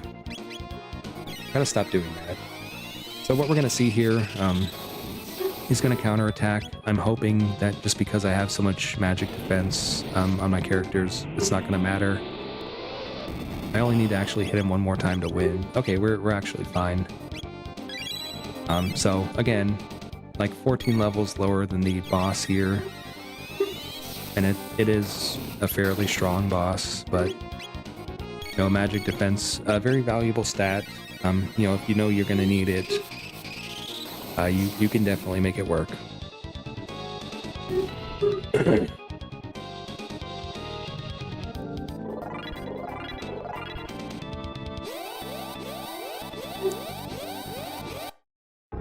Alright, so looking like level 45, not ideal. I do have a good amount of magic defense, status protection even. I don't know how my consumables are shaking out.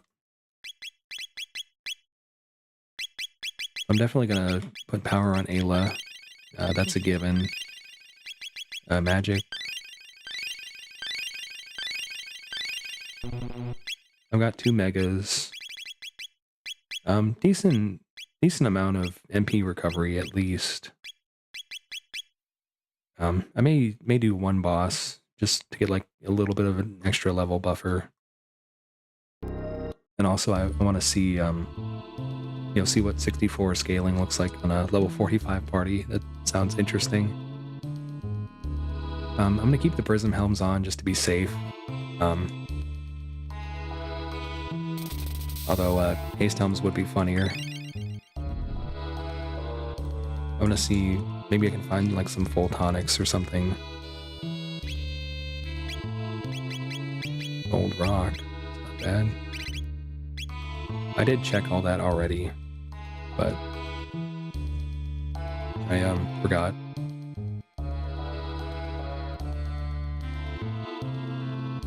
So I think with moderate difficulty I could do Lavos right now. But again, because you know we're trying out this super duper high scaling setup, we're just gonna see what happens here. So it's also a really sucky boss, so this is kind of a perfect opportunity, I think.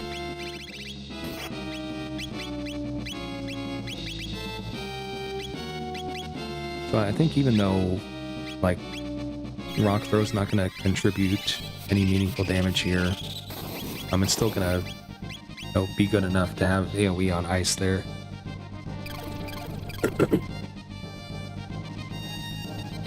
So HP scaling doesn't look like it's out of control on this boss. I've only got to do like 6,000 to both parts. It's got some magic resist, but whatever. Should be 2.5 turns. It'll go down. Just gotta hope that it doesn't do a lot of damage to me. That didn't do anything. Oh. So, I mean, even though the scaling is jacked up, I've put on maximum defensive capability. Not super threatening as of right now. No status, no nothing really. So that kind of bodes well for Lavos. A lot of the considerations for this boss apply to the end boss as well. Magic resists, things of that nature, status protect. I'm almost wondering if scaling this boss up so high maybe made it overflow to where its magic is like 2 and does no damage, but I don't know that to be the case. I don't know what that was. That was weird. I don't know if anybody saw my colors messing up there. It's probably something to do with the boss sprite being too big. Alright, no shelter, no shelter. So again, like, even going up to 70 scaling, as long as you've got like a decent amount of like prep, you're careful in terms of your defenses, it's not so bad. May try to bring it even higher next time. Maybe try 80, 90.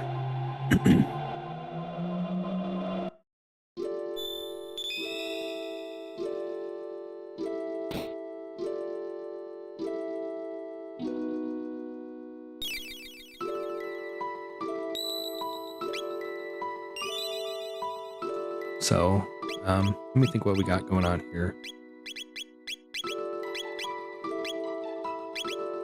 I can put the haste helm on her.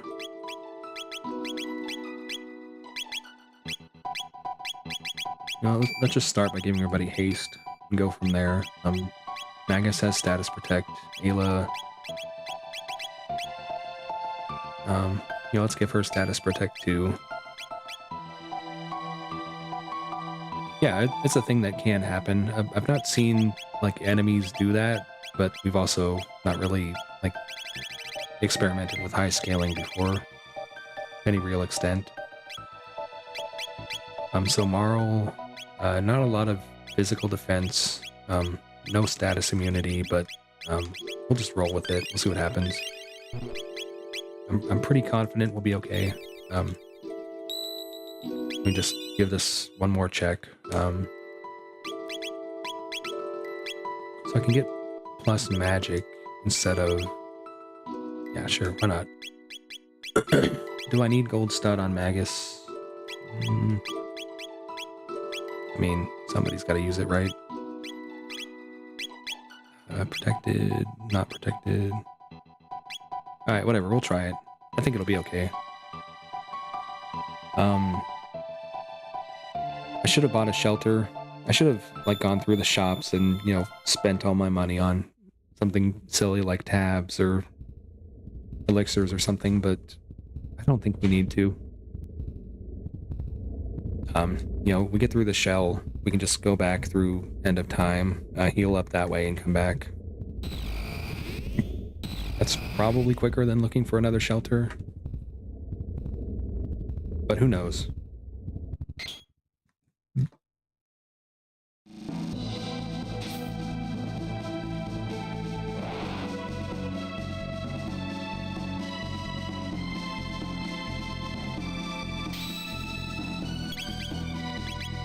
I can't rock throw. Do ice toss.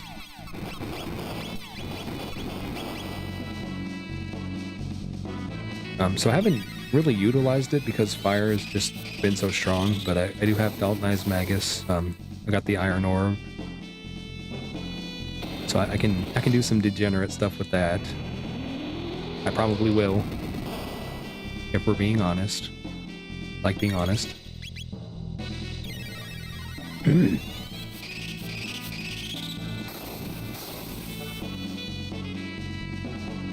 Oh, we got prism specs, wow. Does that change my plans? Probably.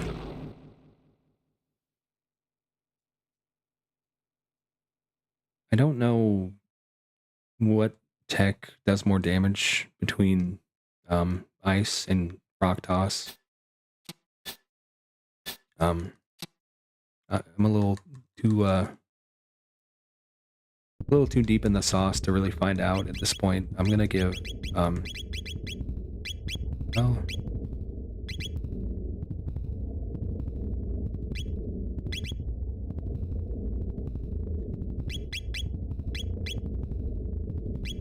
Choices.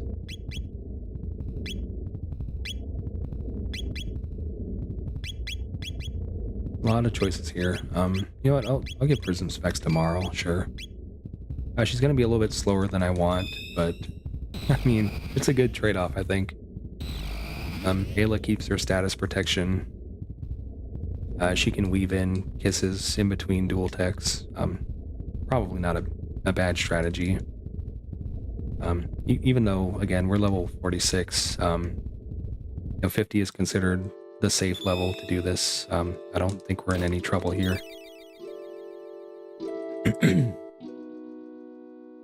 I think we're fine. Yeah, first form, it's scary, like if you try to challenge it early on, as a joke, get the bad ending, whatever. But once you actually get to like the level of power needed to finish the game, it's only got 10,000 health. It's not a problem whatsoever.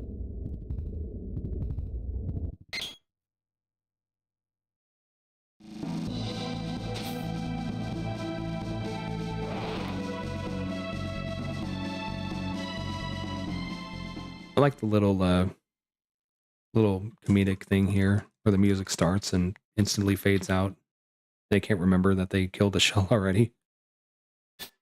So yeah, in like a speedrun scenario, in the vanilla game at least, people have strategies where they can do like level 40 Lavos. It's not necessarily something you can do every time with the randomizer. You need certain texts, certain gear, certain characters. But just knowing that it is possible to do it, you can pretty safely say, it's gonna work in the randomizer too, probably. Maybe at a slightly higher level, depending.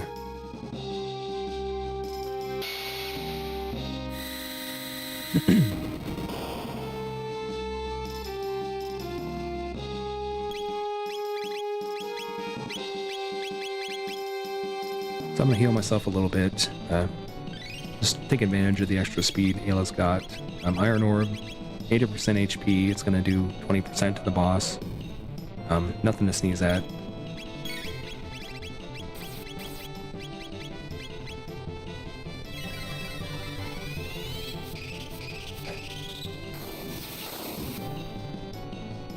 So I'm gonna two-shot the arm with that. Do I have? I'm gonna use that.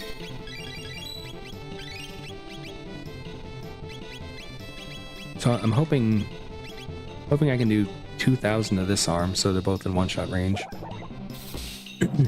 That's not enough.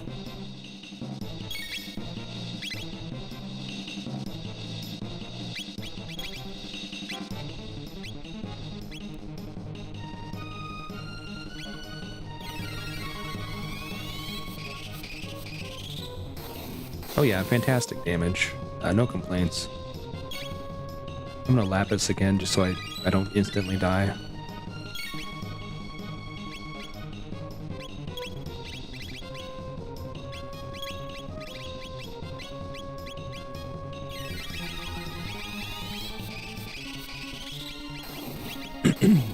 So I've got 2 megas. I think once I get past like the poison attack, I'll probably use the first one.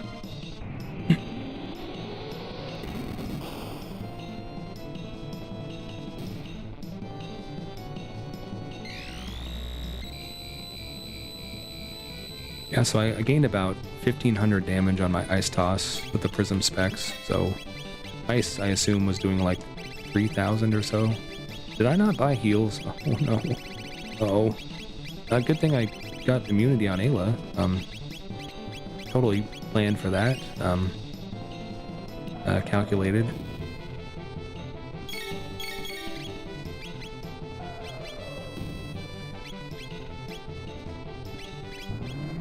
So I'm gonna clear this poison. I'm gonna use my mega. I think I can get through the boss before Shadow Doom Blaze. I think.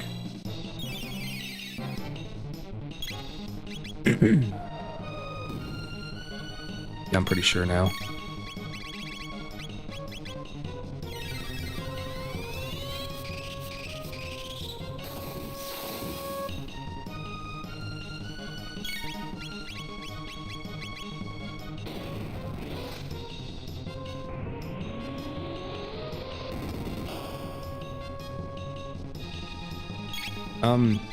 I didn't really buy very much. I had every intention of doing so. I just didn't actually do it. So, oopsie.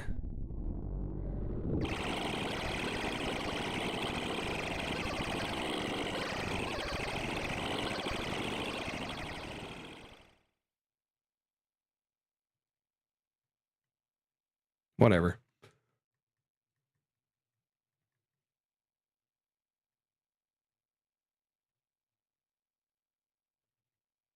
So, this is gonna come in at a pretty similar time to the entrance rando, surprisingly.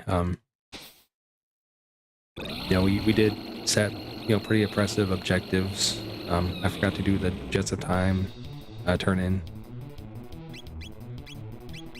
Also, I, set the enemy scaling really high as a joke. Didn't matter that much, but I'm sure it slowed me down a little.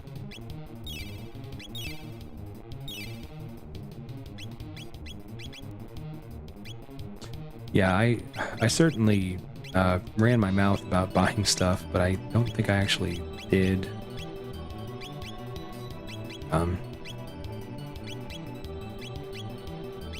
I just kind of didn't do it. I thought I had enough to get through this boss, and I'm pretty sure I do, but we'll see.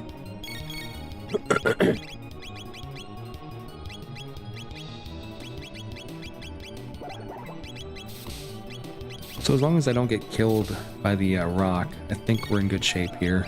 Do I have shields? I don't think I have shields. Okay. Good to know. Oh, thanks for that. So, I say this a lot. If he does one lightning attack, he's gonna do another. Yeah, if he does one slap, he's gonna do another. So...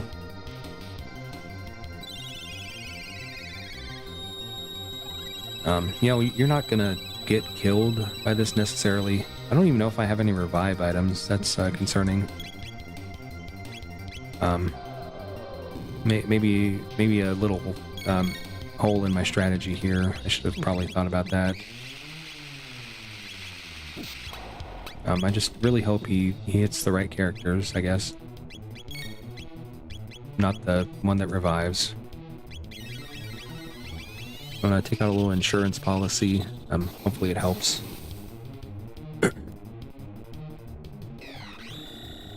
Yeah, like you really need to be high level with magic defense items.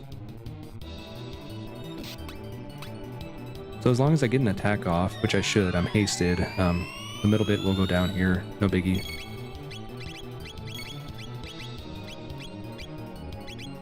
So I think we've entered like the phase of the fight where it's very hard to lose. Famous last words, but we're feeling pretty good right now.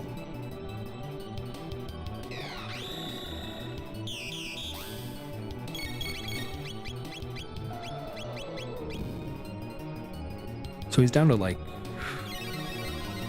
it'll be like 10,000 or so HP at this point.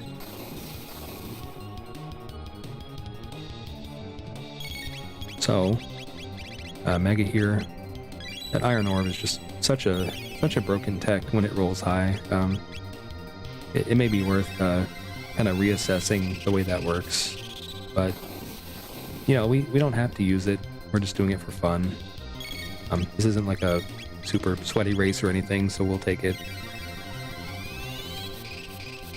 And if it was, I would probably lose because I did the entire Blackbird for no reason, but that's okay. So 153, I think our first run was like 154 or something, so a pretty comparable time.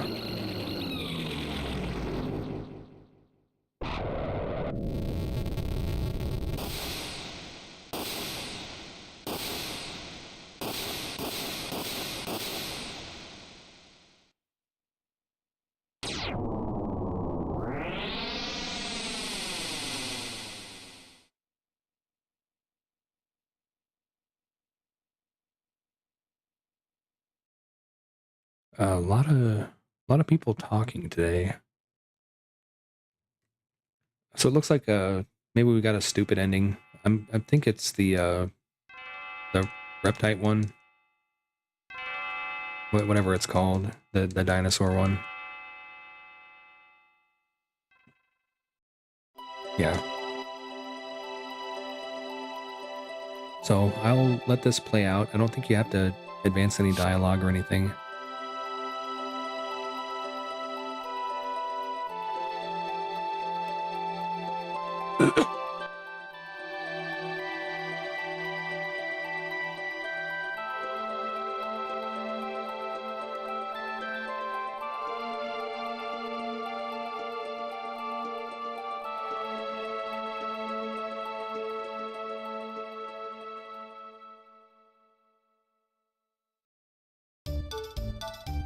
Yeah, so we'll just let this play.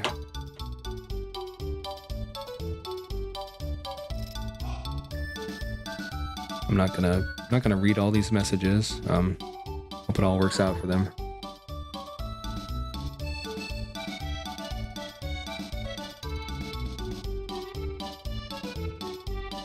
What is he doing on the stairs?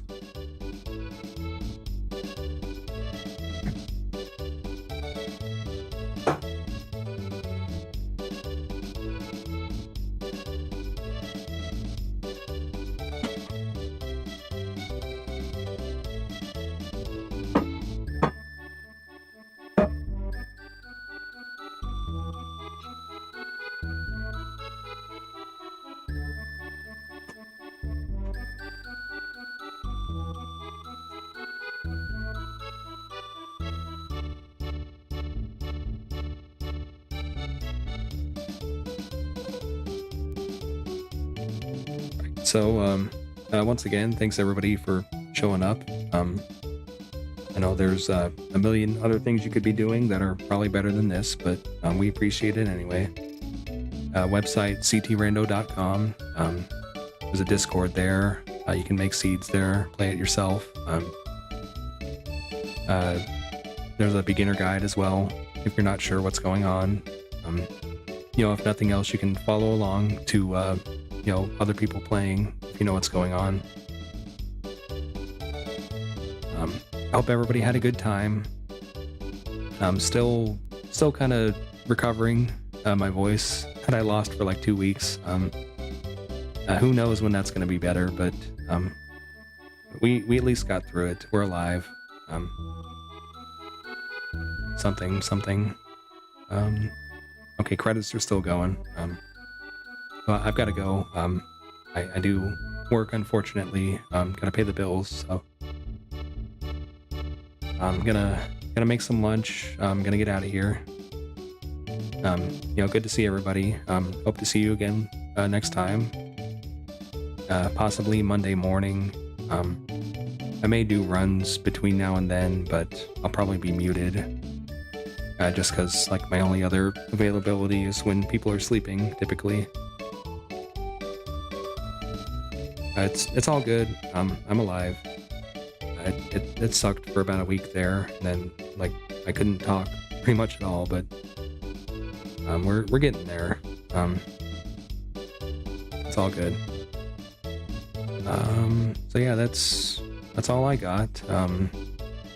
I'll see you guys later.